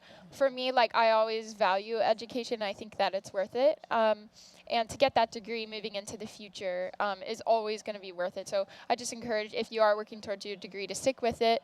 Oh, I thought Quinn was maybe going to go on that. It is backing off a little bit, especially with the tide, but looks like a set's coming. An absolute great opportunity for our reigning gold medalist from Malaga, Spain, Sarah Almagra, up and riding with a nice pier bowl left off the bottom, off the top, and then hooking back into a really significant down carve cut back, and then just accelerating out of the foam there all the way towards the pier pylons as she just readjusts her shoulder position there and just puts a little bit more forward drive, biting those fins, and Sarah looking incredible. Absolutely sensational surfing, and from one bit of sensational surfing to another, she really put together a perfect heat. Jocelyn Newmiller, she's booked a spot in the final, and she is on the glass with Ben Way. Thanks so much, guys. Here with the Women's Pro and 2 semifinal Heat 1 winner for Australia, Jocelyn Newmiller. Amazing performance. Thank you. So before we get into everything else about the team, you're securing another medal, but I've just been watching your performance on this new board, and I've always admired Lee Stacy's shapes. It looks like he's done something so special for you, because I'm watching your snaps be more defined. You're fitting more maneuvers into those critical sections. And how is your work over this last couple of years? I think it's been the last year that you've been working with him, but what are some of the things you've been communicating with? Yeah, I think it's been fantastic, Lee. He's been really good at finding that shape that works really well for prone surfing, and just being able to get that maneuverability with that one functional arm. So I think it's been a really good collaboration and really exciting. I think this is really just the beginning of trying to refine these shapes just to make that we can get the most out of prone surfing. So it's been fantastic. This one I got just before I came away. We've got a few more changes, more to the deck and trying to lock me into the board. But yeah, it's exciting, and I just can't wait to see what the future holds with refining these shapes to get the most out of prone surfing. One thing I'm noticing is it seems like you're farther up on the board than previous years, more of an aggressive stance over the nose, and you've passed that style on now to Annie Goldsmith, who's starting to ride in a similar manner on your old board. But who were some of your influences? Who were some of the people that you watched surfing as a young parasurfer? I think we started during COVID in 2020, and then I guess we were quite separate from the rest of the scene. We weren't sure what was happening, but I think I worked really closely with my team down south, and just the boys helping me in the water to try and work out what we need to do to get the maneuvers that people can standing up. And then it's also been like that collaboration with Leighton Clark and Lee Stacey to get the boards there to achieve it. So I think while I've been on the scene, being able to see what the likes of Jose can do is showing, and Joel Taylor is showing what can be possible, and trying to adapt it in my own style, because I guess having function in one arm or partial is very different. Yeah, well, you've adapted really well to the new equipment. Also, we're used to seeing the Maddies. We're used to seeing Vance in your team. We got a new face in the team this time, it looks like. Yeah, definitely. Definitely still have the two Mats and Vance back home. I think it's a bit of difficult timing with Year 12 exams and the end of Year 12 coming through for my other Mat. So we do have Jake Tomlinson on the team this year as well. And I think I can bring any one of my guys out and perform. Like, I've got such a strong team behind me, so very fortunate in that department. Well, speaking of performing, your parents are performing, not sleeping at 1 a.m. in Oz watching you right now. How about a little message to Australia, everyone who's supporting you, of course, your lovely parents? Yeah, well, shout out to everyone, especially my parents, friends, family that are following back home. It is the middle of the night, but so huge thank you. And also a huge shout out to Insurance AdvisorNet, who's really got behind the Australian team this year. And I think it just is one thing that's gone on to another, and we've got such a strong Australian team here this year, such a great camaraderie between the team, and I can't wait to see everyone perform on finals day. Well, after today, you guys are looking pretty strong for that team medal as well, and that energy for the Udukanjis is always infectious. Yeah, it's fantastic. It's the strongest team we've seen. It's the best culture we've seen, so I can't wait to see what's possible on finals day for the team. Thank you. Thanks so much, Legend. We'll see you in a little bit. Thank you. Back to you guys. Great stuff, of course. Rick representing Victoria Harbour in South Australia. Jocelyn Newmiller books herself a spot in the final with 2 high nines. I'm here with Liv Stone. Liv, what's really special yourself as an environmentalist? Recently, the ISA Environmental Conservation Programme partnering with Huntington Beach Wetlands Conservancy, a non-profit to restore and protect the coastal wetlands of the southeast area of Huntington. How cool was that for that collaboration? Yeah, oh my gosh, that's incredible. I don't know if I realized that. That's incredible, yeah. I think it's really important for surfers to take responsibility to clean up our oceans and to also just keep the coastlines as pristine and better than we left it. And what about this score for our surfer, Sarah, our reigning gold medalist? Excellent range 8, absolutely shredding. Yeah, she's on another one. Oh, no, that was the replay. But yeah, that 8 was incredible, super critical. And she's really, really engaging in that rail as well. That's something that we've seen from Sarah, a bit year by year, advancing her technique and equipment. How important is that relationship between your equipment for the athletes? No, it makes such a difference for me when I have a good board under my feet. Like it really makes me feel confident. I can push into those turns and rely on my board to do the work as well. And she's really like pushing her whole entire body, like her shoulders and her arms. She's just leaning into those turns and making it super critical than I've ever seen her in the past years. And Beatrice Duran with a 5.17 and a 5.13. France now up into first. And France, of course, defending team gold medalist from last year, Liv. Yeah, I mean, this is a great wave for her. It kind of closed out as comparing to Sarah's wave. It was a little bit bigger, but she wasn't able to do much with it, but she made the most. And then Quinn's wave here. So this was a 3.90. Yeah, Quinn made the most of this. It was like one of the in-between ones. I just talked with Coach Courtney. What is Quinn doing recently to help improve her scores and her surfing? She's been working on leaning and looking to where she wants to go, because as surfers, we know when you look where you want to go, that's where your board goes. Yep. And her shoulders and just pivoting, and she's also been working on putting her hand in the water. I didn't see it now, but she's been using that arm to like create some drag and do a little bit of more turns than in previous years, because she doesn't have as much mobility as Sarah does, so she's just making the most of her equipment and her abilities. And Sarah, of course, flying the flag as well for the academics, still studying law. And talking about women's participation, on Sunday, 9 a.m. down here on Southside, we had the Parasurfing Women's Workshop to promote parasurfing participation for more women. And the outcome of that was a great celebration of something very fashionable, the tie-dyed shirts. Did you get to see that? Because you're wearing a tie-dyed shirt right now. Yeah, I would love to say I made this shirt, but I didn't. Alex gave it to me to wear in the booth today. But it was a great activation. I saw the video recap, just bringing all the women together of all different nationalities, cultures, and bring them together and to unite and to ultimately uplift the sport of adaptive surfing as a whole and try and get more women stoked on surfing and competing. So it was a great activation. I loved it. And we just saw on your screen there Maxime Clarkine for France, paddling out soon for the first final, men's stand one. He's just 14. What advice do you have for young parasurfers, young para-athletes? Because you very much got into the sport at a young age as well. Right.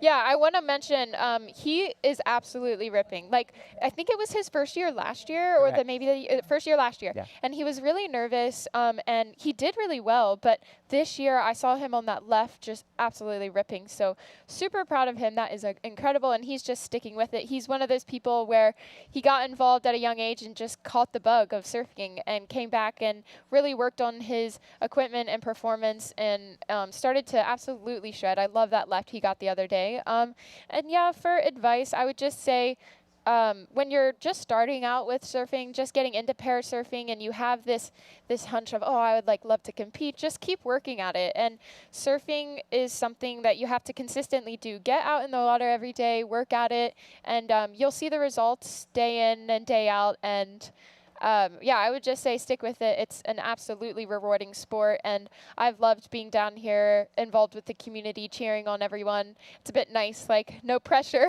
Yep. But yeah, it's awesome seeing the young and up-and-coming generation ripping. Absolutely, and of course there's been so much engagement between the ISA and Parasurfing, developing the sport of parasurfing, and the leadership spurred the worldwide growth of unifying the parasurf community through these international events. And of course the ultimate goal has been Paralympic inclusion. Right. And of course it was heartbreaking for our community for the choice not to include parasurfing in the LA 28 Paralympic program. But what do we need to do as a community now to set our sights on Brisbane 2032 and the opportunity to still have a chance of Paralympic inclusion? Yeah, I think everyone was super bummed. I mean, when I saw the press release, I was pretty shocked. I think everyone thought it was going to get in. But I think in hard times like these, when we feel like we want to separate or we want to be segregated, we need to come together. Great. And I feel like for 2032, we need to unite and be stronger than ever. Like, learn what we did maybe in LA 2028 and fine-tune classifications, be more in tune with what the Paralympics really needs. And so just fine-tuning those little things that we think maybe went wrong, I'm not quite sure. And yeah, just I would say stick together and keep the movement alive, because at times like this, I think we want to, not that we want to give up, but it's hard for morale, because we were really hoping for LA 2028. So I think in these times of hardship and disappointment, just to keep at it. I know it's tough, but yeah, just stay together, stick together, and I know that it will happen someday. It's just, yeah, it's just maybe not the right time. And talking of the right time, Yeah, it's go Quinn Quinn. Waitley up and riding. I'll let you talk through this ride here. Yeah, Liv. Quinn going left on that pier bowl, turning, looking left, absolutely ripping, and then looking right. She's been working on that. I know for a while she's been struggling with purling, and that board seems to be super stable under her. She seems really comfortable. And to have her dad as a pusher, I mean, of course, your family's so close to your journey. You know, you're originally from Pennsylvania, moved out to Southern California. How powerful is it to have your family behind your passion for sport? I mean, I think it's everything. I mean, my mom's my best friend and my biggest mentor and biggest supporter. So having your family in your corner is huge. I think it filled me with so much confidence. And I know it does with Quinn having her dad pushing her in. And here's the replay. Beautiful conditions as well. Yes, it's smaller, but we've been blessed all week, and it continues to be great, Liv. Yeah, I mean, like, look how pristine that water is. Great drone view. So as it stands right now, Beatrice Duran remains in the lead, waiting for that backup score for Sarah. Quinn Waitley chasing a 4.11. Liv, this comes in at a 3.07. Not much time left, but let's appreciate the elegance of Quinn. She's such a fantastic performer and brings so much positive spirit. Yeah, she has so much style, too. I absolutely love it. And, yeah, it was a little bit under the score that she needed. I think if the wave was a little bit bigger, it was one of those in-between ones. But I think if she would have done that exact same thing on a little bit of a bigger wave, a little bit more critical, I think she would have gotten it. But like you said, like, today's conditions are a bit tough, and if there are no waves, you're going to have to go on those in-between ones because those sets are so few and far between. Recognizing a few friends on the sound there. Looks to be a bit of Team Spain on the left. Oh, yeah, definitely. Palermo, she's already booked a spot in the final. Onda, unfortunately, eliminated from Prone 2. He was a finalist last year. Prone 2 has been highly competitive, as always. Oh, yeah. We've had big names going down early. And let's give a little bit of love, of course, to Access Tracks. I mean, how important is it, the work that Access Tracks have been doing over the years, Liv? Oh, yeah, for sure. It allows people in wheelchairs and people with cerebral palsy or any disability to easily access the beach and to watch the comp and just be comfortable at the beach and not have to like struggle going through the sand. And yeah, so they've been super great for this competition. Team Japan currently 5th on the team rankings going into things this morning. Team France first, Team USA second, Liv. So what will be the energy behind Team USA to really solidify that opportunity to get Team Gold, which will be so important for them? Gosh, it's always a battle. Always either between us and France or Spain. So it's always going for gold for sure. But I think the team's going to be focusing on finals today. That's what it comes down to. And really just cheering on our athletes to get gold, silver, or any medal, honestly. Like, I also feel like it's okay. Like, if we don't get first, that's all right. And to just encourage the team, and if everyone's stoked, then I think that's really all that matters. I love that attitude, of course. USA have been team gold medalists 3 times. Brazil have been team gold medalists 2 times. France and Spain have both been team gold medalists 1 time. Of course, France favorites potentially coming in with the strength of their team, but I think it's going to be super close with USA and Australia as we move into the last 30 minutes. Quinn out there waiting for a 4.11. Liv, I mean, it's got to be the final words for you. Huntington, Surf City, USA, we're back here again, you know. Let's just appreciate what Huntington is giving this event. Yeah, I mean, great waves, great condition. It's pretty late in the morning and there's like no wind, beautiful water. So just super stoked to be here in Surf City, USA, and yeah, enjoying the beautiful beach and all the supporters. And yeah, it's actually been incredible. Thank you so much for having me. Well, Sarah Almagro has booked herself a spot in the grand final along with Beatrice Duran. Quinn Waitley has been eliminated, 5th place. But Liv, it's been an absolute joy to have you. 3 times ISA World Parasurfing Champion. Thanks so much for bringing your energy. Some messages of support for your fans tuning in? Yeah, I would just say anyone tuning in, keep cheering for Team USA and everyone surfing. Thank you so much for having me. And yeah, I'm going to go support. Stay with us. We've got our first final coming up. We're going to be crowning gold for our men's stand 1 here live from Surf City, USA.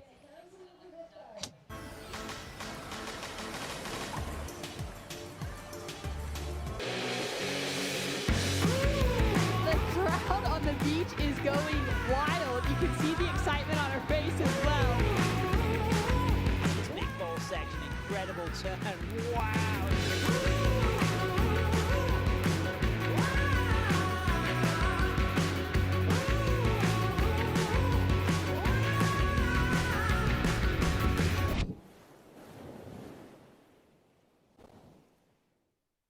Hello and welcome to Huntington Beach, California. I'm Kelly Miller, President and CEO of Visit Huntington Beach. Known as Surf City, USA, Huntington Beach boasts 10 miles of coastline and the most consistent waves on the West Coast. Huntington Beach has it all, with endless summer weather, year-round events, outdoor activities, and oceanfront resorts and spas. So get ready to be inspired, be connected, and be here, Huntington Beach. Plan your visit at surfcityusa.com.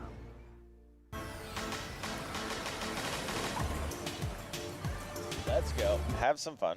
And welcome to the first final of the event. And before we can introduce this heat, we have to introduce this wave right here. That's Maxime Clarkin, the youngster from France, opening up. And wow, he had a lot of speed on that wave. Anthony Vela back in the booth with Mr. T, Roy Tuscany.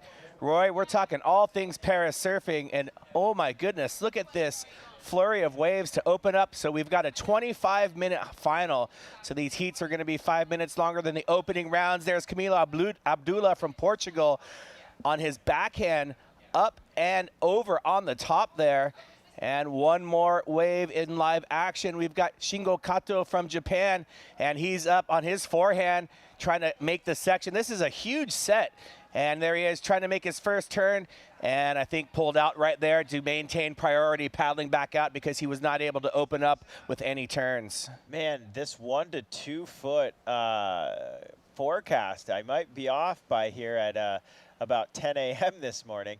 But surfer in red, Maxime Clarkin.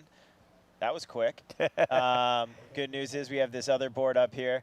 Shingao Keito from Japan. Sugori Nara from Japan in the green, and then Camila Abdullah from Portugal in the white. And we've already seen a slew of waves in here. Red really setting the precedent. Again, France is in the forefront of the team gold medal right now. Looking at standings going in today, it goes France, USA, and then the stinging Irjakawis from Australia. And then Spain and Japan rounding out the top 5 of our 25 countries here.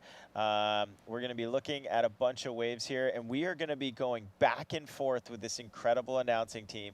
Sam's not even going to be able to skateboard from the venue to the snack shop and back. It'll be a massive fire of fun.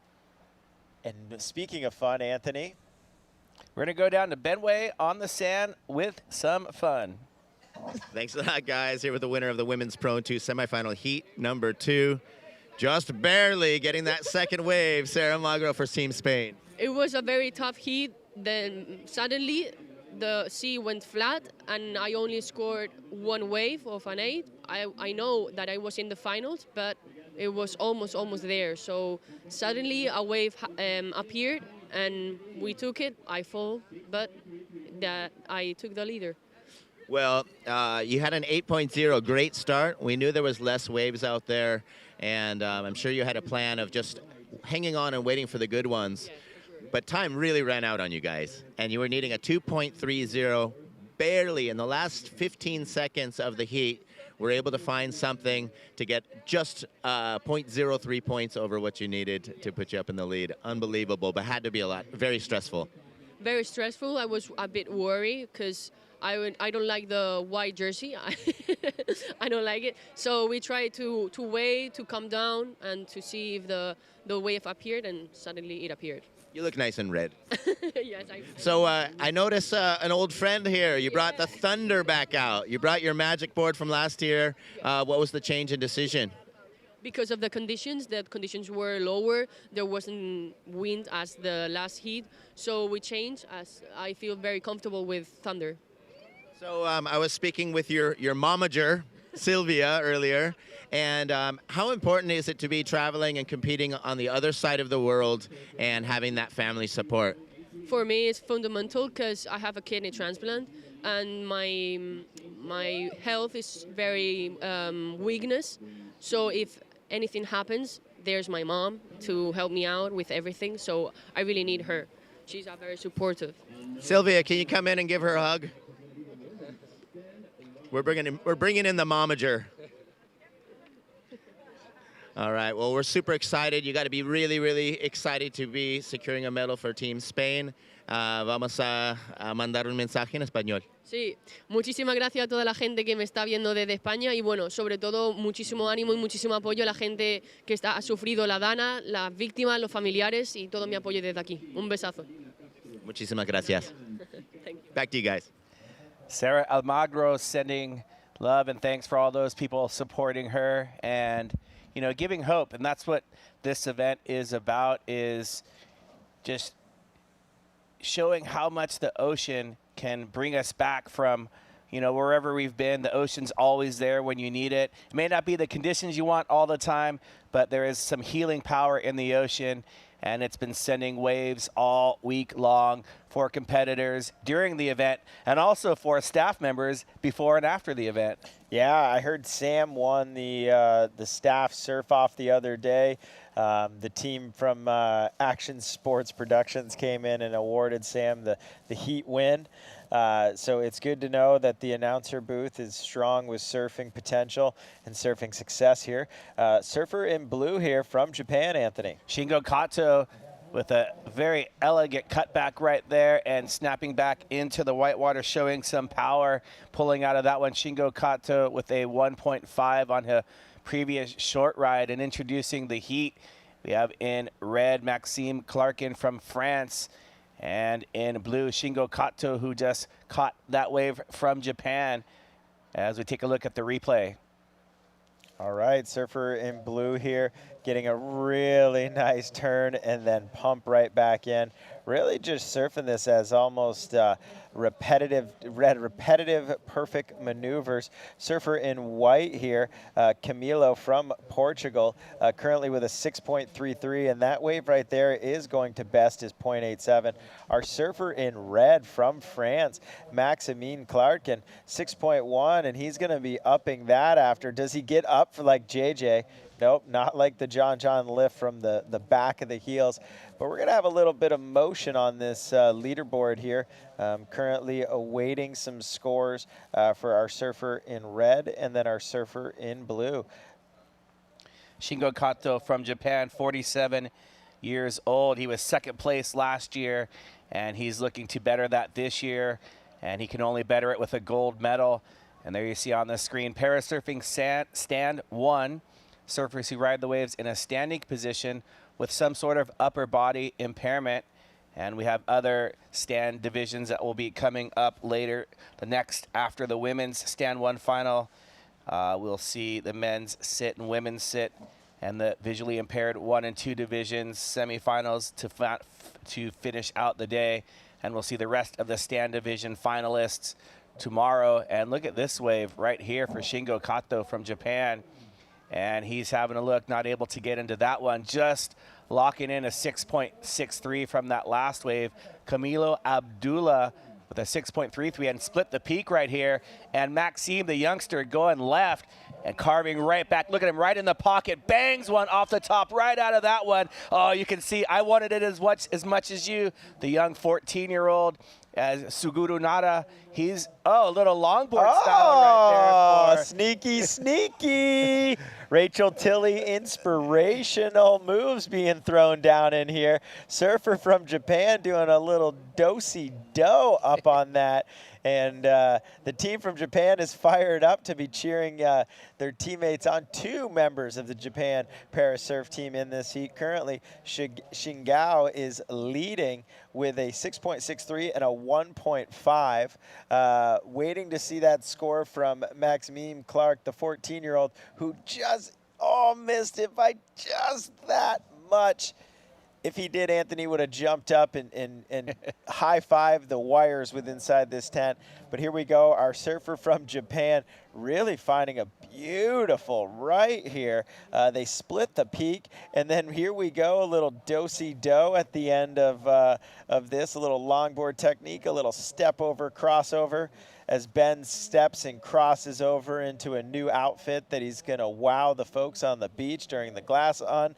Red is his color of choice, just like our surfer from France in the red jersey, who was awarded a 5.0 to pair with a 6.1. Now remember, Anthony, at the end of this 25 minutes, that's why this heat feels a little bit longer, we're going to crown our first world champion of this 2024 event. You can see the frustration from Maxime, and he wanted that second turn. And with that second turn, if he would have rode out, it would have been a huge score, I believe, into the excellent range. The judges are looking for commitment, which he showed, degree of difficulty.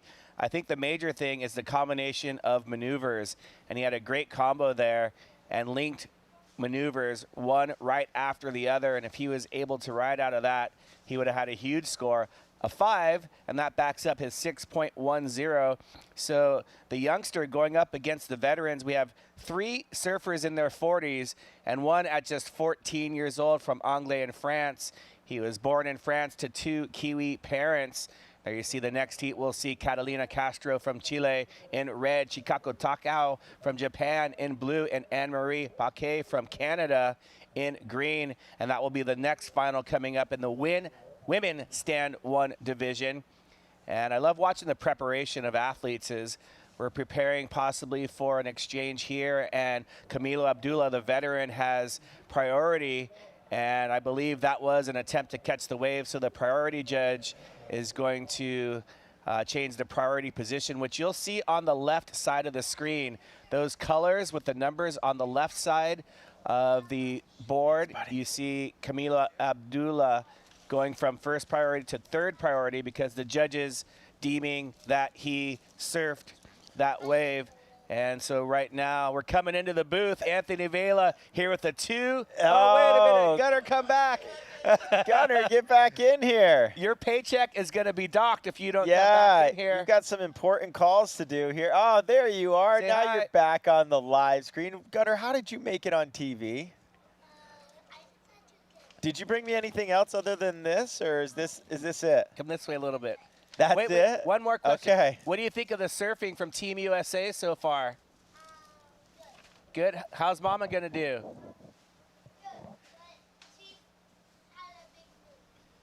She had a big ding on the back of her board. Oh, no, Mama had a big ding on the back of her board. Hey, can you go fix that for her? And Gunnar, where's mine?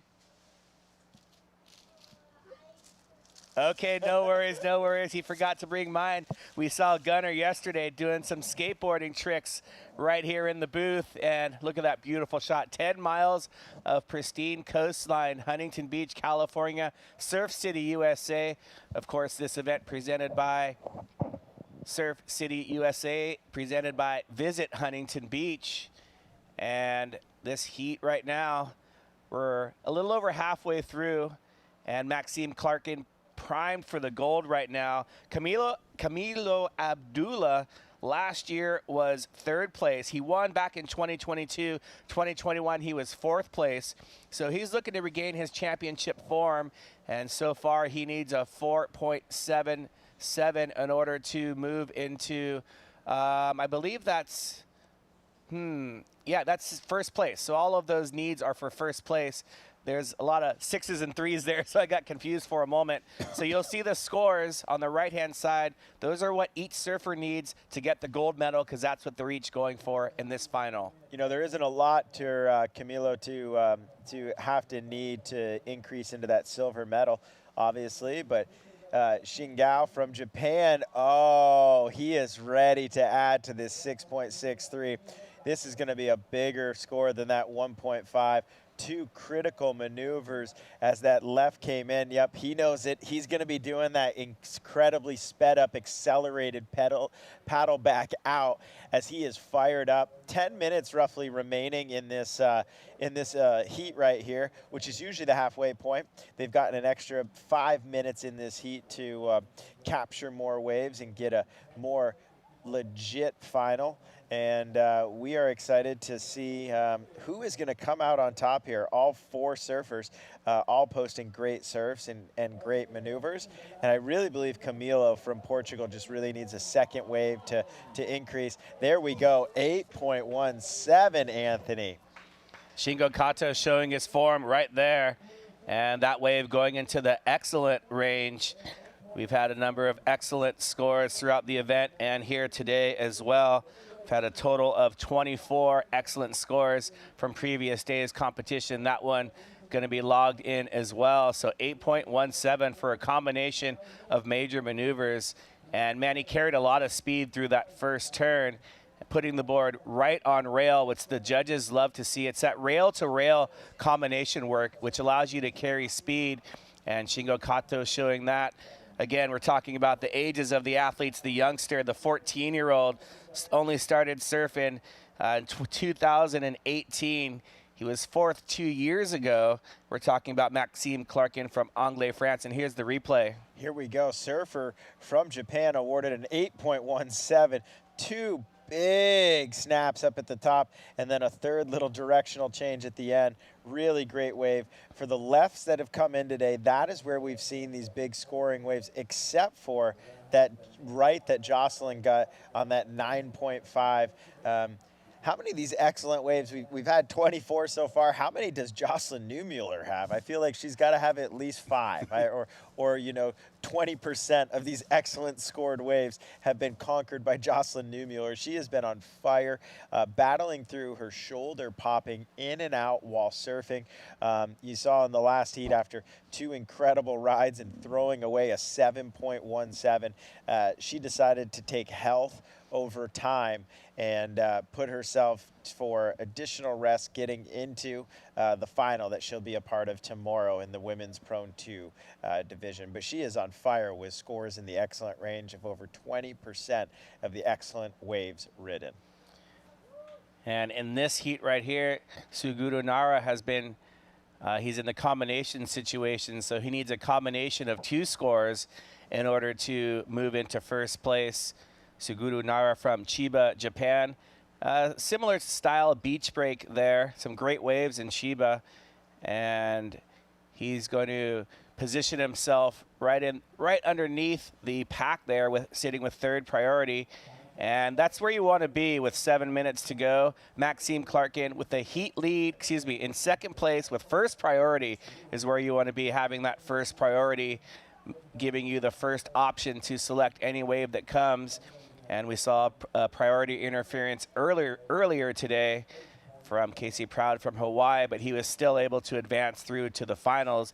If you do get this priority interference, and that will take away one of your scores. You'll be able to keep your best score. The 2nd score is taken away. Camilo Abdullah is looking for an 8.47, which is a huge score. That would be the best wave of the day. So really, he wants to back up his 0.87 and kind of lessen that need. And here we see a set approaching. It looks like our surfer in red with 1st priority having a look. And that left just bowling right into the pier. He's going to lose priority there as Suguru Nara up and riding. And he just stands up a little bit too tall on that wave. Needs to bend his knees, trying to maybe stand up to get some extension. Riding a twin fin longboard style shape, and he'll regroup and get back out there.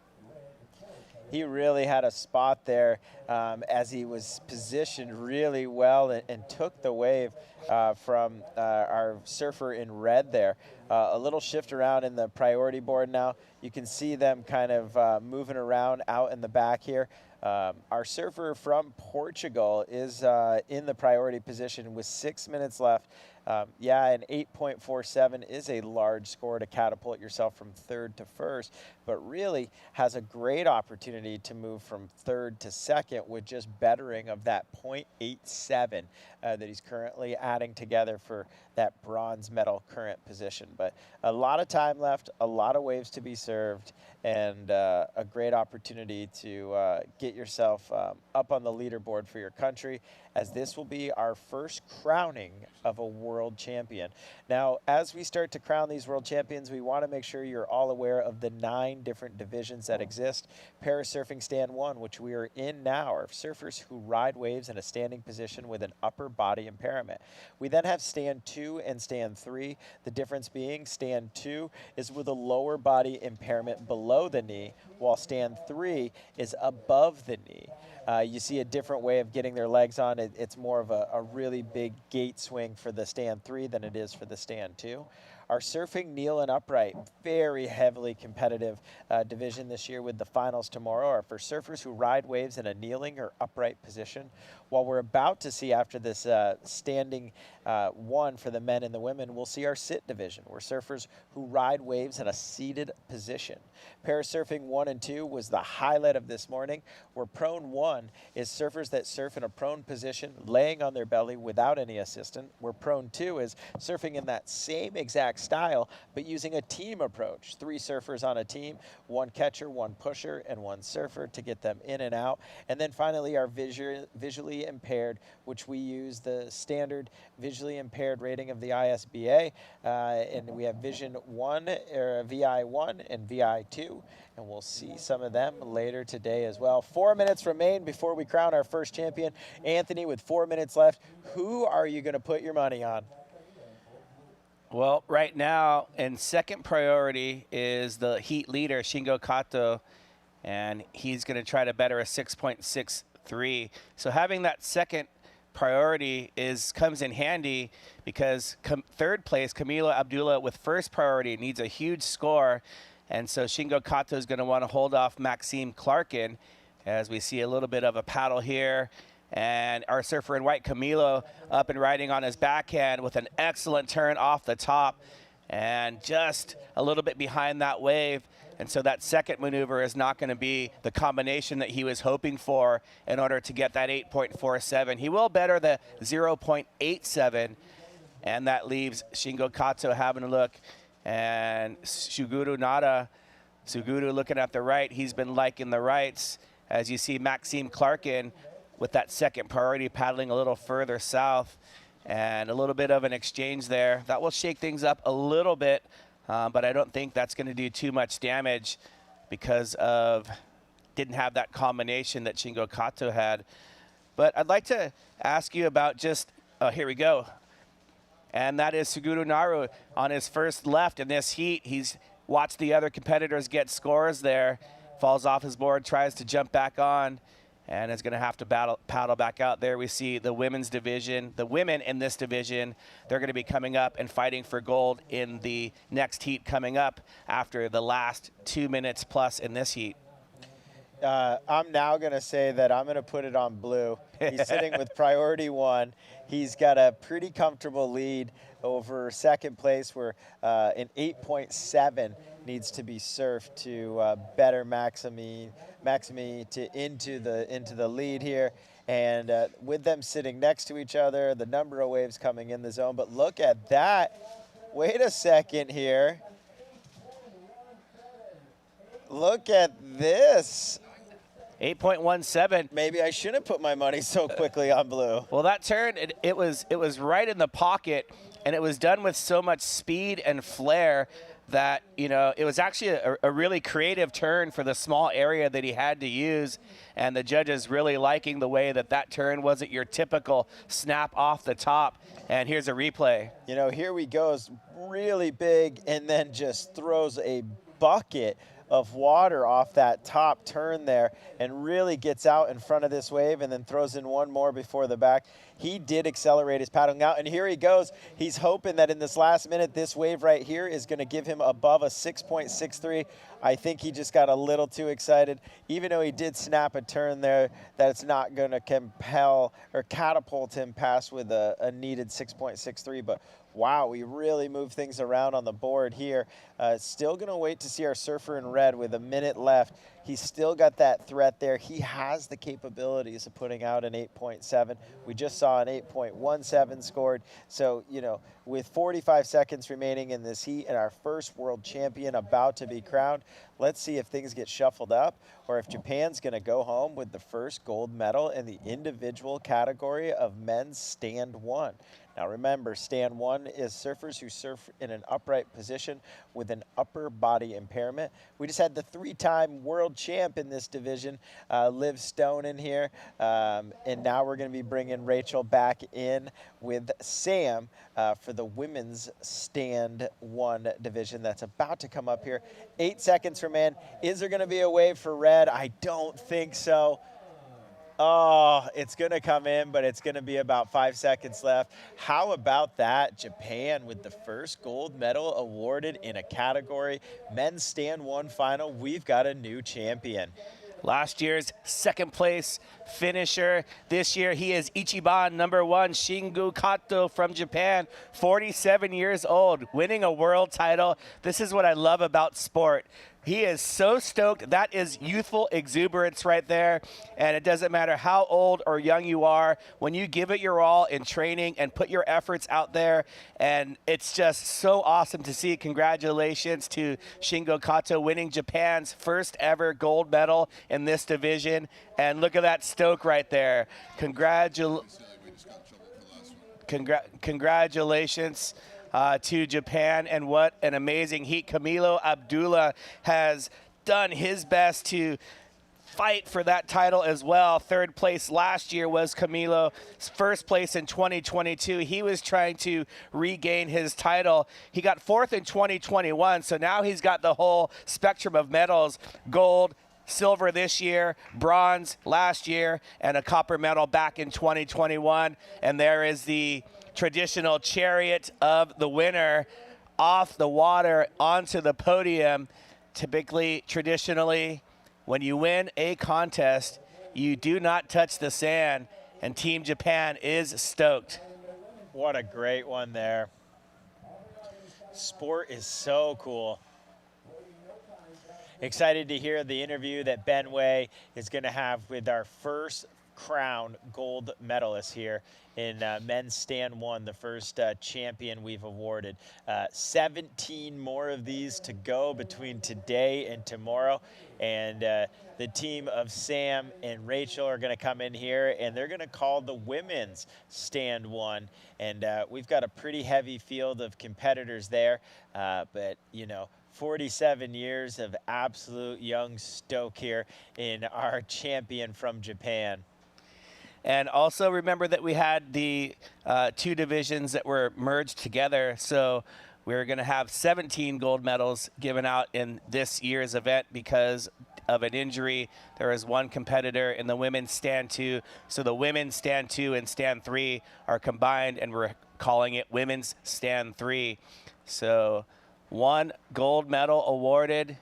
Also, we'd like to congratulate silver, bronze, and copper. I think a lot of times, you know, you hear about people losing the gold medal, but as we've talked about before, you're earning that silver, you're earning that bronze, and you're also earning that copper medal.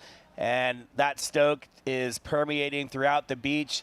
And we're going to take a short break and come back with the next final right after this.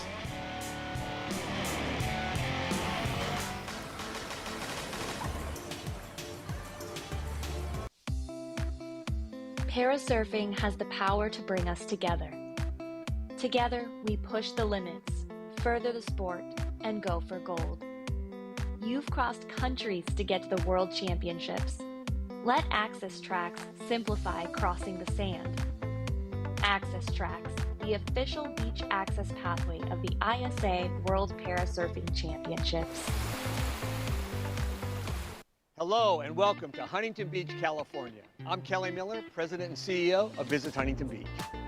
Known as Surf City, USA, Huntington Beach boasts 10 miles of coastline and the most consistent waves on the West Coast. Huntington Beach has it all, with endless summer weather, year-round events, outdoor activities, and oceanfront resorts and spas. So get ready to be inspired, be connected, and be here, Huntington Beach. Plan your visit at surfcityusa.com. The beach is going wild. You can see the excitement on her face as well. This big ball section, incredible turn. Wow.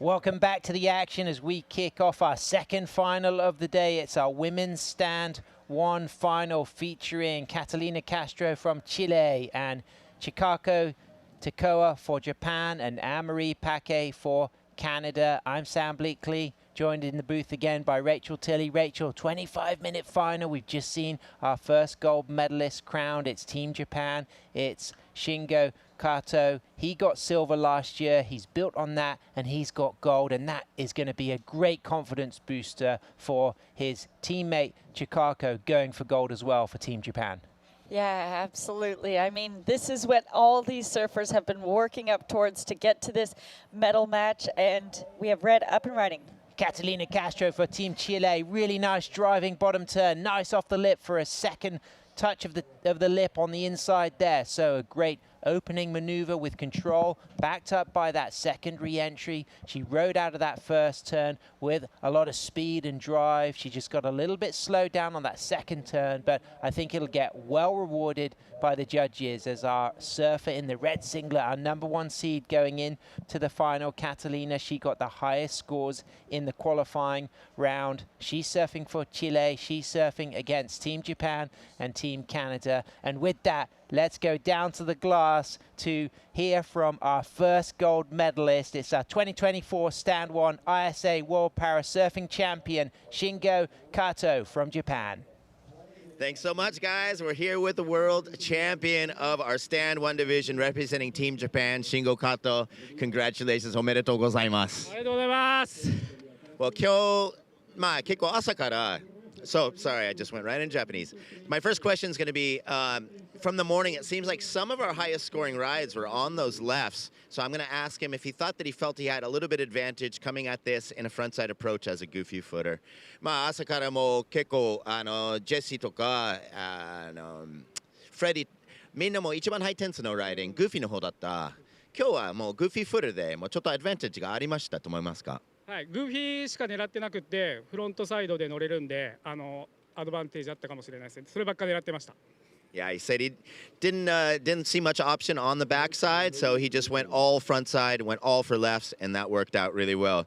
So last year he got a silver medal. This year he's got a gold medal. I just want to ask him how proud he is to be an MVP for his team at the moment. まあ去年も銀メダル取って今年も初の金メダル、チームジャパンのこのイベントの初の金メダル。今の気分はもう説明してください。去年銀メダルで、それから今回ハンティントン来た時もあんまりうまく波に乗れない時があって。そんな時にある日本の友人がそういう時はもう笑えばいいんだよっていうことを言ってくれて、もう何があっても笑って過ごしてたら金メダル取れました。So he said, yeah, he got the silver medal. This year in Huntington, there was a few heats where he just didn't get the waves he wanted. And his team members said, the only way you can do is just laugh it off. So he was just basically just smile, have a good time, and it worked out really well. まあ、最後、日本にいる応援している方に応援メッセージください。マイファミリーとあと一緒に海入っている先輩方、職場の皆さん、あと去年優勝した渚ちゃん、いろいろありがとう。頑張りました。おめでとうございます。生ビール飲んでください。Thank you. Back to you guys. Congratulations, Shingo, our first gold medalist here in Huntington for the 2024 ISA World Parasurfing Championship. That was Stand 1 men's. Now we have Stand 1 women's. And out there in the water, it's our Chilean surfer, Catalina Castro, out there in first. She's got a 4.33 and a 1.83. Chikako Takoa for Japan has got a 3. She hasn't got a backup wave yet, and we're still awaiting the first wave to be ridden by our Canadian Anne-Marie Paquet. Rachel? Of course, just 3 women here, going for gold, going for silver, going for bronze. Who's your money on? Well, I mean, the opening ride of our surfer in red, that 4.33 was really, really great. But let's take a look at this replay. Our 3.0 from our surfer in blue, surfing on her backside. That opening turn really nice. That second turn really not able to ride it completely out of it. Let's take a look at this ride from our surfer in red, this first ride. That second turn, just unfortunately digging the rail, but that first turn is where she got the money from, or what am I looking for? Yeah, that was the money turn. Points. Yeah, that was the money, the money turn, whatever. That's where she gambled, and that's where it paid off. And I think that was the reward, that 4.33. Had she ridden out of that second turn, we could have gone much higher on that score. A lot of speed, a lot of drive. If you compare the approach between Catalina and Chicago, why do you think that Catalina got the better of that first exchange? I think that opening turn of our surfer in red, she was really able to demonstrate putting it on rail, and she wrapped, if you watch the nose of her board on that turn, she really wraps it, redirects all the way back towards that right, and then bottom turns back, where our surfer in blue kind of did almost more of like an S-turn, a down carve, and bottom turned back out of it. So the judges really rewarding that complete wraparound. Live action here. Anne-Marie Paquet for Team Canada gets a wave on the inside. Catalina Castro won't get that wave, so priority will now be with Chicago. So she's looking to still get her backup score as Anne-Marie Paquet gets a 1.2 from Montreal, riding her 7.2 talk board, keen horse rider, keen snowboarder, even started river surfing back in Montreal in 2020. As we can see, a nice high line dropping into the bottom of the wave for Chicago, and then just widening her stance and then just hopping through this section here on rail. A little subtle adjustment, a little subtle change of line there through the last part of the ride, so she'll get that backup score. Not as significant as that opening maneuver we saw for Catalina on the 4.33, so I think relative it's not going to get close to that 4.33, but now with that backup score she can relax and she can really start to build on things. Rachel, if you were her coach right now, what would be your advice for our Japanese surfer Chikako? Well, now it really does come with 15 minutes remaining. She has time to be patient and be really selective with the waves that will stand out, will run and provide that opportunity to, I would be telling these surfers, try and look for a wave that will give you 3 maneuvers. Yeah, great. That would be game-changing, the opportunity for 3 turns. Now, you've competed a lot on these types of conditions at Huntington on the south side as we move to the higher tide. What are the reference points when you look for that set and where you're going to positioning? How far up the pier are you looking, or are you looking more to the left, to the south of the pier? It really depends on the tide, but, you know, kind of where those surfers are, you can see the little hut right towards the left of your screen. On the lowest tides, we're sitting all the way out by there, or Yep. if it's a lot bigger, we're sitting out there too. So Sure. It's actually all comes to your practice sessions that you start to get that feel and, okay, where is the sandbank really standing up at the moment? As we see red getting into this one. Up and riding, our heat leader going for gold for Chile. Catalina cuts back, nice opening turn, drives off of that second turn and then just comes unstuck on that final turn. But again, good combination of 2 maneuvers leading to that third maneuver. Did fall on the third maneuver, but those 2 completed maneuvers, good control, a smaller wave, but certainly is going to be a significant backup score. A 1.83 to replace. But talking about the difference between those combination of maneuvers versus that 1 completed maneuver on that 4.33, do you think that could even go higher, or do you think that's going to be less than her opening score? I think the judges will really be using that one as a reference because it is so similar with that main single standout turn and then Sure. not really getting that second turn. She buried that rail, a little bit too much weight in that front foot as she go to execute that second turn. So let's take a look. Nice speed off the takeoff, really wraps it around there, maintains that speed, and then here it's where you can see the wave started to die out and she was kind of going into it with a little bit too much gusto. So taking a look at this drone angle, you can see that wave starting to kind of pitter out in front of her, and that's where when you go to turn really strongly on a wave that starts to peter out is when you can make those little mistakes and bury those rails. She gets a 3.93 like you thought, Rachel, comes out just a little bit lower than that benchmark of the 4.33 for her opening ride, but she's in a strong position now for gold. Of course, these are surfers with upper body impairments, and what you could see from Catalina was the adaptation of her equipment, just using that pad on the inside on the right rail of her board, and as she pops up you can just see her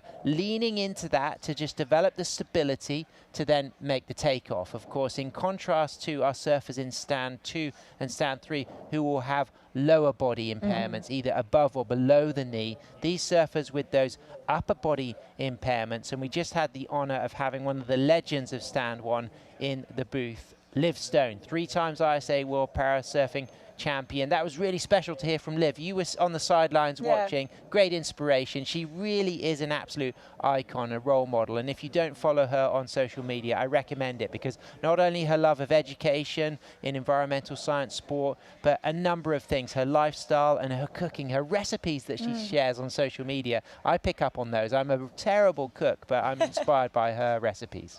Yeah, she is an outstanding human, an outstanding surfer. You know, that goes without saying. Her medals speak for themselves, but she is just such a gracious and nice person. And I always love when we get to link up and spend time together and catch up. She's spending a lot of time in South Africa these days, and you know, seeing her work over there has been really great to track through social media. Great stuff, Team Chile, looking good. Currently in their gold medal position. Big shout out to all of you Chilean surf fans tuning in, supporting Catalina Castro. She's out there in gold as it stands with a 4.33 and a 3.93. We have just been talking about Liv Stone, a former gold medalist in stand 1, the 21-year-old opting to take a break from competitive surfing. Now, Rachel, you know that experience of still being very young and occasionally opting to miss some events. You haven't done it that regularly, but you have decided occasionally with education and other work commitments. How do you feel now Liv will be, having watched this week? Is that going to fire her up more to come back next season, or do you think it's going to reinforce her decision to have that balance of maybe staying away from competition and using surfing for other means? Yeah, let's get back to that after we watch this wave, unfortunately, in and out for our surfer in blue. You know, I was talking to Liv and her mom about this just now, and my experience in that. There were, last year, instead of competing in the ISA longboard event, I opted to, I got hired to work on the commentary team, and that was a great experience. But honestly, sitting there and talking to all the surfing and talking to the heats, watching strategy play out, it really did reinvigorate for me, going, hey, watching all of this, I now have a keen eye for this wave. We were in El Salvador. It helped me really learn the wave. Sure. It helped me. It's good research. Yeah, it really was. But it absolutely did invigorate my passion for competing, and that was a really nice feeling, you know, to miss competing and give myself that opportunity to miss it. And so I have a feeling, you know, knowing Liv, she's well accomplished. She doesn't have any more to prove, but as a competitor, we love competing. It is so much fun. So I have a feeling we will definitely see her getting back into the jersey. Yeah, well, I shared the booth with you in that 2022 edition of the ISA World Longboard Championship in El Sunzal, El Salvador, and I could see that your hunger for competition was just building and building. And then, of course, you opted to represent USA the next year. You got silver. You won your second WSL World Longboard title, and here she is in gold medal position. It's Catalina Castro up and riding with a nice cut back to the section there, and just comes out of that cut back. It just gets high on that line. She will get a third significant score, potentially a fourth significant score it could be, because she's now on her fourth wave. That 4.33 her opening score, the 3.93 her second score. You think that's going to go into her top 2, Rachel, or just fall a little bit shy of that last 3.93? I think it'll probably fall just a little bit shy, is my gut feeling. So we'll wait to see what that score is going to be. Unlucky for Chikako Takoa. She, on her last wave, drops a 2.5, and you just felt like there was a good bit of scoring potential, but she was unable to really drop into that wave and really maximize those sections. So at this point, with 7 minutes or nearly 7 minutes remaining, this is our final, our gold medal match. All the surfers are trying to win a gold medal. And, you know, previously we were talking about when there was 15 minutes remaining, okay, if you were a coach, what would you be telling your surfer? Well, at 7 minutes now it's go time. Now you are, you know, our surfer in blue only needs a 5.26. The requirement quite higher for a surfer in green, a 7.06. So for my advice to our surfer in red is to really continue to just up that requirement. She's looking for waves that will improve upon that 3.93, but it's not over till it's over, so stay strategic. This is our opportunity for our surfer in blue then to hold on to that priority. I would still be patient until maybe about the the 4 3-minute mark, you know, but I would continue to be patient with that first priority to look for that wave that will provide, if she gets 2 or 3 turns, that 5.26 is easy money right there. And talking of watercolor, we got a bit of cobalt out back. We've gone quite azure on the inside, and it looks like our Canadian from Montreal, Anne-Marie Paquet, is having a look. She's not going to catch this one, so she won't replace that low backup score. 1.20. She needs to get that second wave. She's currently in bronze medal position. The woman on your screen from Japan is in silver. She's having a look, a late takeoff. Can she make it? Yes, a fantastic drop there. She engaged that fin, and I thought, wow, this is going to be a big opportunity. She takes a fall. She's going to paddle out again for more. She's got 5 minutes, 40 seconds. Catalina has also just caught a wave, so we'll wait for that score to come through, but that was a big opportunity for Chicago there. I was feeling really good about that, actually. On the takeoff, I was going, oh no, it's really starting to stand up behind her. This will be a late takeoff. I feel like I went through a lot of motions. I was like unsure. She took off. It looked like she got stable on her feet. And then I thought, oh, fantastic. What a fantastic drop. And then in the last second, just kind of dug that rail in and went upside down. But she's going to make it back out there already with second priority. But that won't make too big of a difference, this priority situation with green and blue, at least pretty much sitting on different peaks there, different strategies. Well, Chicago is a copper medalist from this final last year. What happened here, Rachel? Well, she got to her feet really quick and got underneath her. I think anticipating that late drop, sometimes you can then overcompensate, and I think her upper body overcorrecting and then swinging her hips out from underneath her was kind of what saw her then fall back onto her heels. And Catalina Castro, she was bronze in 2023 in stand 1, bronze in 2022. She had silver in 2021 and gold back in 2020. So she's already got a gold medal. It feels as if she's the front runner to get that second gold medal. She's riding her Weiler boards designed in Peru. She's, of course, representing Team Chile. 4 minutes, 15 seconds remaining. If you were working now as Catalina's coach, what would be your advice just to really kind of see off the competition in these last 4 minutes, Rach? Well, there are 2 strategies. She can either be with third priority, I would say get busy, get on another wave, improve that 3.93. Sure. Or you can sit there and wait for the rounds until you work your way back up to first priority and then just hold on to it and then command the heat and that wave selection. And we can see that priority absolutely essential with choice of particular sets, but we have seen some surfers getting significant scores out of priority today as well. Yeah, it's totally possible, which is why I would say for her, only looking to improve upon a 3.93, finding a wave under priority that can improve upon that is really possible with the quality of waves that we're seeing here this morning.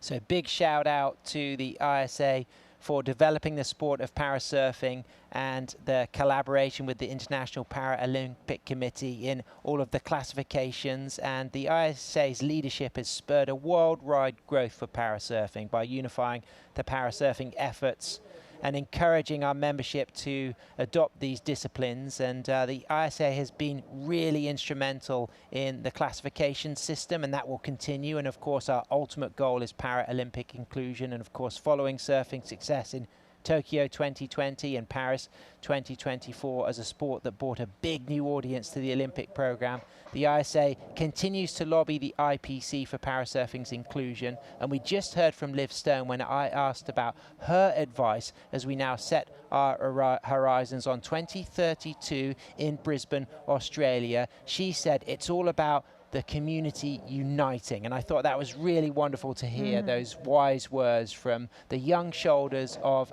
multiple champion Liv Stone.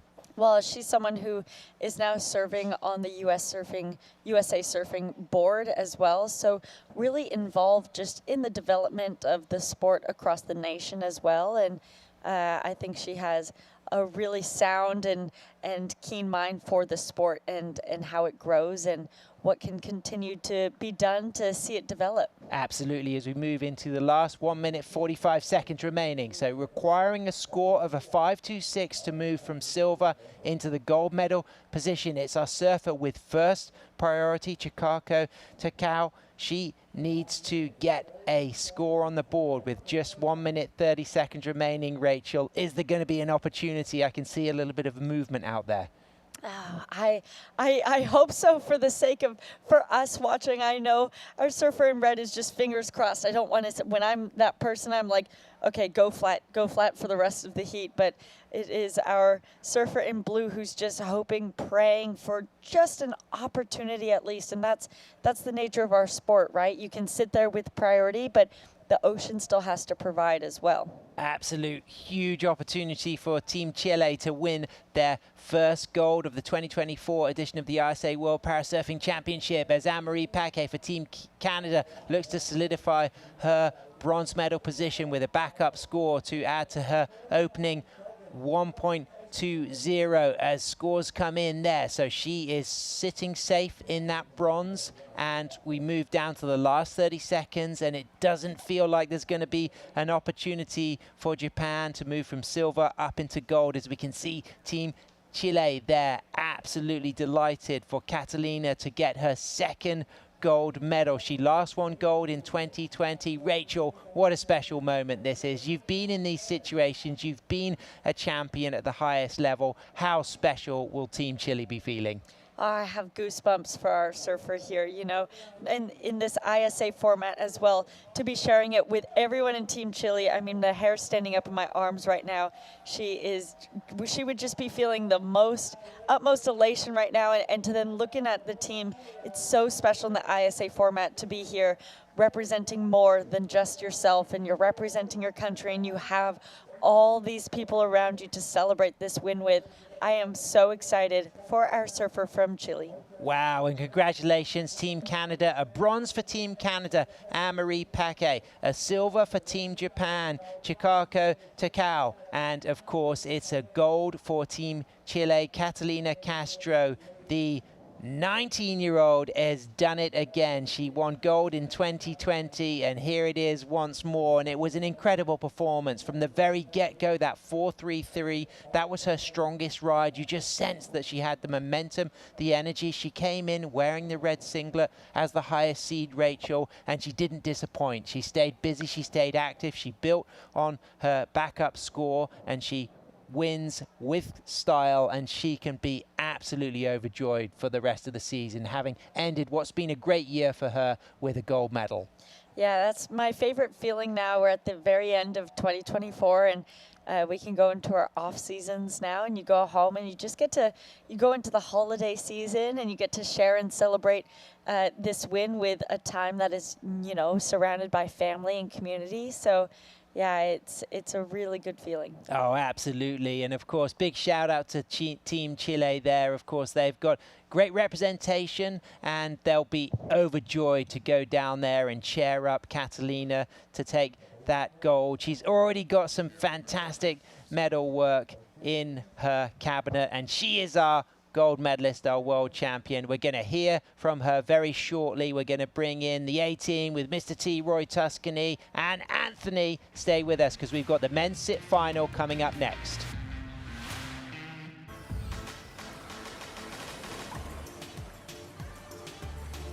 Hello and welcome to Huntington Beach, California. I'm Kelly Miller, President and CEO of Visit Huntington Beach. Known as Surf City, USA, Huntington Beach boasts 10 miles of coastline and the most consistent waves on the West Coast. Huntington Beach has it all, with endless summer weather, year-round events, outdoor activities, and oceanfront resorts and spas. So get ready to be inspired, be connected, and be here, Huntington Beach. Plan your visit at surfcityusa.com. Parasurfing has the power to bring us together. Together, we push the limits, further the sport, and go for gold. You've crossed countries to get to the World Championships. Let Access Tracks simplify crossing the sand. Access Tracks, the official beach access pathway of the ISA World Parasurfing Championships.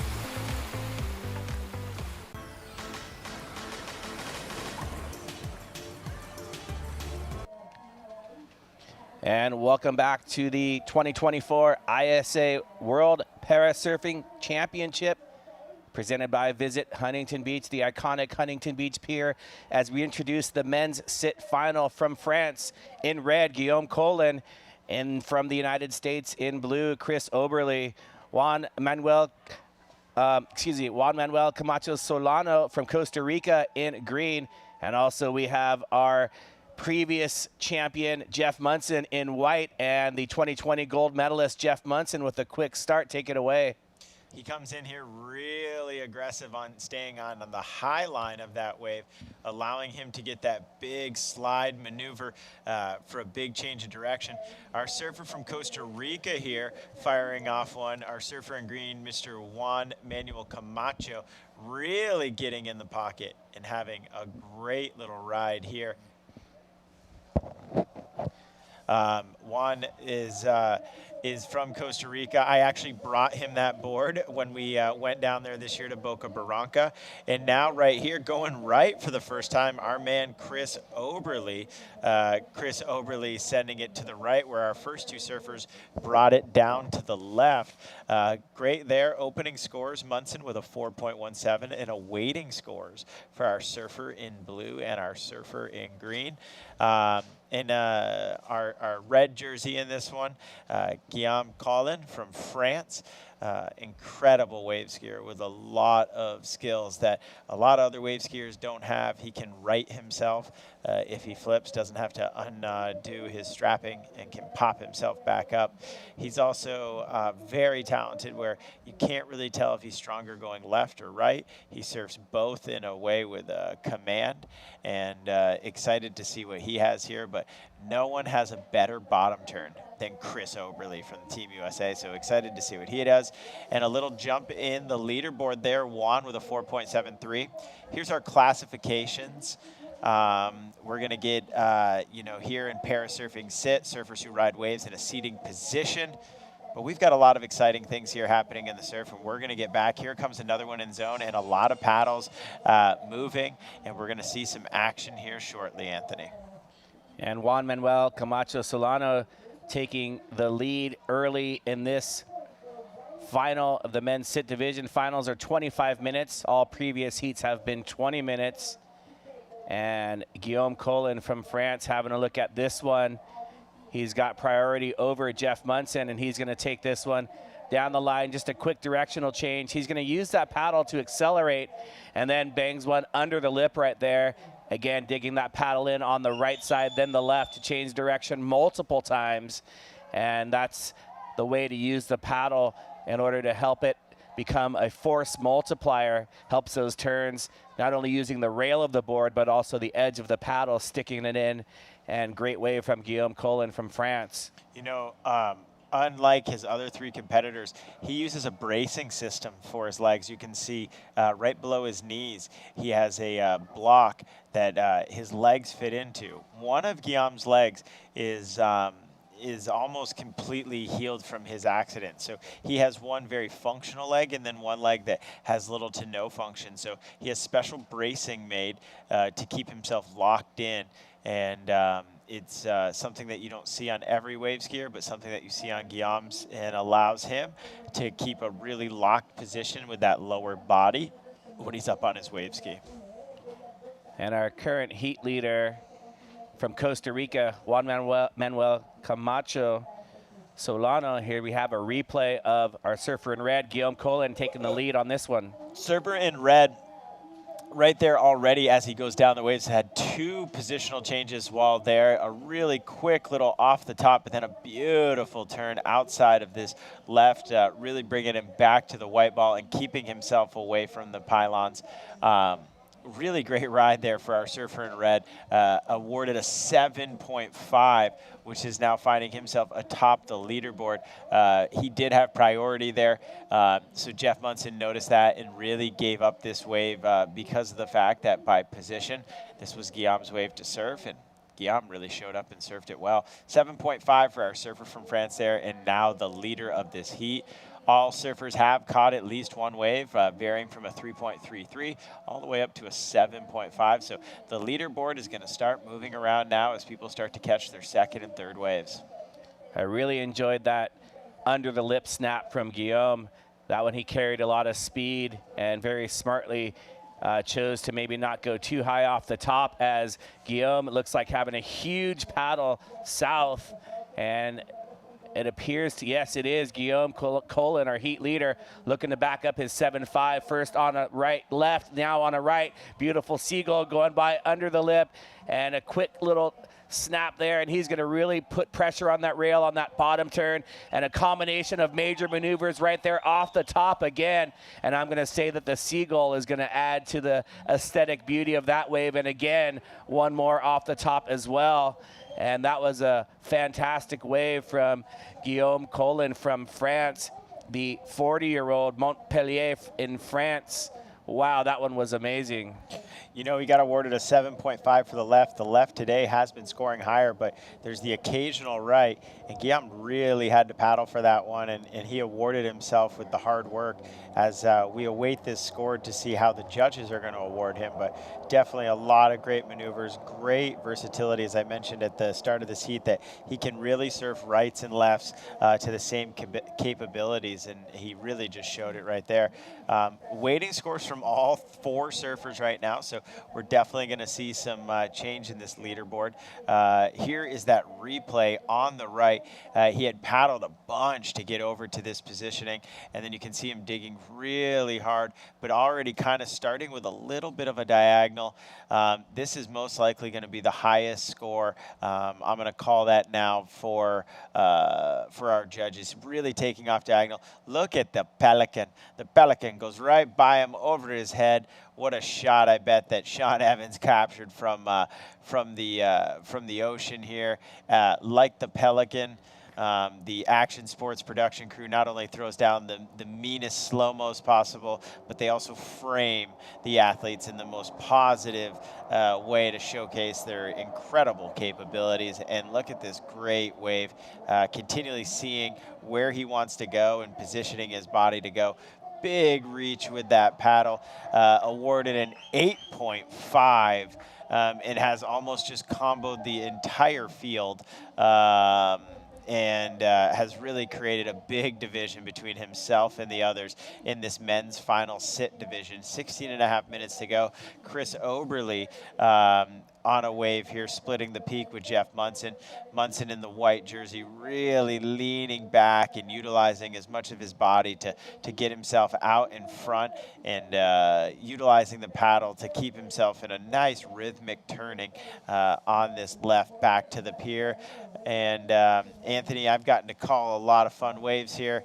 What else do we got going on? Oh my goodness, that is a huge call. 17 minutes to go. You're going to call that 8.5 the best wave of the heat. Well, let's see how that plays out. Backing up his 7.5 with an 8.5 is Guillaume Colin. And down on the beach, we have our second world champion of the day. Ben's down there with Catalina Castro. Ben, take it away.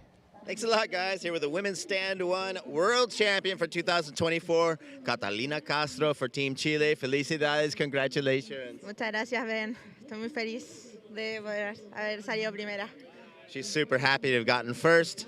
My question to her is, she's got a bunch of medals of every color. She's already holding a gold. Now she's got that second gold, and it seems that she's created a formula to always make it to the podium. So I'm going to ask her if she has a specific formula that she's created, and if she followed that pattern to make it once again here to get the gold. Bueno, tienes un montón de medallas, una colección de medallas, incluyendo uno de oro, y siempre llegas a los finales. Y quería preguntar si has creado como una fórmula para surfear tus hits, para siempre ganar y siempre llegar a los finales, y si has seguido la misma paterna en ese evento. Bueno, sí, he tenido la posibilidad de ganar varias medallas, pero ya he estado dentro de los últimos años peleando el segundo, el tercero acá en el Mundial, y ya por fin se dio, después de harto tiempo, la primera de oro en el Mundial. Así que muy feliz, y nada, ahora por lo menos hicimos una adaptación a la tabla que me sirvieron un poquito mejor para mejorar mi parada, poder entrar mejor a la ola y ahí pude mejorar mucho más mi surf. Pero no, muy contenta y la cábala siempre de estar de afuera apoyando con el equipo y relajada, poder relajarme. So she was saying that they haven't been able to get the gold. They've gotten some great finishes in the finals, but in this season they added an extra block on her board that's helped her to get up faster and made things a lot easier and improved her performance. And she's so stoked to get the gold. Finalmente, explíqueme el orgullo de ser chilena con una medalla de oro en este evento. Nada, estoy muy feliz, de verdad todavía no la asimilo bien, pero llevar la medalla para Chile, la primera de oro, tenemos a otro chico en la final, estamos esperando la respuesta de ahora visual de Nicolás también para poder tener a 3 chilenos en la final y muy feliz de que sigamos sumando medallas para el país y también para mi ciudad.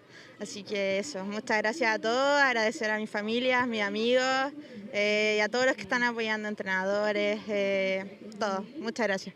Muchas gracias, campeón del mundo. Gracias, Ben. Back to you guys. Catalina Castro from Chile. And that last question, Ben was just asking what it means for her to represent her country in winning that gold. And she's just so stoked, and you can see the emotion of the athletes. You know, it takes a whole team just to get them here financially, a lot of sacrifice and paying off for our second gold medalist. So 1 gold medal for Japan, 1 gold medal for Chile, and France taking the lead in this one. And he has actually comboed the entire field. So each surfer needs a combination of 2 waves, has done Guillermo Colin. Chris Oberle we saw on a wave during that break. And I feel like he had opportunity to keep going right and then bank it off that end whitewater section. I'm going to enjoy seeing the replay and have you call right on cue. Here we go, split the peak. You know, you were just calling that perfectly, except we're going to get to see Jeff Munson first before we call that one. Oh. Wow, buries that nose, and that shows the expertise of how long Jeff Munson has been surfing on one of these, surfing one of the toughest breaks in the world. But here's that wave for blue, Chris Oberle, who just really beautifully quick turns up on there. But here's where I think he could have kept going and came back sooner. There was a big open face to play with, and it looks like Chris came back a little too soon. I still think he'll be awarded for this wave as length of ride, and some of the initial turns were just so fire to watch. Here's our server from Costa Rica, Juan Camacho. Really just a guy that catches a lot of waves and has a lot of fun putting perfect little turns in the pocket. Really finds the pocket of these waves. That board right there came from high fives, and Juan is putting it to good use and showcasing his skills. We currently have our surfer in France, as you mentioned, comboing the whole field. Here comes Munson in white here. Munson can 360 on these open faces. It's something that, you know, he does that no one else does. He really knows how to utilize the energy of a wave, and he's kind of popping all around. Oberle there jumps up into second after getting a 5.5 for that wave, where we think he could have got a little bit higher if he would have continued right. But again, it's easy to coach from the couch when you're not in the ocean. And Chris Oberle jumping up into second place now. We are at 10.5 minutes in this 25-minute heat, and this is our third final that will be crowning today out of 4. The women's sit division to follow this one. And currently our surfer in France is in a pretty good position, Anthony, to be helping France with their overall medal count. And this division typically has the most amount of waves caught because they have the assistance and the use of the paddle. And the paddle obviously is bigger than a hand, so they're able to travel faster to get out a little bit easier, especially on these smaller days. Jeff Munson currently in 4th. He's the most seasoned competitor, having won this class in 2020, and then also before it got reclassed, he won twice as well. And here's Juan Camacho from Costa Rica. He's trying to better both of his scores, but he also wants to better his low 4.73 to move into second place if he's not able to get a score higher than that 7.5 that we see from Guillermo Guillaume Collin from France. And so he's done his work at the beginning of this heat, you know, ticking all the boxes of the scoring criteria.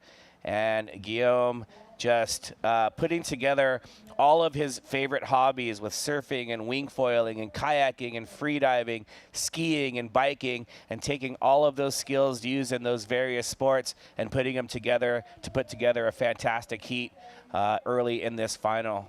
You know, Guillaume is a part of this Parasurfing sit division, where surfers who ride waves in a seating position. This is the men's final, 25 minutes. The women's final is to follow, also 25 minutes. And by the end of the women's division, we will have crowned 4 world champions on day 1. Here's that server from Costa Rica, Juan Manuel Camacho Solano, really just utilizing the ability to stay in the pocket and then that paddle really dictating the change in direction and surfing the wave across a really speedy turn right there, and then kind of slows himself down and utilizes what the wave's giving him to get through. It looks like he is going to be awarded a high 4 for that one. As we continually move the leaderboard around, we now have USA in 2nd and 3rd. As our good friend is looking on here into the ocean, and what an amazing shot. That's the legend right there. Sorry to interrupt, but that's PT,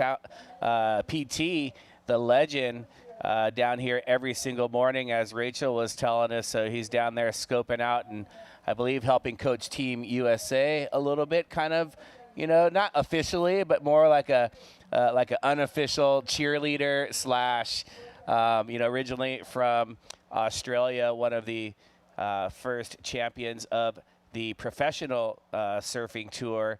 So Pete Townend down there supporting and just enjoying the competition with a beautiful day here.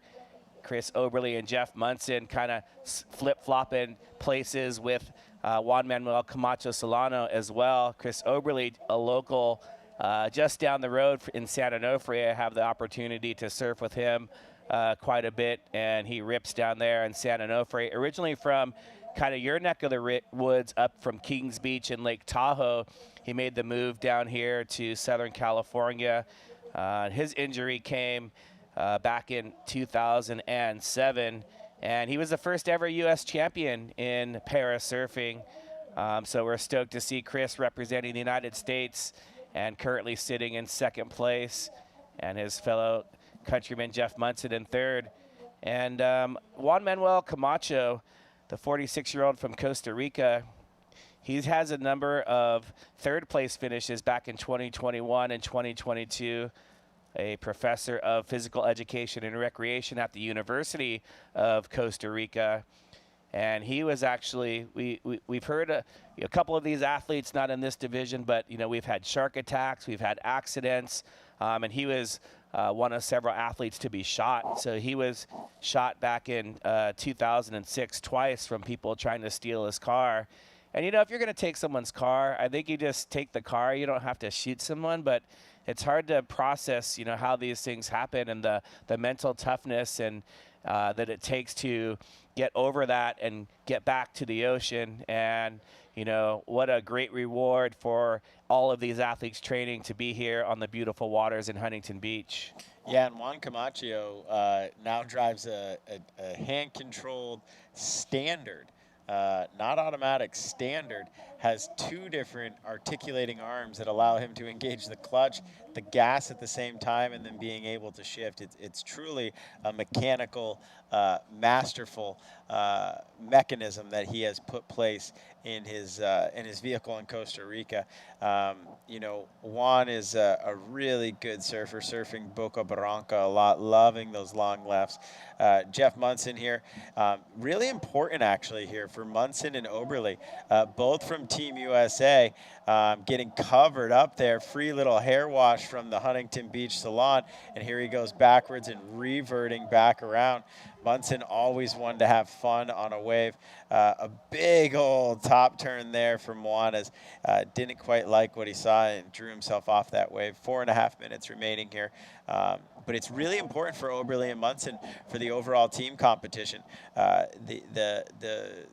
the fight for the team gold is really going to come down to specific positioning. And the United States sitting here, they're battling with France.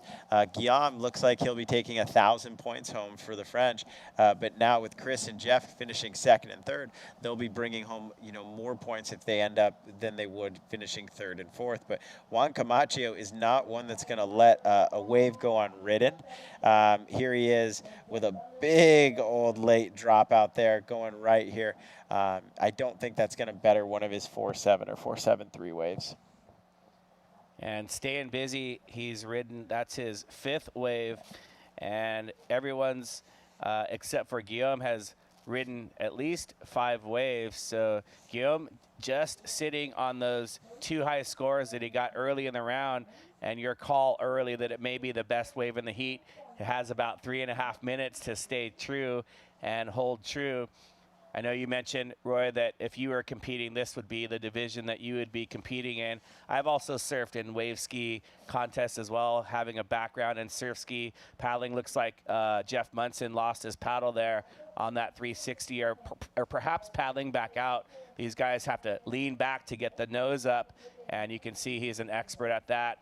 When you're trying to do some of the maneuvers that he's done over the years, you have to learn not only how to land the maneuvers, but how to fall and get back to your equipment. So Jeff Munson absolutely shreds on those very small boards. I believe that's the Tyler Lawston model that he surfs as well. And 2 minutes, 45 seconds. I believe, if my eyes don't screw me up, I think that is I think it's a Mac. Yeah, there's the big star for the Mac. Ian McLeod, Mac Ski has really taken over the Mac attack of wave skis here. Juan Camacho is on one of those, but then Guillaume and Chris Oberle are on Solomonsis, a board manufacturer out of France. The other board manufacturers in this division, Kings, paddle boards based out of Oside, Dave and Rhonda, incredibly human beings that create awesome, specifically designed boards. Here's Juan on a quick left. He just gave that head nod of actual stoke there. He's just a little bit ahead. Will he make this? Yes, it kind of. Yeah, he's happy with that one. He's waving his head up and down. He's excited. Yep, Dave and Rhonda Dahm, you're mentioned from King's boards down there in Oceanside. And also like to shout out Steve and Barry Bainey, who are the ones that got Chris Oberle back into the water surfing. So Steve Bainey doing a lot of creative work down at San Onofre to help provide access for the surfers, parasurfers, to get into the water. And here is our heat leader right now on another screamer and an excellent turn. Snappy right off the top, and another one, and bangs one off the top again, carrying so much speed and carving his way back. You can see how genius that maneuver was, because that wave is doubling up, and he's taking this one all the way in. Victory lap. He's stoked with 1 minute to go. It's going to be impossible for the other riders to get that combination of scores needed. Jeff Munson struggling those last 6 minutes with his equipment, trying to get reconnected with it. But Guillaume Colin looks like he's going to take home France's first gold medal of this event and add those valuable 1,000 team points. France absolutely crushing it in this event, and here we go. Oh, look at that extension that he gets on this first one. Really big maneuver right here, and throws the fins up at the top and absolutely gets a bucket of water to come off the top of this wave. He then comes down, and as he continues to look down the line, he sees there's still plenty of wave left to maneuver, plenty of scoring opportunities. And while my call of the 8.5 earlier was the wave of the heat, he decided with less than 2 minutes left to come in and really shatter that. 9.93 highest wave score now posted at this year's championships. 9.93 from our surfer from France, which not only solidifies him as the top wave score here this so far, but also the first gold medal for France, who has a monster team here What an absolute shred session that he just put down. 18.43 combined score. Guillaume Collin of France, our men's sit gold medal, and first gold medal for France in the team competition. United States ending up second and third with Oberle and Munson, and then in fourth in the copper position, Juan Manuel Camacho Solano of Costa Rica. It was really a battle for second, third, and fourth as Guillaume put together an incredible collection of 3 waves surfed, throwing out a 7.5 and having his top scores coming from a 9.93 and an 8.5, Anthony. And as you mentioned, his feet shall not touch the sand. This is the Champions Parade that France is bringing him up to go join our good friend Ben Way here in a minute on the glass and talk about this championship performance. That last wave was incredible, the highest score of the event. And, you know, with that 9.93, that means at least one judge threw out a 10, deeming that he surfed it perfectly. 5 judges, we throw out the highest score, the lowest score, and average the remaining 3. So I'm going to call there was a couple 10s. Near perfect surfing on that last wave from our French champion. And right now we're going to take it to a break and coming back with our next final. And we'll be back with Rachel and Sam in the booth.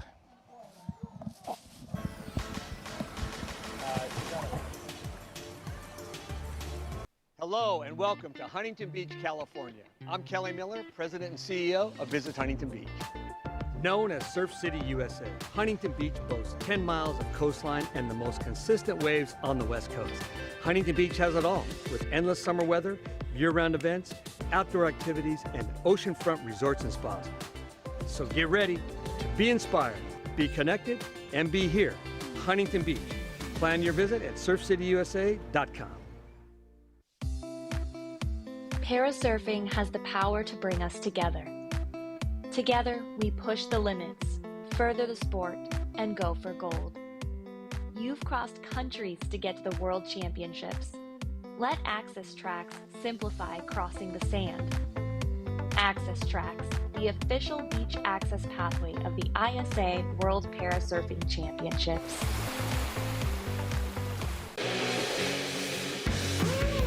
The crowd on the beach is going wild. You can see the excitement on her face as well.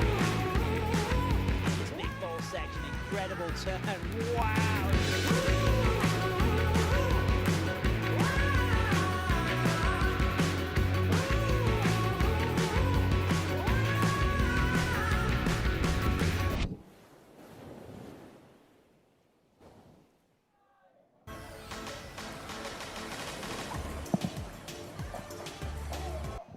Welcome to the Women's Sit final here for the 2024 ISA World Parasurfing Championship, live from Surf City, USA, Huntington Beach on the south side. Going for gold, it's Elena Nichols for Team USA. It's Alina Garbuzov for Team Hawaii, and it's Cass Eckroth for Team USA as well, and Lisa Franks for Team Canada. I'm Sam Bleakley, joined in the booth by Rachel Tilley. Rachel, of course, Roy Tuscany, the partner of Elena, just told me that she is on a custom max ski with pink flamingos on the bottom of the board. Are those pink flamingos going to give her good luck to get a back-to-back gold here?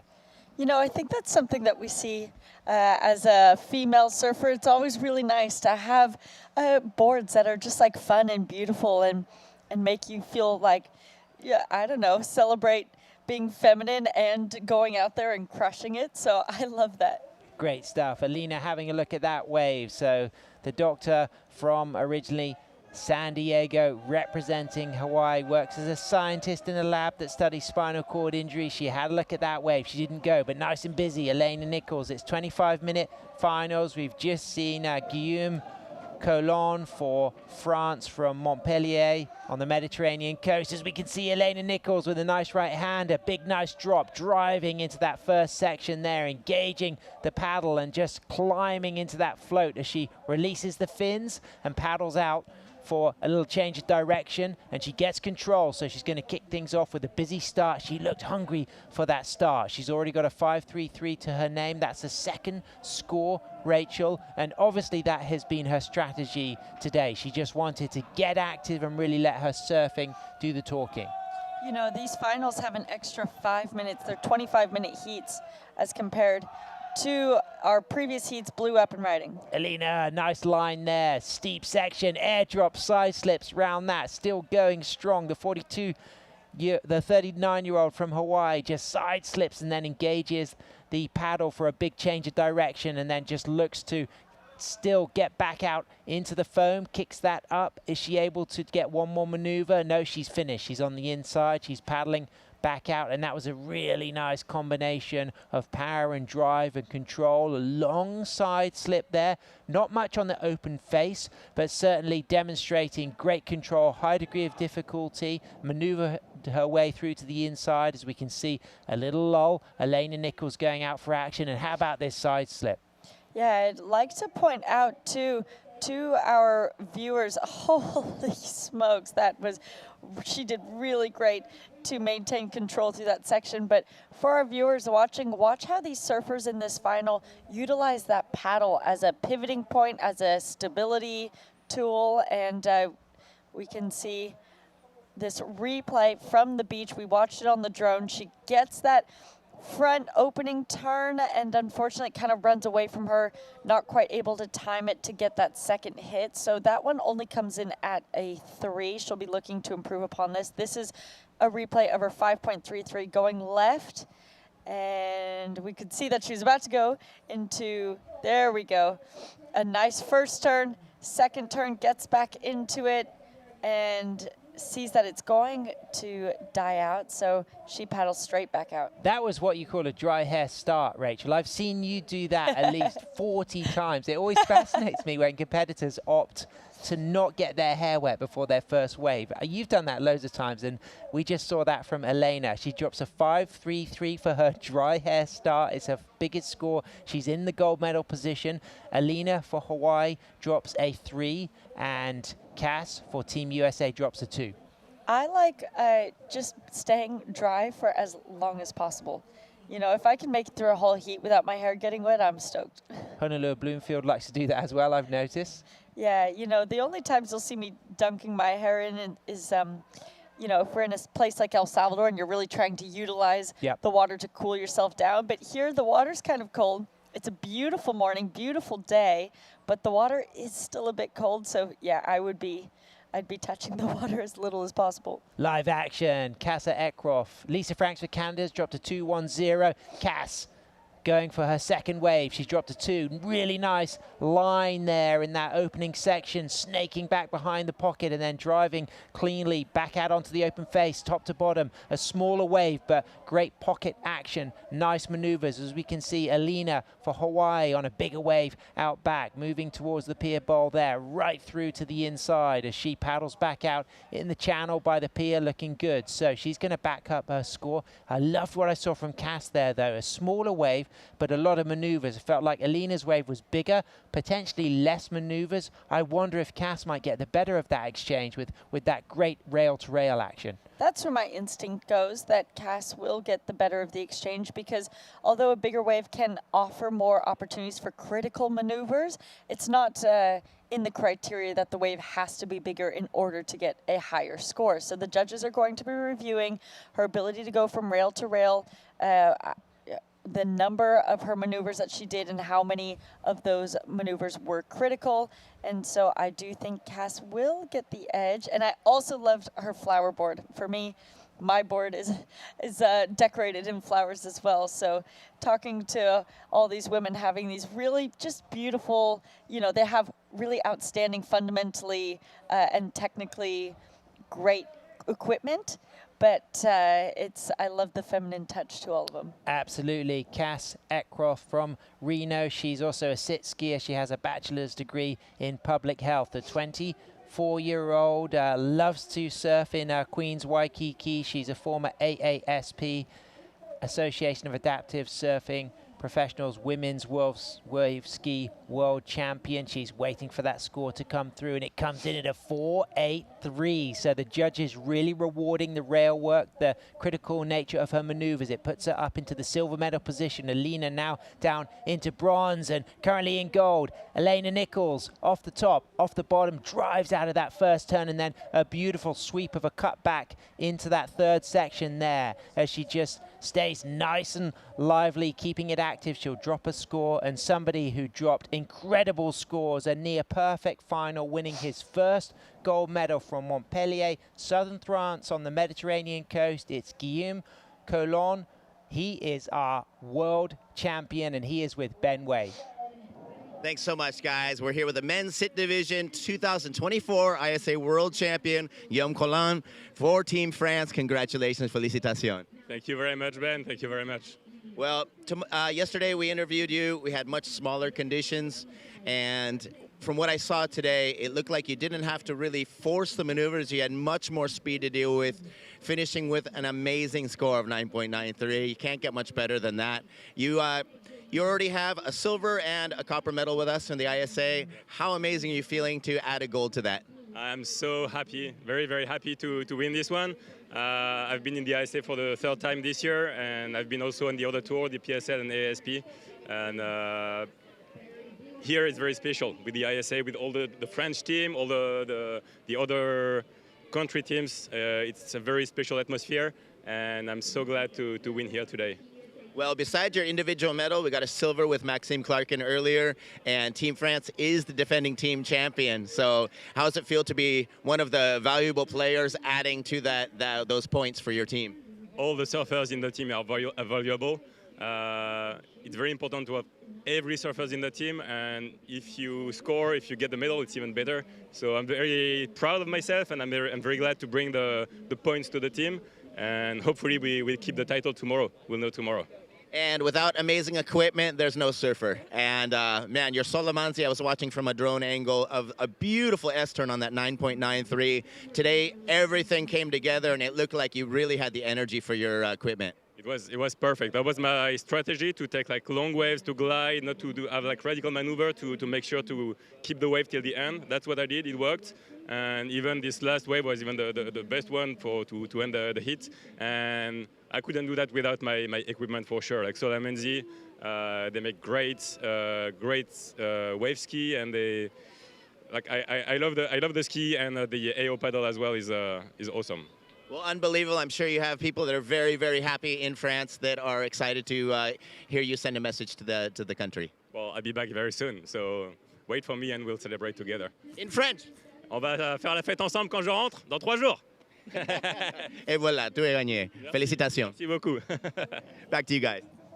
Big shout out to the action sports and parasurf community on the Mediterranean coast. Montpellier, southern France. He's a keen wing foiler. He's won copper, he's won silver, and now he's finally got his gold. It's Guillaume Colon, the 40-year-old, absolutely sensational with a 9.93. As we can see live action, Alina with a really nice high line on the biggest wave of the final so far. Comes off the bottom, stays in trim, just engages that paddle and just aggressively accelerates with some work in the wrists, in the arms, in the shoulders, and then back to back with some carves through to the inside. And Rachel, that was a really big wave and a lot of damage done out back as well, and it could be a significant score. Really beautiful to watch too. Yep. On that outside, you know, the conditions just look really great, and she glided into that with so much speed. That bottom turn looking really nice. I'd be really interested to see what her equipment actually looks like standing up next to some of our other surfers. It kind of looks to me, just from watching, that maybe she's on a longer board. Ooh. But look at that, so much speed, really gliding around. Here she's able to dig that paddle in, wrap it around, gets that speed up so she can redirect again to get one more maneuver before fading out of this one and calling it a day for that wave.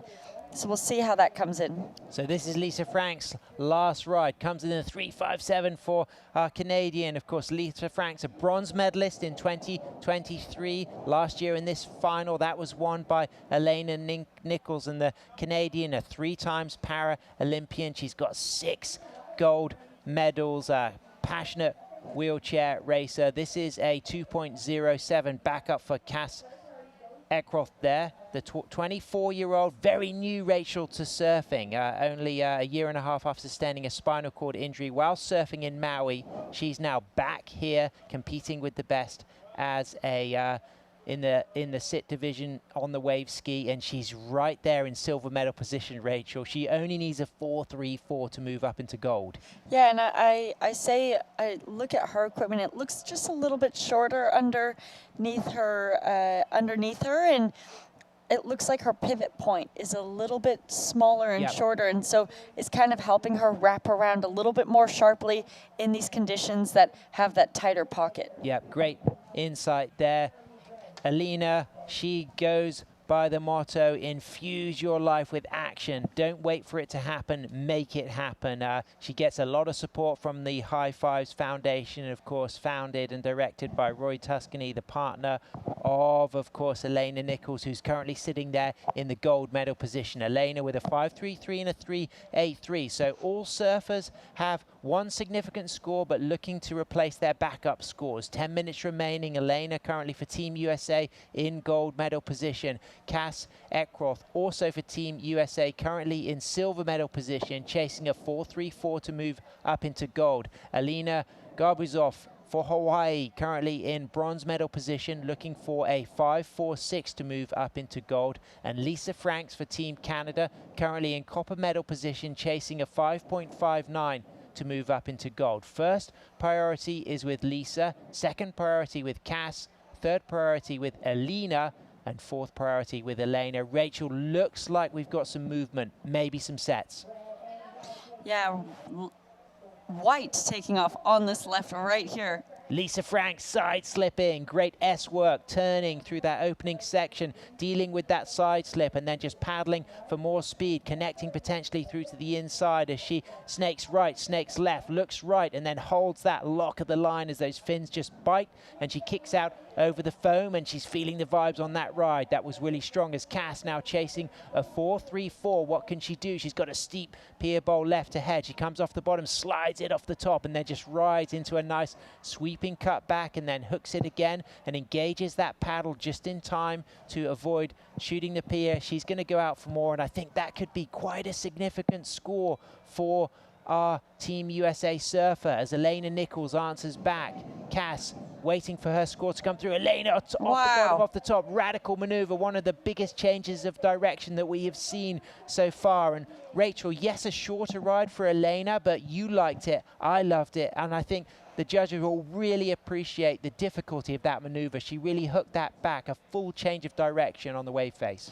And that was not possible unless she got that chest over her body more so on that takeoff. Just that subtle movement really helped increase her speed and allow her to drive from rail to rail on that. So I love watching that technique from her. I think that Cass may well get the score she needs to move to gold, but I think that because Elena is going to replace her backup score of a 3.83, I think then Elena will be back into that gold medal position. So I'm expecting two significant scores to come through. Let's study this from Cass.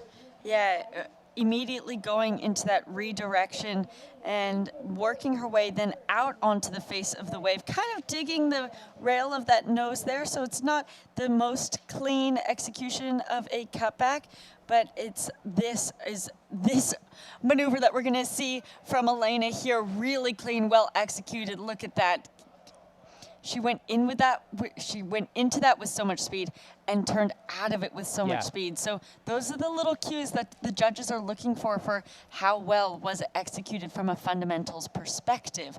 You know, sometimes you can go into a cutback with a lot of speed, and then when you kind of surf away from the energy of the wave and you really slow down, that's where the judges go, okay, well, they could have stayed in the pocket maybe a little bit better. So she executed that well. Those are the cues that those judges will be taking note of. So Cass Eckroth for Team USA did get the score she needs to move into the gold medal position, but we're still awaiting for that last score to come through for Elena Nichols. She's now chasing a 4.83 to move up into first, and I think those two maneuvers alone, it could well be the score that she needs, if not more. I think it will be as well. I would have loved to see that surf into the inside there, but it really is the most important maneuvers are the ones that happen on the outside. And she did the most critical surfing on the outside of her wave. So, yeah, I think it will be rewarded into at least what that requirement is of a 4.83. So Cassandra Eckroth, Cass, gets a 5.33 for that last ride. We really enjoyed that. She did almost bury the nose on that turn, but she did drive out of it with control, so she's rewarded for those maneuvers. It was a bigger wave in contrast to Elena Nichols, but what we really appreciated from Elena was one highly significant maneuver, and I'm fairly confident that she's going to be moving back into the gold medal position when that score comes through, but it's just right under the button. It's a 4.73. I felt like it was going to be enough, Rachel, but she just perhaps needed a little bit more wave size to really emphasize something in the 5+ range. I think what we really liked about it, Sam, was how technically perfect she executed that cutback. Yeah. It was a smaller wave, and it didn't really provide any other opportunities on the inside. So if she's able to find that wave that allows her to execute that all the way to the inside, slightly bigger, which adds a little bit more to that critical nature of it, it will go into that upper echelons of a score. So I mean, Lisa Frank's such an icon in the Paralympic movement, a wheelchair racer. She won gold in Sydney in the 200 and 400 meters, the 800 and the 1500. And she's also competed in Athens in 2004 and got a silver in 2000. So she's a 6 times gold medalist in wheelchair racing, 3 times Paralympian in Sydney, Athens as well. And absolutely incredible performance here in the final, sitting in that bronze medal position with a 3.57, backed up by a 3.27. Elena Nichols, of course,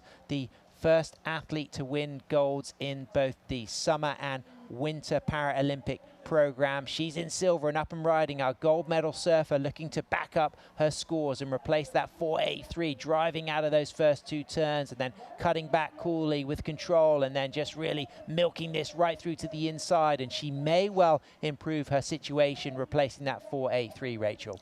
I liked that wave more than her 4.83, so I do think it will improve her situation. She maintained some critical maneuvers in the pocket, and that is the recipe towards a great score. Absolutely. So Lisa Franks in our bronze medal position. Alina Garbuzov from Hawaii in our copper medal position. Alina chasing a score, but what about this for our opportunity to take our athlete into first, Rachel? Yeah, this was her 5.33. Similar strategy to what she just did on her 6.27. She goes for that quick redirection right off the takeoff, and that puts her at the bottom of the wave to drive around the section. And so here she's making sure she's in that pocket, gaining that speed, dropping that left shoulder so that she can pull it out and around, digs in that paddle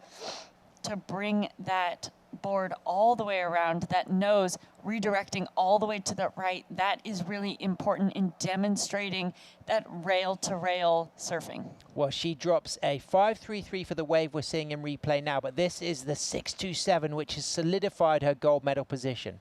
So I feel she read this wave pretty similarly, except she had a lot more speed executing all these maneuvers here from the takeoff all the way to the inside. And so that is what really just gave it that whole extra point there from the 5.33. Really well served.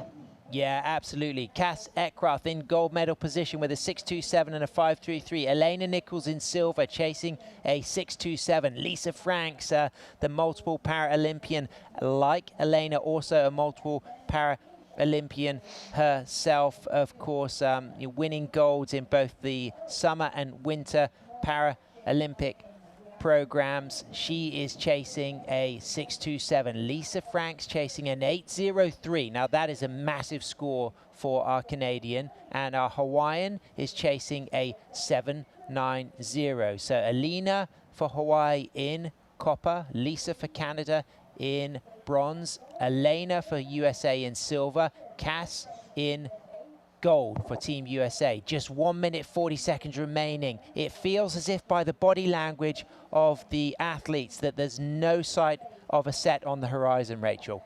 Yeah, you know, it is one of those things, as Red, as Elena, the defending gold medalist, you are just hoping to go back to back and hoping the ocean's going to give that one more opportunity. It's been a really great back and forth, predominantly between our red and green surfers in this heat. So if you're Cass with fourth priority, there's not much more that she can do here from a strategy perspective. She's put it all out on the line. Yeah. So she's just hoping that a wave opportunity doesn't come. Elena's on the other side with first priority, first pick of the lot. If a set comes, she will get that opportunity. So let's see, is this one that's potentially coming in? A little small wave on the inside. Elena Nichols chasing at 6.27. So many icons in this heat. Elena winning gold for the basketball team at the 2008 Paralympics, and then winning 2 golds in alpine monoskiing in 2010 in Vancouver. And she's up and riding, chasing a score of 6.27 on the pier bowl left. Top to bottom stuff, cutting back, putting everything into this. She'll want to drive out of this section right through to the inside. She's getting close to the pylon. She's shooting the pier. She's working it through the pier. She's cutting, and she's really paddling all the way through as she just engages the fins for that last turn. With 10 seconds remaining, she's given the judges the opportunity to review the video replay. This is a big moment, chasing a 6.27. As it stands right now, we can see that Lisa Franks from Saskatchewan in Canada, from Moose Jaw, of course, a world record holder in wheelchair racing, an absolute icon of adaptive sports, is waiting a score, but she needs something super significant. She's probably going to stay in that bronze medal position. Elena Nichols is chasing a 6.27, and wow, this is going to be a massive opportunity. We didn't see the beginning of the ride, Rachel, but what we did see looked brilliant, and I think it's going to be really close. I think it's going to be close. It could go either way. Wow. I mean, safe to say USA has secured themselves in first and second position, gold and silver. It will be interesting to see. Judges are going to be really careful with this in terms of reviewing. Let's see this right off the bottom. She gets that speed right off the takeoff, wraps it around, and then she does well to really maintain with this, gets her chest over her legs, and then shoots the pier all the way to surf it onto the inside. I think she did everything that she could have on this wave. You know, my only thing is, did that wave really allow her that opportunity on the outside to put it on a rail as she would have needed? We will see what it comes through as. Wow, what a great moment. And waiting for that last score. So as it stands, Cass Eckroth, the 24-year-old for Team USA, she's in the gold medal position with a 5.33 and a 6.27. We're waiting for the last score to be tabulated for her teammate, Elena Nichols. Elena chasing a 6.27. Waiting for that score to come through. She had a 5.33 for her opening ride. Her last wave was a 4.73, and it comes in just under. It's a 5.67, so she remains in silver, and our world champion, our gold medalist for the 2024 women's sit is the 24-year-old from Reno. It's Cassandra Cass Eckroth taking gold in an incredible final, Rachel. That put my hair on end. It was blow for the two Americans. Elena, of course, was our defending gold medalist, but she'll be very proud for her teammate Cass taking her first gold medal. And so proud for herself in a silver medal. You know, that's a really great result from both of them. You can see that energy from Team USA. They are just so stoked. You can see those. I love the camaraderie between athletes, seeing them hug and support each other through this. That was such an exciting final. It was our last final of the day. We got semifinals in the men's vision impairment 1 and then the men's vision impairment 2 coming up. We're going to get to see that post-heat interview. We've got the A team coming in to call the action. Stay with us. We'll be right back.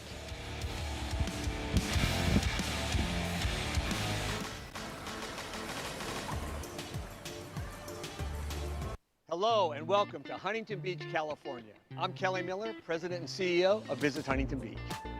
Known as Surf City USA, Huntington Beach boasts 10 miles of coastline and the most consistent waves on the West Coast. Huntington Beach has it all, with endless summer weather, year-round events, outdoor activities, and oceanfront resorts and spas. So get ready to be inspired, be connected, and be here, Huntington Beach. Plan your visit at surfcityusa.com. Parasurfing has the power to bring us together. Together, we push the limits, further the sport, and go for gold. You've crossed countries to get to the World Championships. Let Access Tracks simplify crossing the sand. Access Tracks, the official beach access pathway of the ISA World Parasurfing Championships.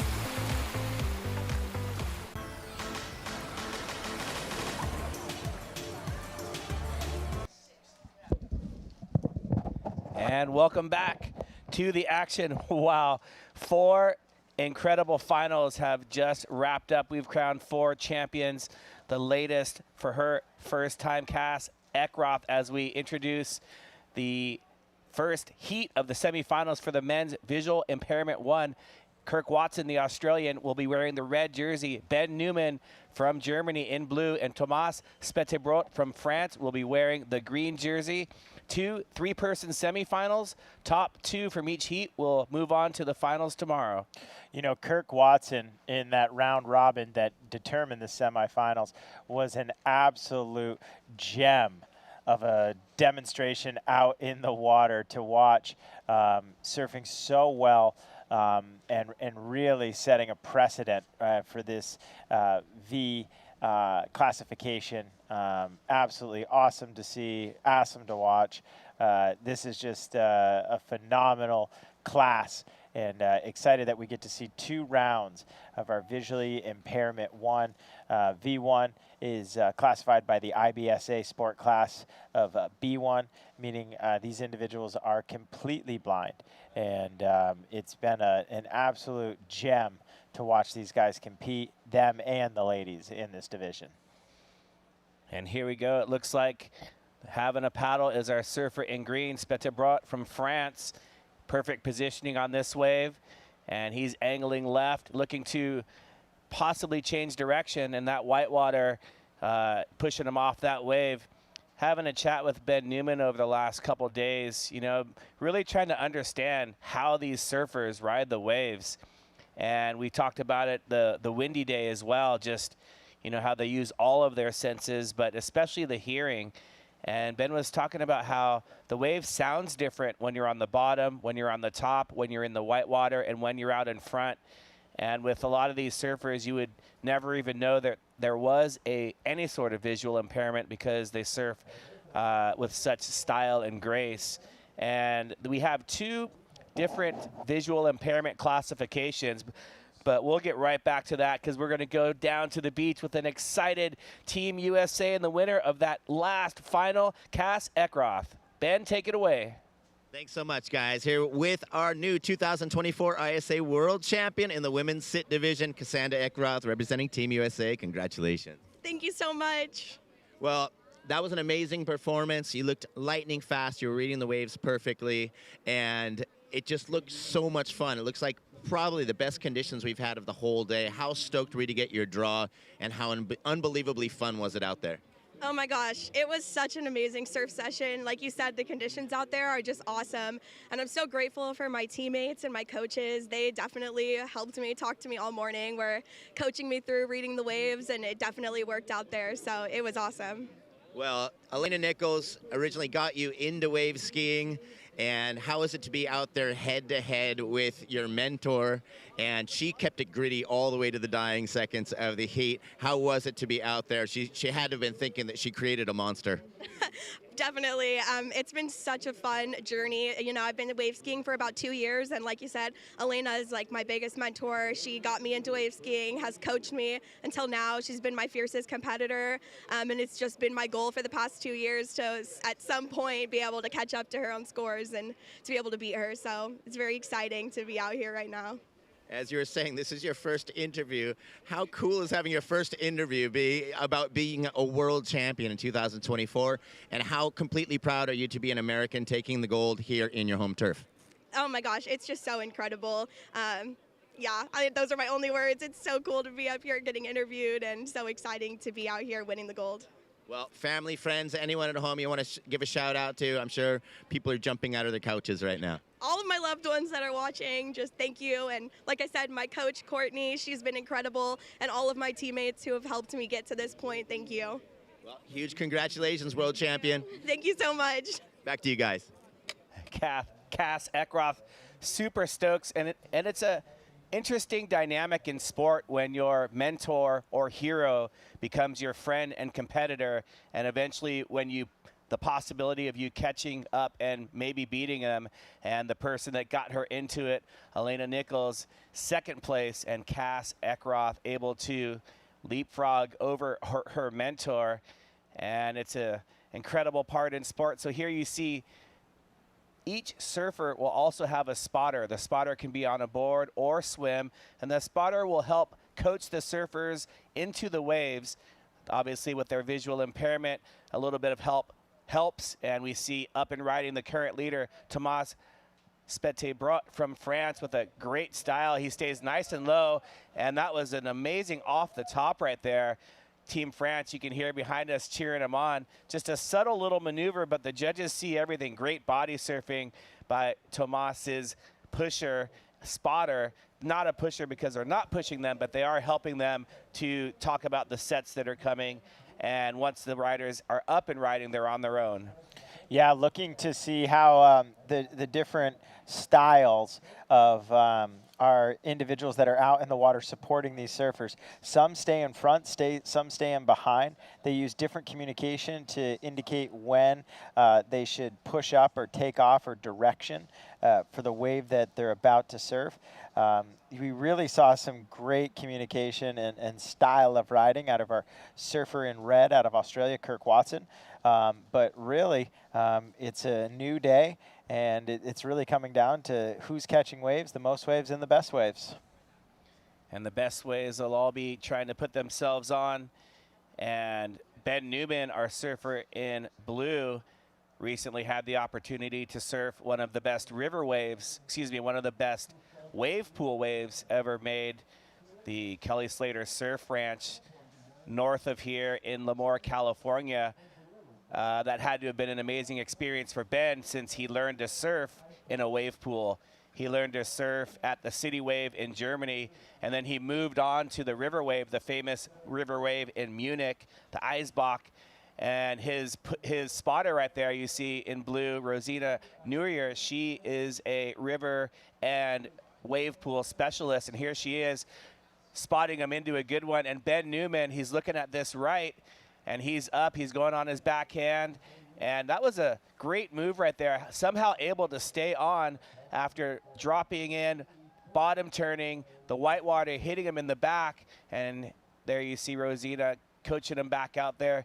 Anyways, he's the first blind surfer to get tubed, to get a barrel ride at the Kelly Slater Wave Pool up in Lemoore, California, and earning a 3.0 with that ride that we just saw.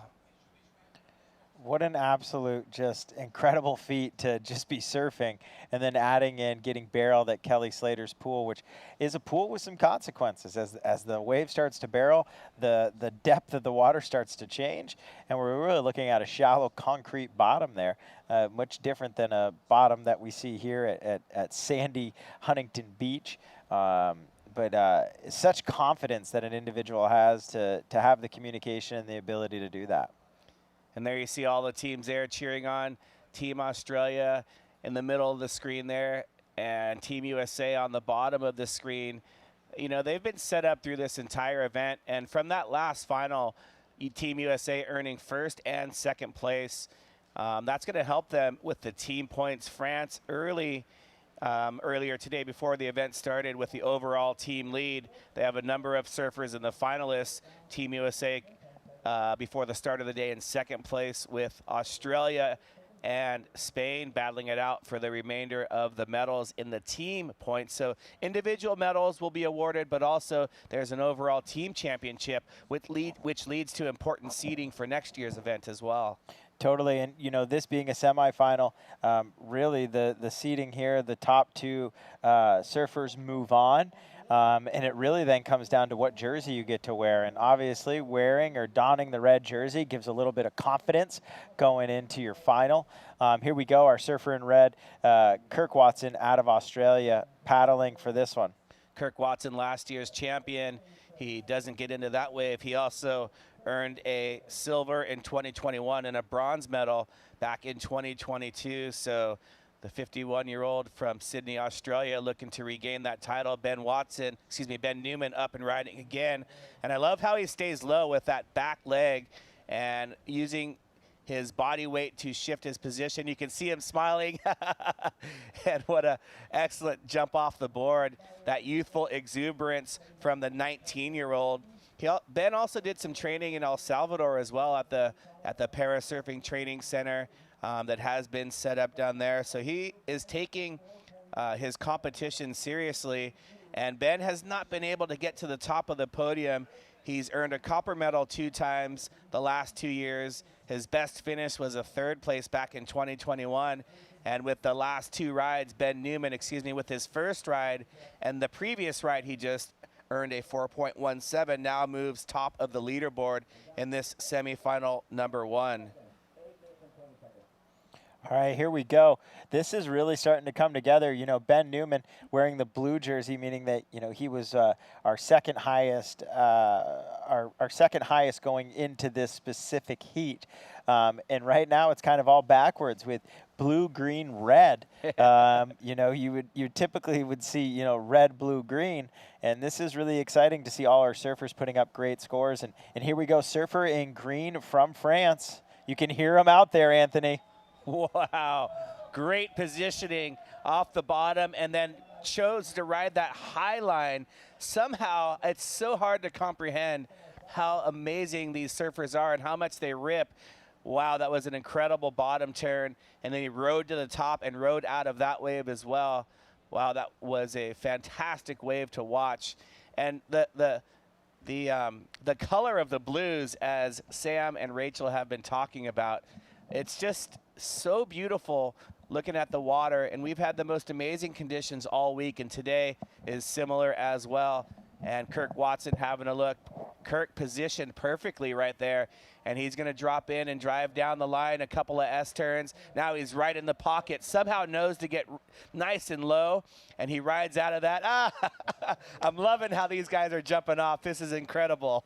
So, Roy, what did you like about his surfing in those earlier rounds? What I liked is what he just showcased there, where he really takes off. Him and his pusher and just have like an incredible communication that lines him up to be exactly in the power pocket of the wave. And right there you can see it spinning up behind him and really showing how he had time to make those turns. He had time to throw in additional S-turns in there. And he really was able to really show how he knows what's going on behind him, even though he technically cannot see what's going behind him. And it's just fun to watch and reminding yourself, this individual is blind. He cannot see where he's committed to driving down this line, and he's fully committed, engaged, and surfing it as if he could see what's in front of him. Yep, couldn't agree with you more. And you can see him pause. He was paddling, and then he took a couple strokes off, and then he paddled again to set himself up for that perfect takeoff. Do you think when they're surfing that the spotters are there's any signals while they're on the wave as well?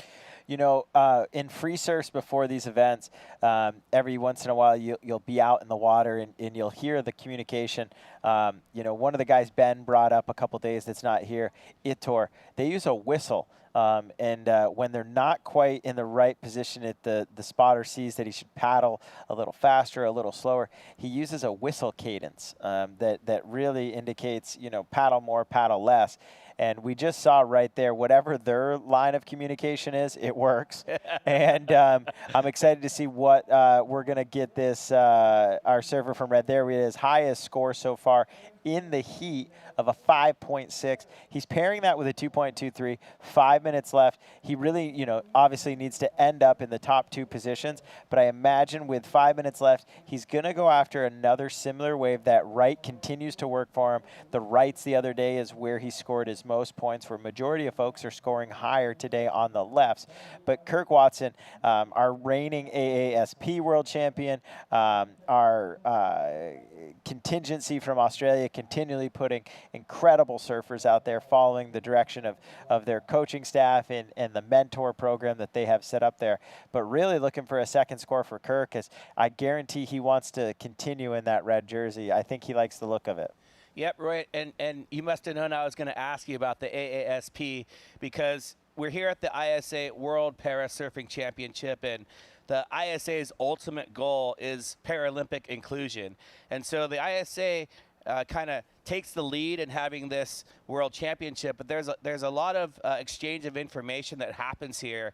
And so how was the AASP created? And you know, these athletes need a chance to compete over and over in order to improve, as we see up and riding Kirk Watson looking at a left. So the more competitions that are out there, the better it looks for the entire sport to be able to tell the IOC, hey, look, there's a world tour, there's a world championship. So talk a little bit about the tour. Yeah, you know, Charles Chaka Webb, Stoke for Life, was putting on an independent event, the U.S. Open of Adaptive Surfing, in parallel with the Hawaii Adaptive Surf Championship that Access Surf was putting on. You know, Access Surf, founded by the great Rich Julian and some others, and now under the direction of Kara and that incredible staff and what they've put on.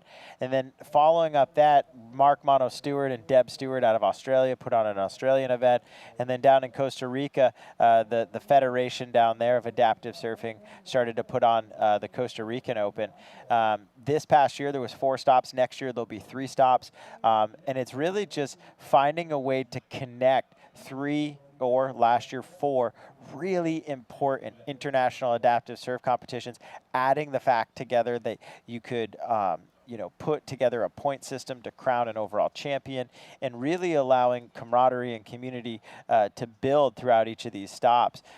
You know, Stoke for Life, Access Surf, Surf Adaptive Costa Rica, and then the Australian Surf Federation and under Deb and Mono Stewart have really put on world-class events that help build this competition field, so that individuals like Ben Newman, surfer here in blue from Germany, have more than just 1 stop a year to crown that world champion, and really get them to understand priority, to get to competition, to the way it's structured, and the way to best surf a heat. So you're not just showing up here saying, ready to go, I know what I'm doing. And I think that's really been a blessing in disguise for all these adaptive athletes. Couldn't agree with you more, and what a great wave from Ben Newman. He had a lot of speed, and there's his dad on the beach there, see, with the German flag. You got to wave that flag a little more, Dad. Wave that flag just so the world can see. And Ben Newman flying down the live, not able to execute any turns, but still incredible that he came from behind the peak on that one. Really knows how to engage that rail, and that's what river waves will do for your surfing. They look fun and everything, but they're very, very difficult to surf.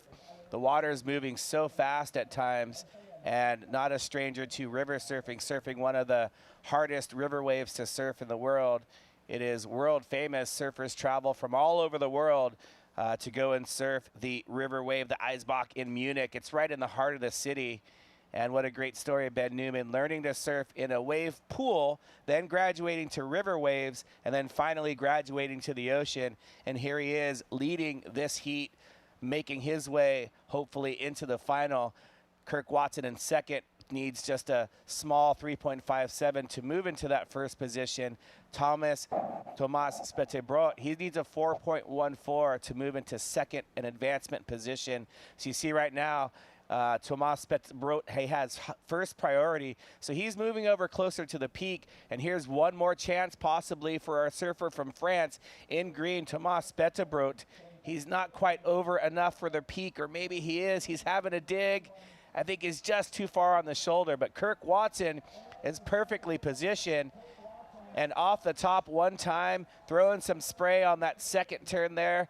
And Kirk Watson, he's bouncing his way to the shore, and he is stoked. Every single wave, all of these surfers are throwing their hands up.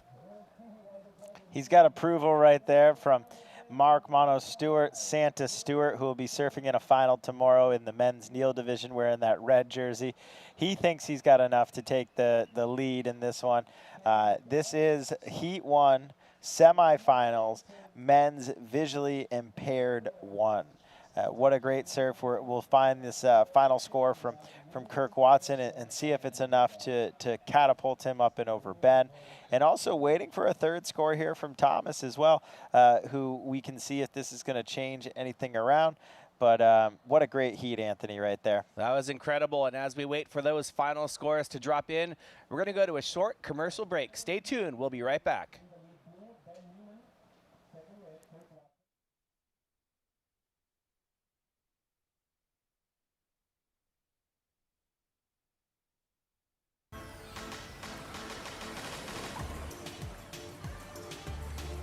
Hello and welcome to Huntington Beach, California. I'm Kelly Miller, President and CEO of Visit Huntington Beach.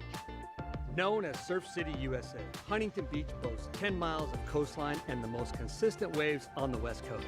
Huntington Beach has it all, with endless summer weather, year-round events, outdoor activities, and oceanfront resorts and spas. So get ready to be inspired, be connected, and be here, Huntington Beach. Plan your visit at surfcityusa.com. Parasurfing has the power to bring us together. Together, we push the limits, further the sport, and go for gold. You've crossed countries to get to the World Championships. Let Access Tracks simplify crossing the sand. Access Tracks, the official beach access pathway of the ISA World Parasurfing Championships.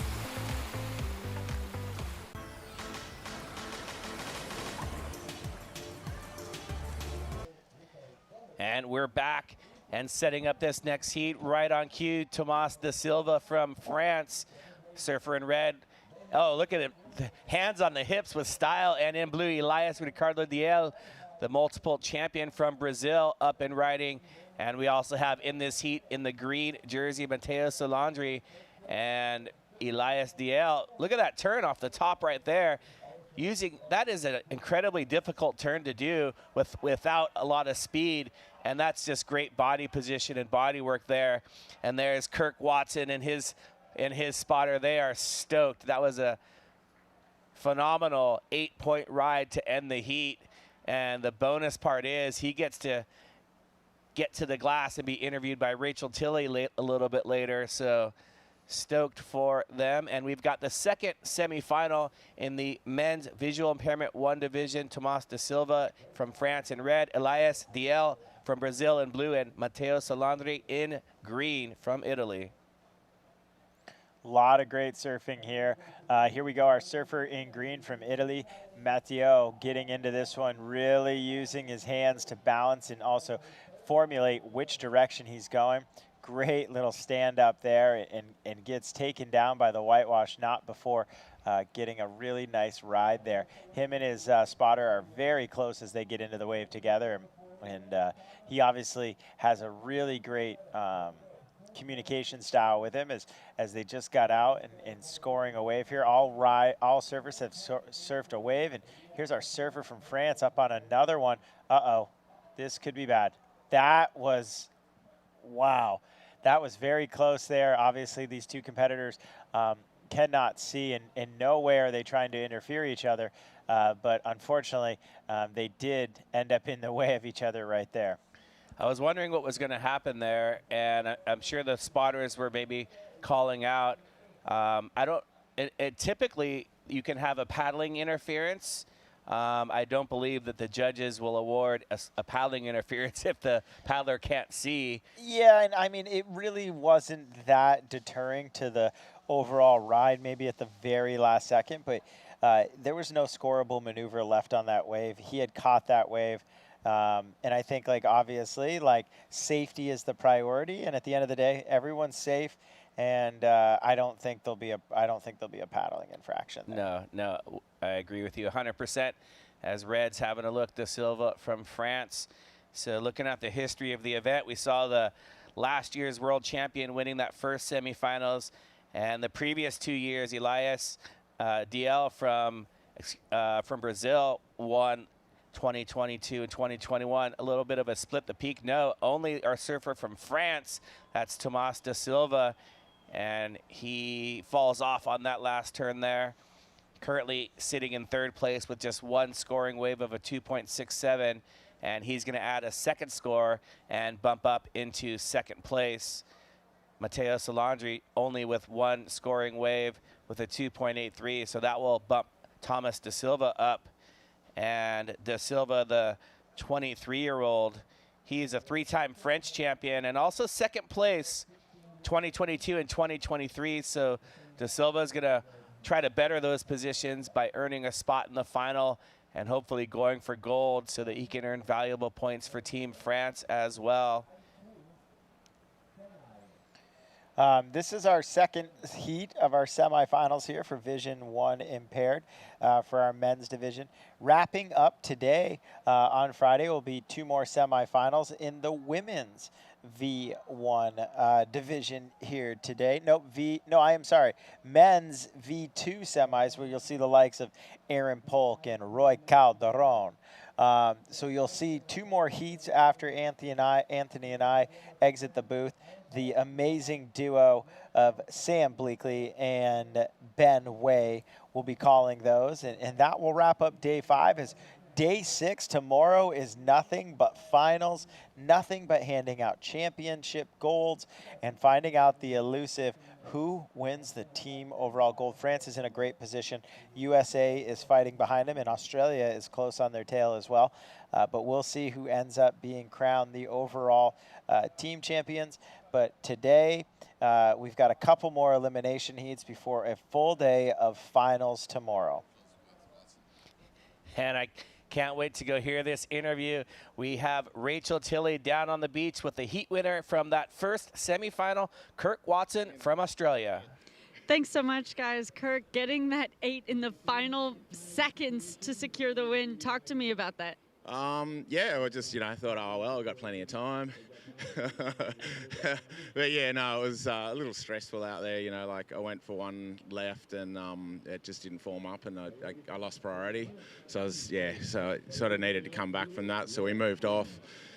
Got a little score just to secure second. And then we thought, oh, we'll just, see what comes. And that one came through at the right time. And it's really good. Does that play into your strategy once you're sitting in that second position a little bit more confidently?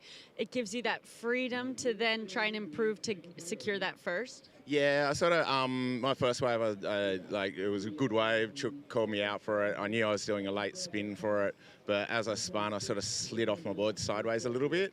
So I sort of stuffed that takeoff, and to come back from that, I knew I was hoping I could get it through, but just had a little moment there of not feeling confident. So that last one really, I knew I was going to get it right that time.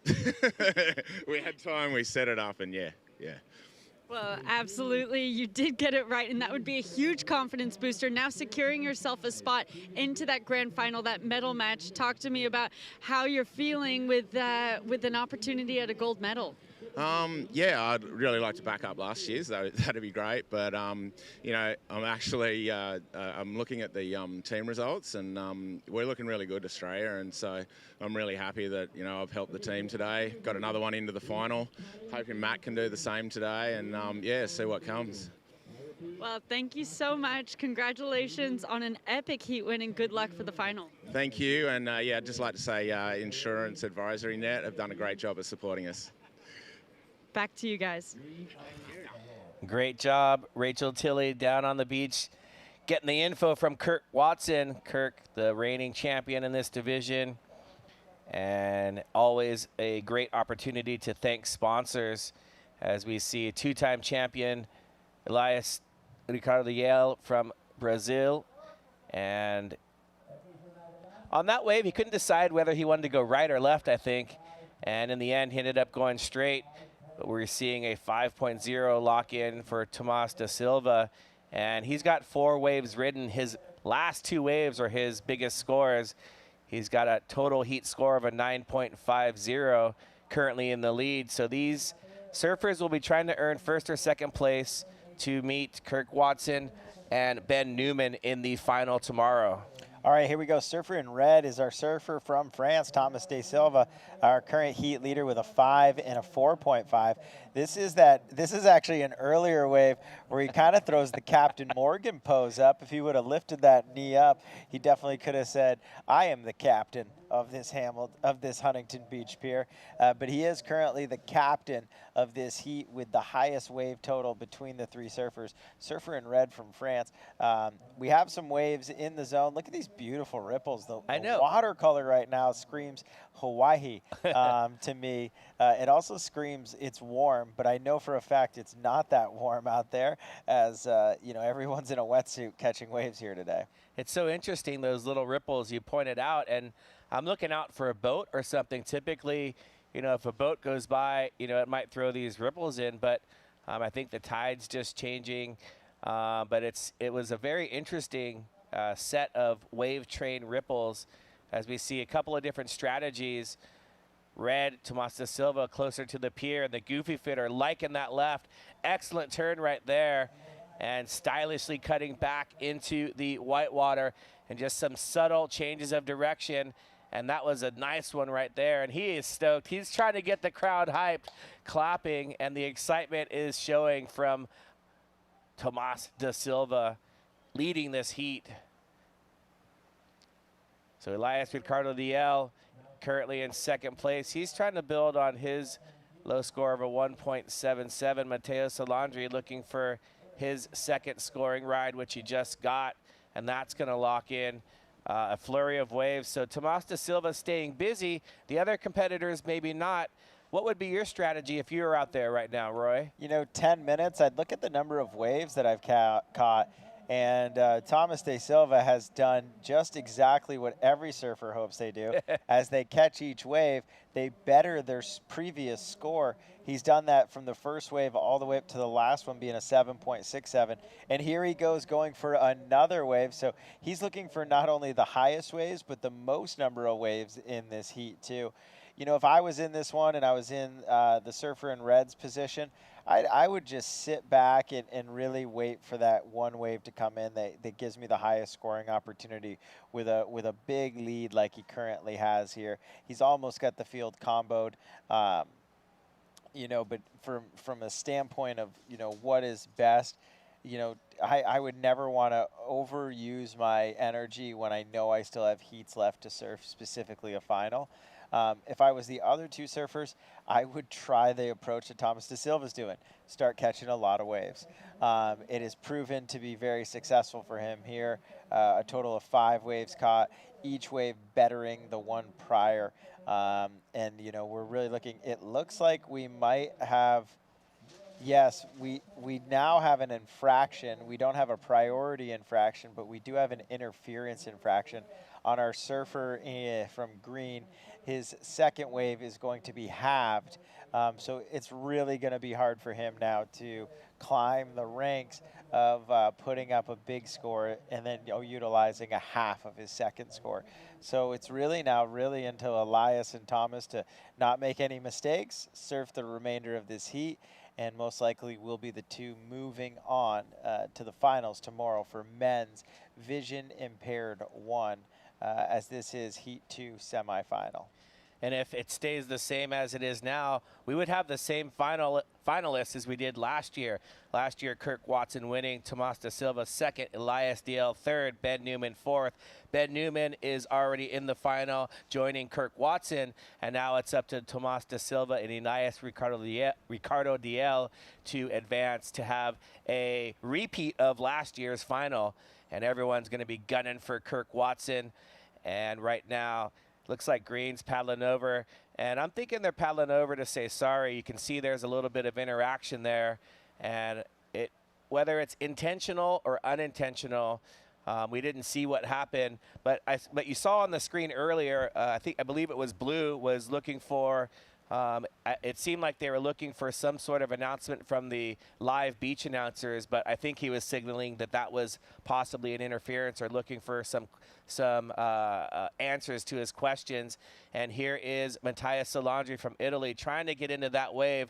But again, you mentioned that water looks so warm, but it is definitely not out there here in Southern California in November. Water temperature is somewhere around 62 degrees or so. What would you say? I would say right around that 60 mark, high 50s. Enough to make me want to put a wetsuit on, I tell you that much. And here we go, surfer in blue from Brazil. Really getting a beautiful ride here. Really open face right. He's continually to keep his balance. He's no stranger to how to procure high scores. And Elias Ricardo DL from Brazil will definitely be upping his 1.77 with that second wave score right there. Thomas De Silva now sitting on priority 1, but also with the highest 2-wave total in this heat, really has the opportunity to sit back and marvel his surfing, his accomplishments, and getting ready for the finals. Oh, I love these beautiful drone shots. You know, the only thing that I'm bummed about today is that we didn't have dolphins in any of our heats. And, you know, we want dolphins in our heats as well. So we saw the locals, the real locals, making their way through the lineup earlier today. Nothing to be bummed about when waves are rolling in all week long, as we've done in previous days. I enjoy sharing with Roy. We like to look at the total number of waves. And so after 4 days of competition, today is day 5, but oh, there we go. There's the dolphins. Is that live right now, or is that from before? I just summoned the dolphins. Man, you've been able to summon waves. You've been able to call individuals into waves. And now, if you do it correctly, you can live call a dolphin. You got a beautiful dolphin in the zone.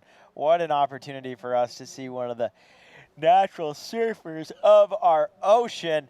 And they even tried to get me there with a big yawn, and I wouldn't let them happen. And I fought that one off, just like these surfers are fighting these waves into the zone. But man, I was so peaceful and tranquil as I was watching that dolphin swim there. You guys in the booth, Action Sports Productions. And here we go, surfer in green. Matteo Salandri looking for a big score. He needs a 7.82 because of that interference. So he needs that score. And it will be halved in order to overtake second place. And there's our heat winner, Tomas De Silva, driving down the line. Perfect positioning on that wave, using that rail to cut back and then change his direction again from left to right and then back left again. And there you see the next heat getting ready to paddle out. That's going to be the final 2 semis of the day. This is Visual Impairment 1 division, and we're going to finish the day with 2 heats in the Visual Impairment 2 division. And they tricked us, Roy, because every rotation it was men, women, men, women, men, women, and then now this one went men, men. And here's a replay of that last wave from Tomas. Yeah, and you know, Tomas is knowing he's wearing that red jersey as he's matching his helmet to the jersey and his board. Truly taking and embracing the red that gives to our top performing surfer in each heat. He has caught the most waves. He has caught the highest scoring waves, and he's really setting up for a great battle between Kirk Watson in the finals tomorrow. Both of them surfing extremely high scoring, high maneuverable waves, and doing it all while not being able to see. Which makes it just incredible to see this great group of athletes out in the water. Here we have a street performer up on the Huntington Pier. It looks like he is going to stare down a water bottle, and we'll see how he can manipulate the power of water. I hope he's just going to drink it, because I mean, that's a feat alone, just, you know, drinking water. It's the healthy thing to do. Yes, the only thing I don't like about that is that's a single-use water bottle, and one of the missions of the ISA and their commitment to sustainability is to not have that. So we've got the water station from H2O Depot out there with fresh filtered water. And also ISA has teamed up with Vissla to bring a wetsuit recycling bin to this ISA World Parasurfing Championship, keeping old wetsuits out of the landfill. So you can bring your old wetsuit. It will be collected and turned into things like yoga mats and slippers. And then if you turn it in, you'll receive a discount code towards a new Vissla wetsuit. And that's a pretty cool sustainability thing being spearheaded by Hannah Caskey from the ISA.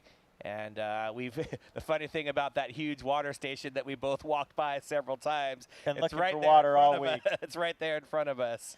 God, just open up your eyes and you can see exactly what you're looking for. And also, if you want to look cool, thank you to Vissla for donning these great threads on our announcing staff and all of the important folks at the ISA with jackets and other amazing products from the brand Vissla. Really cool company making just colorful, loud, and really fun print and just surfwear. Lucky to also know that they have a really big initiative to help decrease the waste of wetsuits by a recycling program. And thank you again for making myself, Sam, Rachel, Ben, and Anthony look so good in these Vissla threads here on the booth. Less than a minute remaining now in this semifinal Heat 2 of Vision 1 impaired males. We're going to be sending the booth to Ben and to Sam, who are going to close out day 5 before we get ready for an exciting Day 6 of nothing but nonstop finals. Oh, I can't wait for the finals. We've had nonstop action today, and it looks like it's going to be a repeat of last year's final in this men's visual impairment 1 division. So all 4 of the finalists from last year have regained their position in the finals for this year. And we're talking about Ben Newman and Kirk Watson from semifinal 1. They're going to be joined by Tomas da Silva and Elias DL from Brazil, and it will be official in about 10 seconds. And you see the next heat waiting to go right by the pier, and nothing coming. Are we in Tahiti? Are we in Huntington Beach? The water looks so clear and beautiful. That's thanks to those Santa Ana winds. Conditions have calmed down. We've had a beautiful day here today and every day. 10 miles of coastline, Huntington Beach, and this one's after the buzzer. This is just a victory lap for Tomas da Silva. Oh, he was going for the backflip. All right, and does the Boston Cedar going for the big splash there. What a great way to cap this off. Absolute incredible day calling waves with you, Anthony. Excited to do it one more time tomorrow. We'll be crowning ourselves 13 championship gold medals out tomorrow, as we got to crown 4 today. Or wait, is it Rachel that's coming in here? Who's joining? I don't know. Oh, it's Rachel's out on the glass. Ben is getting himself ready. He's currently giving himself a cucumber eye massage to just exfoliate everything so that beautiful smile and white, bright eyes that he has will shine through on this beautiful set that we have here for the 2024 ISA World Surfing Para Championships.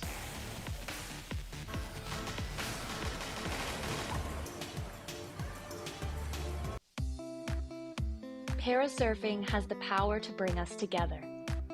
Together, we push the limits, further the sport, and go for gold.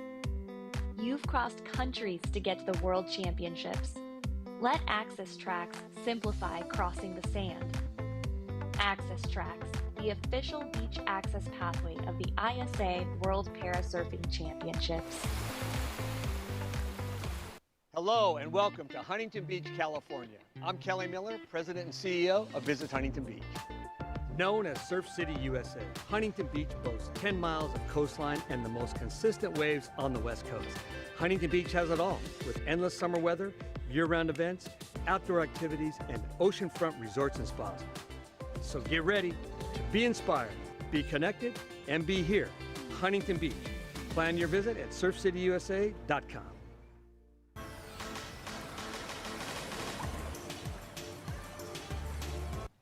Welcome back to the first semi-final of the men's visually impaired 2 division, as we see Frenchman Pierre Gagliano surfing against Hawaiian reigning world champion Aaron Polk and Australian multiple world champion and paracycling legend and author Matt Formston. And from Japan, it's Shigeru Fujisaki. I'm Sam Bleakley, joined in the booth by Ben Way. Ben, we're calling the last 2 semifinals of the day, and this is an absolute beauty. It's amazing. It's early afternoon, but we've already got this afternoon glass. It's just buttery out there. And just as Sam just mentioned, those are the 4 surfers out in the water. International semifinal for this men's visually impaired 2 division. International respect, as they say in the Caribbean. And no Caribbean surfers represented, but France, Hawaii, Australia, and Japan. And Piero is going to be on fire. But watch out for Aaron Polk because he's our reigning world champion. And look out as well, of course, for the legendary Australian Matt Formston, 3 times ISA World Parasurfing Champion in 217, 218, 220. A little hustle for positioning, Ben. This is great. No priority deemed at the start. Of course, the spotter unable to push the surfer, but guide the surfer. And this is a great race for the first set. It's insane as we see Team France's spotter getting left behind by his surfer. And we're going to have an opening ride. It's Formston up and riding. Really nice bottom turn. Just driving through that section into an incredible snap down carve, throwing spray on his thruster and just really pumping through to the inside. And that was not only a brilliantly surfed wave, but a brilliant bit of positioning to get through the crowd and earn the stripes to get that ride. That was not an easy start, and I would not have liked to be one of the spotters at that moment, because just maneuvering your rider around into position, but also having to be completely conscious of who's closer to the peak. Yep, absolutely. Of course, we just saw Tom, the French surfer, Thomas de Silva, put on a convincing performance. An interesting thing I noticed there from Tom was he opted to ride a bigger board. He'd been on shorter boards earlier in the event, but recognizing those smaller waves, he went for the mid-length, and it paid off. Yeah, that's one thing with the visually impaired surfers, is that you're not able to see the little transitions and the subtle power spots of the wave. And on a day like this, you really need that extra bit of forgiveness in keeping your speed and connecting through. So I think that was a great choice. Well, keeping speed all the way. Matt Formston, absolutely incredible. And a couple of days ago, Matt Formston gifted the broadcast team copies of his Surfing in the Dark book, the first children's book to be written in Braille and illustrated. And just opening that first page alone about Matt Formston being a world champion surfer. When Matt listens, the ocean tells him things. When he touches the ocean, he feels its secrets. But when he looks at the ocean, he cannot see. Matt is almost completely blind. And that's not only the first children's book, it's the first ever book to have both text and Braille. There we go, game-changing stuff. So I recommend looking that up. Matt Formston's Surfing in the Dark. Of course, Matt, an absolute icon, 3 times world parasurfing champion, a Paralympian from 2016, and he's up and riding on his second wave, off the bottom, off the top, driving through these turns. Matt Formston on fire, and then hooking into that last section there and just snapping it back radically, and then cutting back as we can hear the Irukandjis, the Australians bringing the sting with style, and Matt Formston backing up his opening wave, which what looks to be, for me, a similarly high-scored wave, because he's kicked off with a 7.83, and I feel like Matt is going to be untouchable and going to book a spot in that grand final. I really like both of those rides, as we're going to see Piero up and riding, who's also a very sharp, tight surfer. You can see he's using much of a more bladey equipment. Really nice surfing from the Goofy Footer from France, and also really nice representing France, our silver medalist from last year, Thomas de Silva, known as Tom. Will it be gold this year? We're going to find out tomorrow, and right now he's with Rachel Tilley. Thanks so much, guys. Thomas, congratulations on that heat win, securing yourself into the final. How are you feeling with that? Yeah, I'm so happy to go in final. It's just crazy. I'm really exciting to be tomorrow, actually. Well, you have a silver medal already. Going for the gold tomorrow, how will you prepare for that? How are your emotions and maybe your nerves feeling? Yeah, actually, I prepared all the year, so I think I'm ready. Now I hope waves will be better tomorrow, bigger waves, but I'm not really sure. And I feel really, really good. Life is good, life is beautiful. I'm so happy to be here. It's a super event. Thanks so much, I say. Well, that's beautifully said. Now, from last year when you won that silver medal and you said you trained all year, are there anything in specific that you worked on in your surfing to have your sights set on gold this year? Yeah, I want the gold medal tomorrow, for sure. Well, good luck for it. We're very excited to see you back in the final. Anything you'd like to say back to everyone at home? Yeah, thank you so much. Pilou, je t'aime. Pilou, Pilou, mon Pilou, le P, ouais. Thank you so Gracias. much. Back to you guys. Brilliant. If you have ever been to Bayonne, where he is from, then if you go to the Fête de Bayonne in August, it is one of the best celebrations. Everyone covers themselves in sangria, wraps himself up in the Basque combination of red and white. White t-shirt, blue denim, and the red scarf. Sangria, it's a 3-day celebration. The Fête de Bayonne is really worth going to. So I thought you were actually saying that they pour wine and orange juice over themselves, but that's not a... No, they do as well. First of all, they consume it, and then they start to plaster their mates with it, and you come back looking pretty dirty from sangria plastered all over your white outfit. But Thomas De Silva there, going for gold this year. He got silver last year. He's fired up. He's focused. But let's switch our attention, Ben Way, to this, because really exciting first exchange. Matt Formston getting the ball rolling with style, a 7.83 and a 5.67. But watch out, because Team France, Piero Gagliano, drops a 9.17. Wow. Yeah, that was amazing for sharp surfing. We've seen him really perform throughout this competition. And one thing I wanted to point out is the difference in equipment between Piero and Matt. Matt recently switched over to JS Surfboards, Jason Stevenson from Australia. Yep. The one with the bulldozer on it. And I got to ride one of his boards in Byron Bay. Rides really thin, really narrow equipment normally. And what I see him on today is something that looks a little bit floatier, probably an epoxy core for a little bit more buoyancy. But I see a little more width, I see a little more fullness in that board, which is helping him to carry that speed from maneuver to maneuver. And very opposite side of the spectrum, what Piero's on is a very thin, very sharp performance shortboard, which is going to take the surfer to be much more active to keep their speed on these small waves. Absolutely. And Matt, also a Paralympian from Rio 2006 in paracycling. He's a gold medalist from 2014 in paracycling, a silver medalist in 2015. He's also a big wave surfer, having ridden Nazare, and he's a family man as well, and he's a motivational speaker, and he's hustling and bustling because things are busy. This is great. Limited waves on offer, but let's focus a little bit now on Aaron Polk, our reigning world champion. We've got 12 minutes remaining. Aaron hasn't had the chance to get a wave yet, Ben. Yeah, and it looks like his spotter called him out of that one, as it looked like it might close out, although Piero on the inside finding the left option, and a little bit late into that one, also a little bit more of a closed out wave. And so Aaron probably made a great decision with his spotter to stay out in position for something that's a little more open face, a little more spelled out that they're going to have scoring potential. So this is a really stacked semi-final. Coming up in that second semi-final, Daniel Suter for Spain, Luis Medina for Chile, Roy Calderon, of course, for Costa Rica, Alexander Shu for Israel. You would have to say that this is the more stacked semi-final. Certainly, we've got some potential gold medalists here. And up and riding right now, it's a Hawaiian Aaron Polk. Great first turn, drives out into a snappy second turn, aggressive, a third turn, climbing through this section. If he stays with it, he may well get an opportunity for something else on the inside. But already the damage done, power, speed, control, critical surfing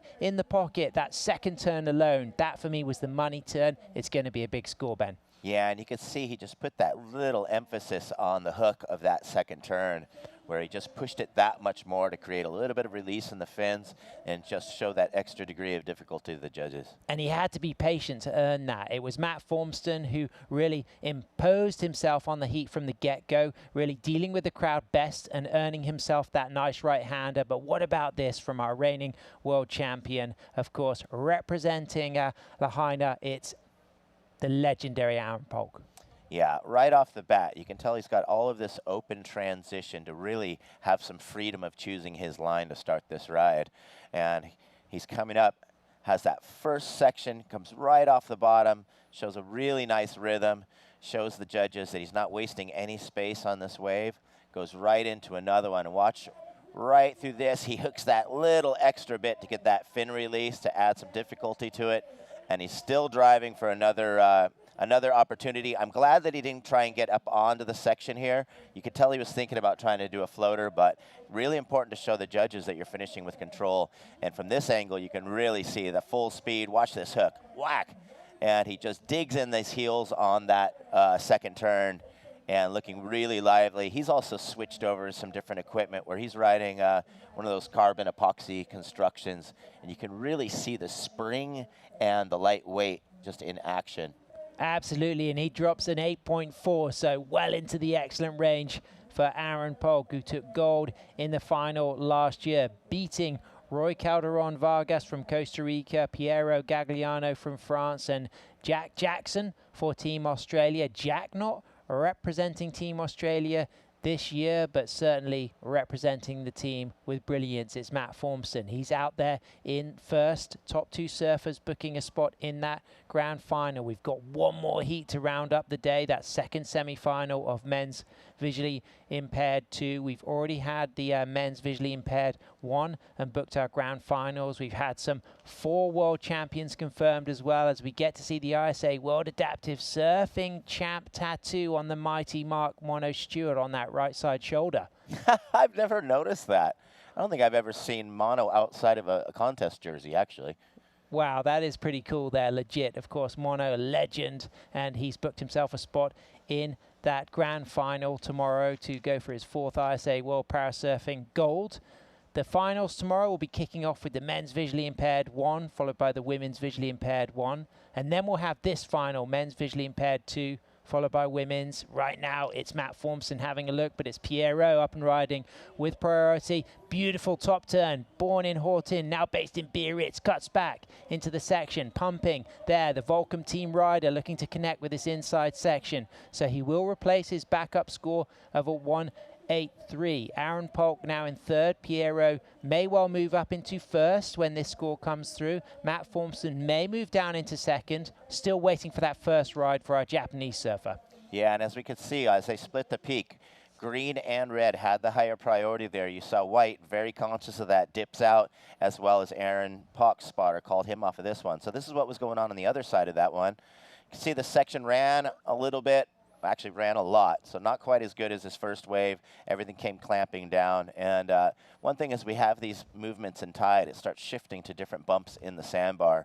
So Piero getting the better half of that left side of that peak, and still really flat wave, but he's able to keep that speed through for a solid turn. Yeah, I really like that first turn. I think that first turn alone, Ben, could well be a pretty significant score. Very snappy and lively. So we see from Aaron, the regular footer, and from Matt, riding more fishy-shaped boards. Piero, more of a narrowed, higher rockered board. Allows less kind of trim speed, but certainly really projects critically through the maneuvers. I think that that's potentially going to put him in first. He's chasing a 4.33. It comes out with the score that he needs. The judges like that a lot. It's a 7.87. Really rewarding in the pocket stuff, as you see Adi Gluska, the spotter for Alexander Shub. Alexander Shub representing Team Israel. We can see PT there, of course, our 1976 world champion. Watching the action, he's been down here every day. Team Israel represented. Alex will look to go for his spot in the grand final, and Adi Gluska, his spotter, is one of the most electric goofy footers you will ever see. He's still surfing at a Machado-esque level. He is brilliant. Well, one thing I do remember from last year is I think the last minute they had to just grab some random spotter, and from the looks of it, he was not putting him in the right place, and he didn't have great communication with them. So Alexander's definitely going to have a different edge having Adi Gluska in his team. Yeah, absolutely. I believe that Alexander's mum's fed you a couple of times this week as well. She got me a mocha, which was great, and a croissant. They're always really, really good to me. And I had shaped him aboard after last year. He's popped up about another foot in height, so yeah, we're going to have to size up his equipment, and we're on the racks for another board for him. Well, Piero drops a 7.87. He's now in first. Matt Formson in second. So the attention should really now shift to Aaron Polk, because he's in second priority and he's chasing a 5.17, a 5.10. So Ben, what will be going through the head of the Aaron Polk team? What do they need to do with 5 minutes, 20 seconds remaining? Well, first of all, they're really clustered up on everyone, and the good benefit of that, their higher value point is that they're holding that second priority. So they're probably going to let Shigeru, because Shigeru doesn't have a wave yet. Team Japan's Shigeru Fujisaki has yet to get a wave. He's got the first priority. So what I would think as Aaron's spotter is that they'll let White go to gain that first priority position, and then in such a compact, really spelled out primary takeoff zone, they're going to have control of choosing the left or the right, no matter who's surrounding them. Big shout out to the head coach for the Irakanji's team here, Josh Fuller. He's been doing a great job, as has the team manager, Byron Hoskins. They've had great energy. We've seen some excellent surfing from the likes of Jocelyn Newmiller, but right now everybody hustles together, and the situation is that Piero is looking good for a spot in the grand final to improve on his performance last year. He got bronze. He wants to go for gold. Matt Formston has got a 7.83 and a 5.67. Aaron Polk chasing a 5.10, Ben. Yeah, well, we saw with Aaron's first ride. We know he's really in tune. He's in shape. He's been training. And if he gets the right wave, he should easily get that 5.10 to move into the finals. Everyone's got their mind set on trying to take the win, of course. You get to get up on the glass with Rachel Tilley. You get to go take a shout-out to your country. But either way, everyone's really got their eyes on getting that 1 or 2 spot to make sure that they're in the finals. And Shigeru was a finalist in the VI2 the VI2 men's back in 2020. He competed in Pismo in 2022. He wasn't here last year. He's 62, so he's the oldest surfer in the semi-finals here. Just age 47 when he was diagnosed as visually impaired. Comes from a long background of being a longboarder, and you can see that he's certainly opting for the longboard approach here. But of course, it is that in the pocket critical high degree of surfing that is rewarded, and it can be disadvantageous to be on a bigger board because the judges really want to see the short board vertical using all of the wave face in the pocket.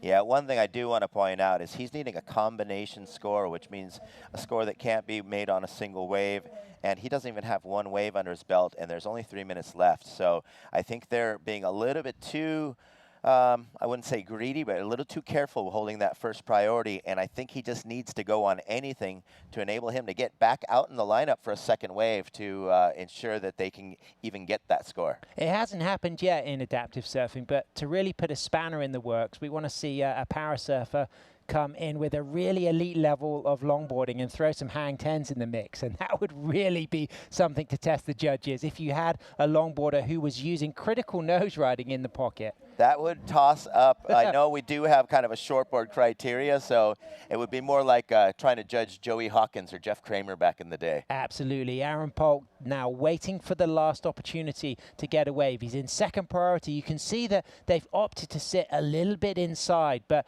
there's only 1 minute 55 seconds remaining. So a lot of pressure on Aaron Polk, our reigning gold medalist. That was incredible watching him win that gold last year in 2023 here at Huntington. He wants to repeat that, but he may well not get the opportunity, Ben. So you can see Green really wanting to know the situation. When you wave your hands in the air, you're trying to tell the beach commentator to give you the situation, priority, as well as time. Usually the time signal is tapping your right hand and your left wrist. Sure. But we do see kind of a stressful wave right there.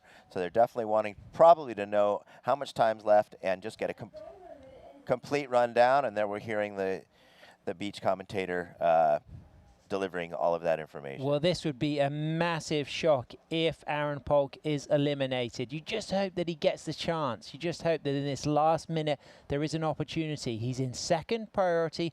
Our surfer, Shigeru from Japan, he has not yet got a score on the board. So it just goes to show how few waves there have been. And I think one of the most important parts of this heat was that quick start for Matt. And that didn't come from luck. That came from aggression, strategy, imposing himself on the situation and making sure he got that opening right-hander. It was his strongest score, and it's carrying him to the final at the moment. Well, yeah, so everyone's being told what their need to bring it through, to advance through, but there is not any time, and we don't see any waves on the horizon. So this has to be little bit of a shock to blue and white, who haven't gotten waves under their belt. Blue's only got that one wave, but as you were saying, Matt Formston getting that first one. And I love how Blue's taking his rider closer into the beach, just give him a chance to find anything, but there's just nothing in the water now. Heartbreak for Aaron Polk, Team Hawaii, eliminated in the semi-finals, but congratulations our French surfer Piero Gagliano for France, and our Australian surfer representing Team Irakanji's Matt Formston gets second. Wow, that's big news. Yeah, well, I really, after that first wave, I was thinking Matt was going to control that peak. So let's celebrate that 9-1-7 on the way out from our surfer, originally from Hortin-Plage, representing Team France, now based in Biarritz. He's got a spot in the final. Who's he going to meet? We'll find out next. Our last heat of the day coming up real soon.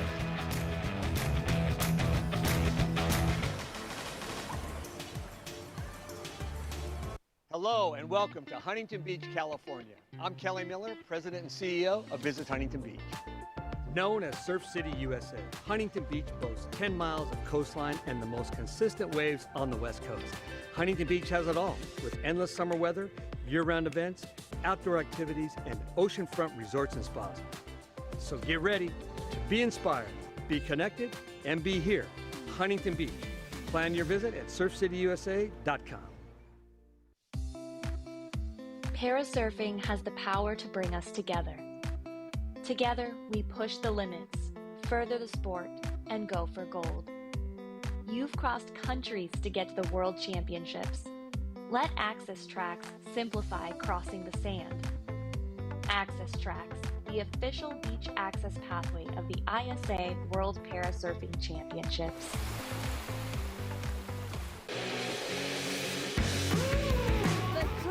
The beach is going wild. You can see the excitement on her face as well. Big ball section, incredible turn. Wow.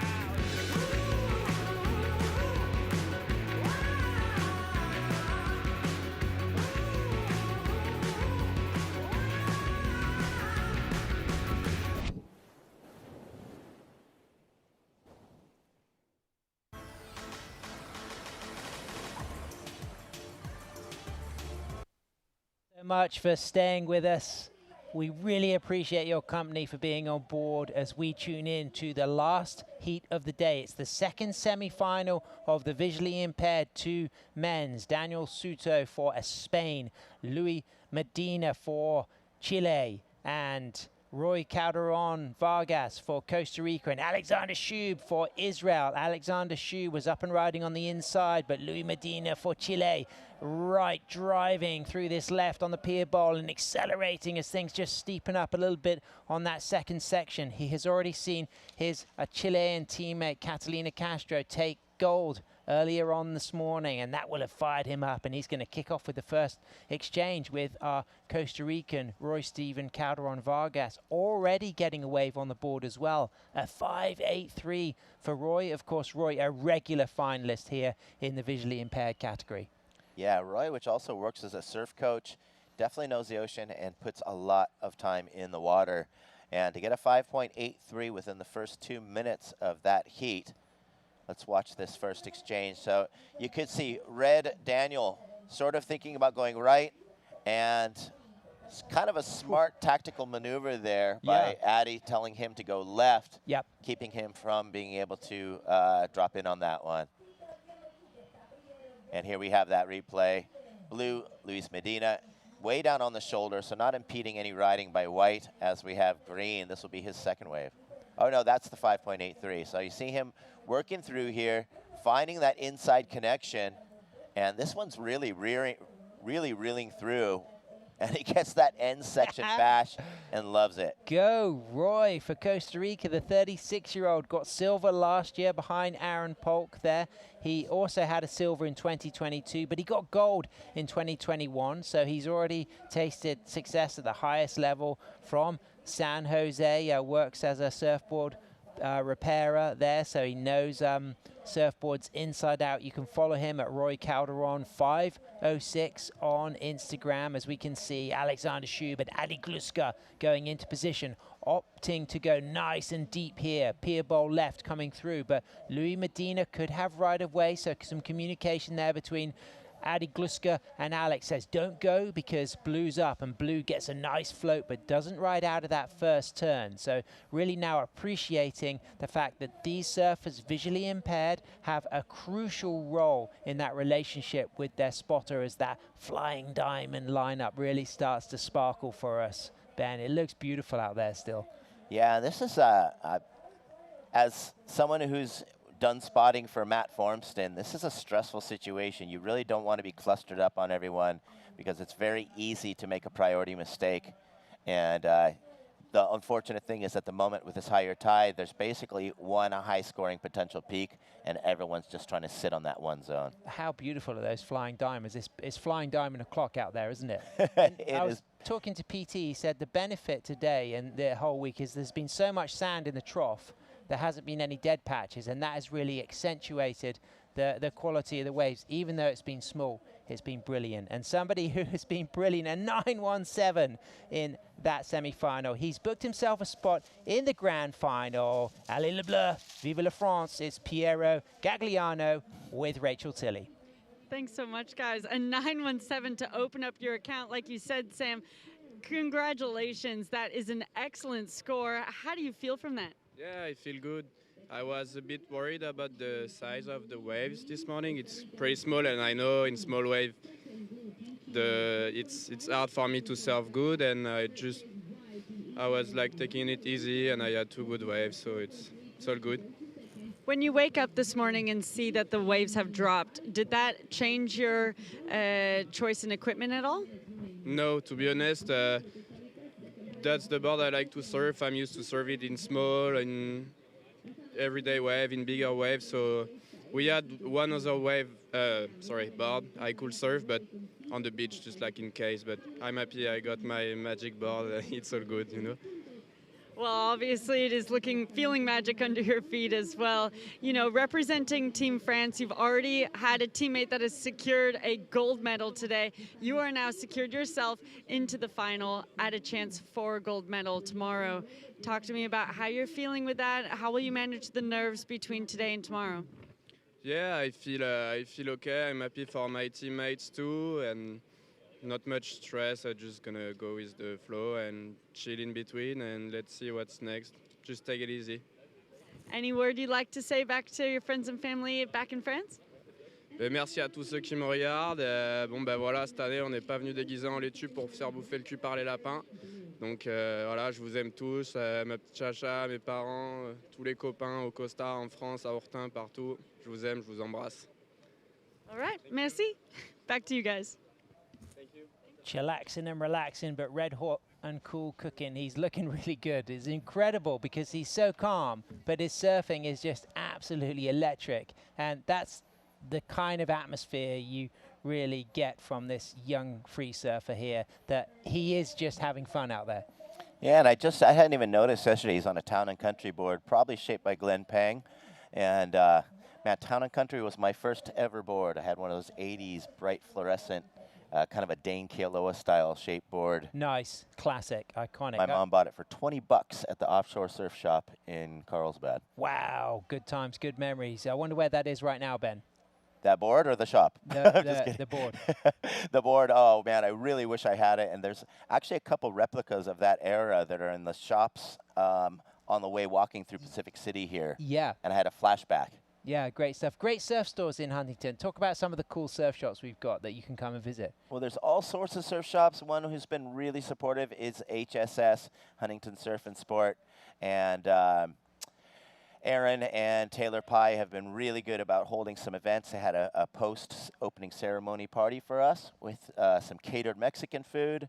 And the Ramsey brothers, a very cool local surf band that they're all ripping surfers themselves. Yep. And they rip on their instruments as well. Team Chile there. Chile. Yeah, Luis Medina is in second. So Roy, Steven, Calderon, Vargas for Costa Rica is in first, but he's carrying just one score, a 5.83. So here comes that opportunity for our surfer from Costa Rica to back up that 5.83 because he has got first priority. Let's have a look. Who's it going to be? Is it Roy up and riding? He charges off the bottom there, hooks that turn, gets nice and active. You can just see the rest of the surfers watching in, but it's our Costa Rican really adding scores on the board and claiming it, kissing the fans on the sand and his teammates, and he's pretty stoked about that. That's going to be a really good backup score for Roy, definitely. I like the Costa Rican flag rail airbrush on that board too. One thing I've noticed is, as you mentioned, Roy, the first time we saw him was in Pismo, and he was riding those Almeric Average Joe boards, kind of like a big wide nose on a big wide squash tail. It looks like he's lost some weight since then. It looks like he's on a little more high performance equipment than when we first saw him. Fellow Europeans there, the Spaniards watching on, but right now it's our Israeli surfer, Alexander Shub. He attacked that first turn, unable to complete that maneuver, but you can see his intent. He wanted to go big on that maneuver. Yeah, and one thing I'm noticing is he is, it looks like he's got under flotation. Had the waves been a little bit more big and punchy, he'd have an easier time. But Alexander has really grown. He's a big guy now. And that board looks like he's a little bit undergunned. So they're definitely going to have to send him into the bigger, more powerful waves. And that's the reason he wasn't able to come back in from that maneuver. So he's sitting there in the third position now after dropping that last score. Comes in at a 1.33 as we can see his teammates on the beach. Of course, an absolute icon of paracycling, of paraswimming. Are you going to be making her aboard later as well? Yeah, that's Pascal Berkovic. She just competed for the first time in the Neil division and very new to surfing and just discovering what she might need. And it looks like yesterday I think she borrowed some other team's board that sparked her interest. Yep. We saw her compete on a big soft board. Sure. But she's a very, very lightweight rider, and yeah. I think it's just way too much board for her. So it's going to be a fun challenge to design something. Yeah, and a multiple para-Olympian, now based in Florida, originally from Angers in France, but to Israeli family, lived in Tel Aviv for most of her career, now in Florida, but up and riding right now. It's Alexander Shub chasing a 4.17. Great opening maneuver. Out of priority on the inside. You can see Adi Gluska's tactics there, just wanted to get things busy. That's going to be quite close to the score that he needs, I feel. Yeah, that's definitely his best wave, needing a small requirement of 4.17. You can see him just getting that extra scratch to make sure he's in there with speed and gets a good drive off the bottom, redirects it, and trying to keep going over that deep spot. And so we're going to see what he gets rewarded as we saw Luis Medina. This must be live action. Wow, fantastic combination of turns, just snapping back and throwing some spray. Clean, critical, light-footed surfing from Luis Medina there. Really like that. So I feel as if just the waves, the turns that we saw on that wave through the midsection, he's carrying a 3.5 and a 2. I think the judges are going to go pretty big on that score. I think that's going to be really significant to just solidify his second place position and give him something to improve on in the last 7 minutes. And what we saw just now is he had just finished his ride on the way back out, spun around, tried to get something else, and he may have learned from that previous heat that there are points where the waves just shut down, and having there being only 7.5 minutes left of the heat, who knows? These guys might be sitting really hungry for a last wave. Yeah, I think that's going to really change things around and put a lot of pressure on Alexander Shub and Daniel Suto for Spain and Israel, respectively. Waiting still for that score to come in. Roy, Steven, Calderon, Vargas, I think he's looking pretty safe in first with that 6.83 and that 5.83. Because to go to first, Luis needs a 9.16. But I'm thinking that that's going to be a massive score. I just saw the kind of maneuvers we were seeing from Piero Gagliano, really light-footed, snappy, a little bit of Kalani Rob in there. Wow, yeah, and I don't think we actually caught the whole ride there, so not sure what the judges are judging him on, but there it is. 7.27, it goes big. He's not in first, but he's now carrying a 3.5, so he only needs a 5.39, and wow, he's just demonstrated that he could be a threat for gold. We've seen some big names already eliminated, Aaron Polk, our reigning world champion, has not made it to the grand final to defend his gold medal, but Piero Gagliano and Matt Formston are already in that final. And as it stands, it's going to be Costa Rica and Chile meeting them if the conditions and the situations don't change. As we can see a paddle, is there going to be a nice opportunity for Alexander Schub to ride out of that top turn? Great bottom turn. Again, just a little bit stuck, and you can just see the frustration. The passion for Alex is there, but certainly there was a bit of frustration then as he realized he didn't finish that maneuver. Yeah, one thing I noticed was on the takeoff, we did have Blue there, and I looked really quickly to see if what Blue's priority was.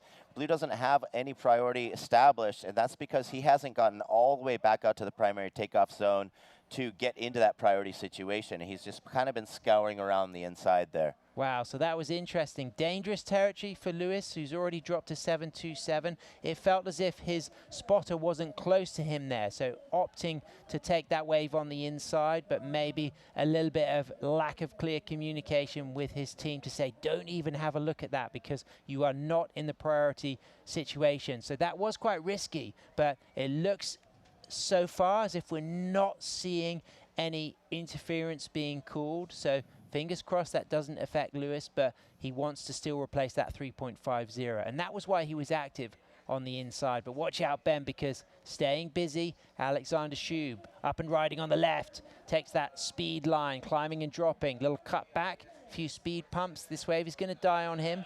He's going to be still chasing a big score. I don't think it's going to be enough. Yeah, one thing is I'm noticing some big improvements in Alexander's technique. The one thing is I just think he's got a board that's still matching up to his weight probably 3 or 4 months ago, which he has probably added about 25% in scale to his size. Yeah, he's a tall guy, and he's from Rihanna in the southern Sharon Plain of the central districts of Israel, and he is chasing a big score though, an 8.27, and he's got a fantastic spotter on board, the mighty Adi Gluska, one of Israel's greats, a fantastic shortboarder who was a finalist at multiple international events through the mid-90s through to the early 2000s, and Alexander works a lot with the surf therapy program YAMTAV, an NGO founded by Paralympic sailors Doron Levitt and Israel Altman. So big shout out to all the support they give the 16-year-old back home in Israel. He's gonna get a score on the board. It's not going to be enough to change the situation. It does go into his top 2, but we move down to the last 3 minutes.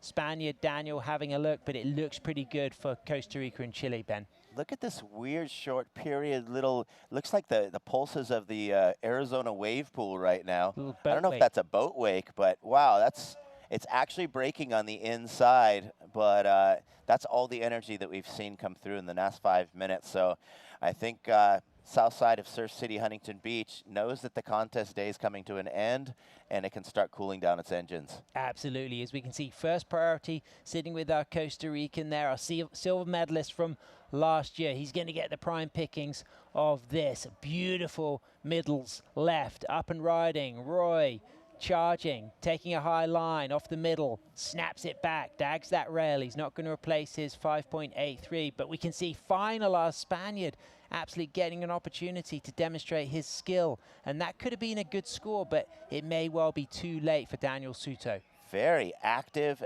very springy. You see him like really driving and springing off of those bottom turns.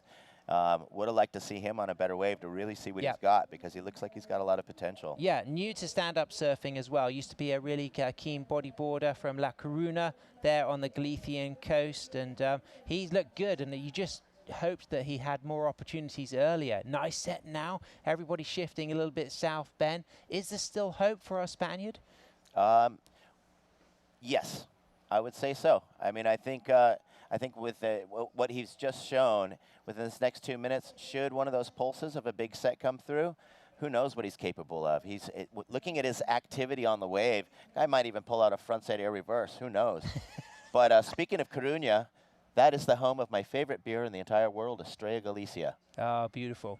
Great stuff. Of course, that Galician coast, fantastic place of great waves, great wave riding culture, great food, great hospitality, and it's the home territory of Daniel Suto, born in 1973, and he is looking to drop that score. It's waiting to come through. I feel like it's going to be dropped very soon, though, because the judges will be applying their attention to the last 1 minute 10 seconds. First priority with Luis Medina. He's got a 7.27 and a 3.50. He won't be feeling that safe carrying that 3.50, but it does look like there was no interference called on him when he was close to catching the same wave as Alexander Shoup.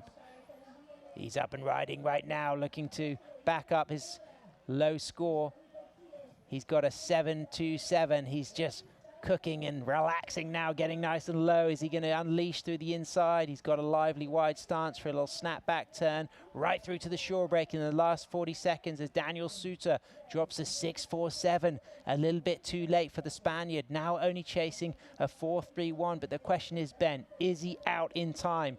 Is Daniel Suter going to be able to get a wave in the last 20 seconds? Because that's an attainable score. Well, here's the other thing, is Blue needing a 5.39, sneaking in the last 40 seconds. That last ride could very well reach that requirement, and then third and fourth are looking at a completely different story. But I like seeing the hustle on Daniel right now. Here we go, live action, chasing a 4.310 if Lewis doesn't replace his score, but he doesn't catch that wave. And when Lewis drops his next score, if it's higher than a 3.50, it would have increased that requirement. So Roy Stephen Calderon Vargas books himself a spot in the grand final with Luis Medina. So Costa Rica, Chile will join Australia and France. And a big shout out to Alexander Shoup for Team Israel, really representing, making progress every year. And this guy, Daniel Suto from Galicia, we want to see more of the Spaniard, but look at the smile on the face of Luis Medina. He is absolutely overjoyed. He's overjoyed. He doesn't know how overjoyed to be because he may have actually gotten that requirement and popped up into first. We still see the judges having good think about that last wave that he got in the last 40 seconds of the heat. Yeah. So I see Rachel Tilley not knowing which person she needs to interview yet. Yeah, it's a 4.5, so it just comes in a little bit low, but he stays in second, and he's booked himself a spot in the final. Of course, the Chileans would have been overjoyed to see Catalina Castro win the women's stand division earlier on this morning. I mean, that was a powerful moment to see her win women's stand one. Congratulations, Team Chile. It's been a great day for them. Really exciting. What a fantastic final heat that was.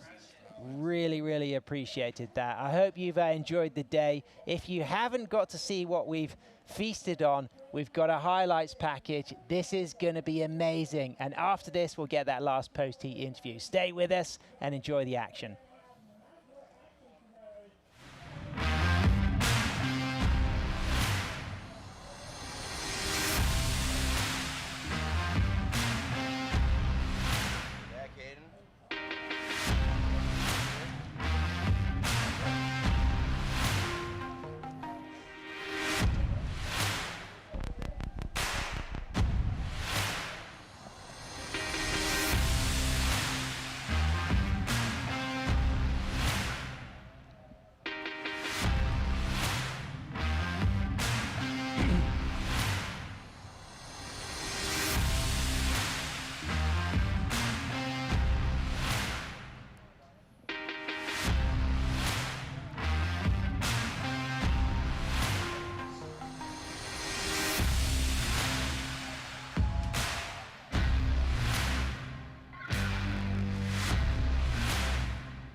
Well, there it is, of course.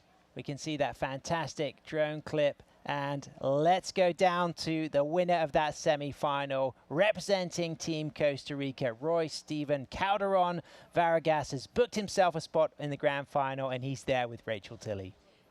Thanks so much, guys. Roy, congratulations on a heat win. Last heat of the day. How did you manage your nerves leading up to that all day? ¿Cómo manejó los nervios para este heat? Bueno, en las últimas dos competencias venía un poco preocupado por el tamaño de las olas. Surfeo olas grandes en Costa Rica y también entreno para olas pequeñas. Venía motivado, cambié de estrategia, ¿verdad? Cambiamos de tabla. Estuvimos antes del hit que pasó con el coach Ariel Gutiérrez haciendo análisis de las olas y entonces estuvimos escuchando las puntuaciones que estaban dando los jueces de la ISA. Entonces por medio de eso nos guiamos a hacer unas buenas maniobras en las líneas para puntuar alto. So he said he was worried about the conditions because he training in big wave in Costa Rica. So we came here and we got very small waves, but we were looking to the conditions and we got a strategy to start like early in the heat, and then we listen to the judges to see what's going on for the next, and we just keep calm and try to score another one and play with the priority system too, and at the end it works, and here we are. I love hearing that, you know, your use of understanding the criteria and the judges, your use of priority and everything to secure yourself for an opportunity at a gold medal. Now, what does it mean to you to have the opportunity to potentially bring that gold medal home to Costa Rica tomorrow? ¿Qué pretende usted para mañana y para obtener el primer lugar y llevárselo a Costa Rica? He estado haciendo videoanálisis con los videos de YouTube de la ISA, viendo los competidores que siguen. Hoy voy a llegar a analizar a los competidores de mañana. Voy a ver cuáles son sus debilidades y sus fortalezas. Y con ese videoanálisis venir motivado mañana para llevarle una vez más a Costa Rica una medalla más.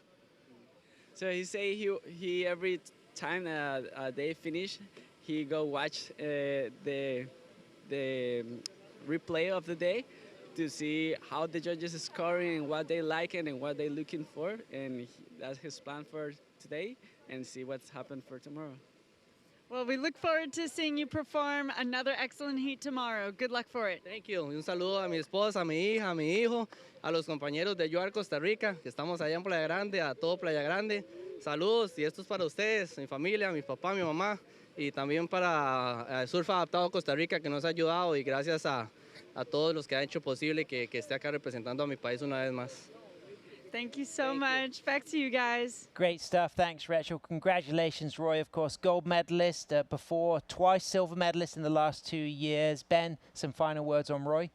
Yeah, he was also saying, I really like talking about the video analysis. He said he was really, besides the judging criteria, he was really checking on all of the competitors that are remaining in the competition to find their weaknesses and strengths. Wow, great insight there. We've crowned 4 gold medalists already. We saw Shingo Kato for Japan winning men's stand 1. Then we saw Catalina Castro for Team Chile winning women's stand 1. We crowned our wave ski sit divisions there. We saw Guillaume Collin for France taking the win. We saw Cass Eckroth taking the win for Team USA. Ben, highlight of the day for you?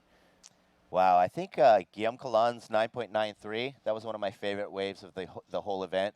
And such a great guy, and it's really, really fun to see all of these guys, with all the hard work that they've done, go home with the best thing that you can. Well, my highlight of the day was seeing the man, Matt Formson, book himself a spot in the final. And another highlight was hearing Mr. T, Roy Tuscany, waxing lyrical. It's been great to have Roy's energy on board. I've got the schedule for the finals here. It's going to be a big day, day 6. Ben, we're going to be kicking off with visually impaired finals. We move on to women's visually impaired. Then we have our stand 2s and 3s, our men's prones, our men's kneels, our men's and women's prone 1, and then the closing ceremony. You'll be hosting that. Who's your money on for Team Gold?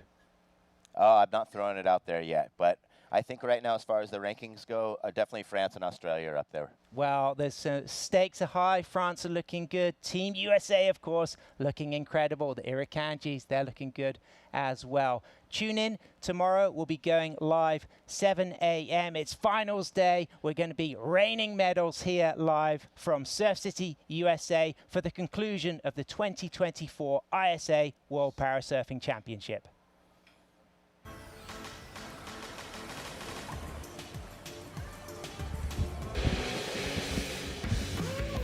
The crowd on the beach is going wild. You can see the excitement on her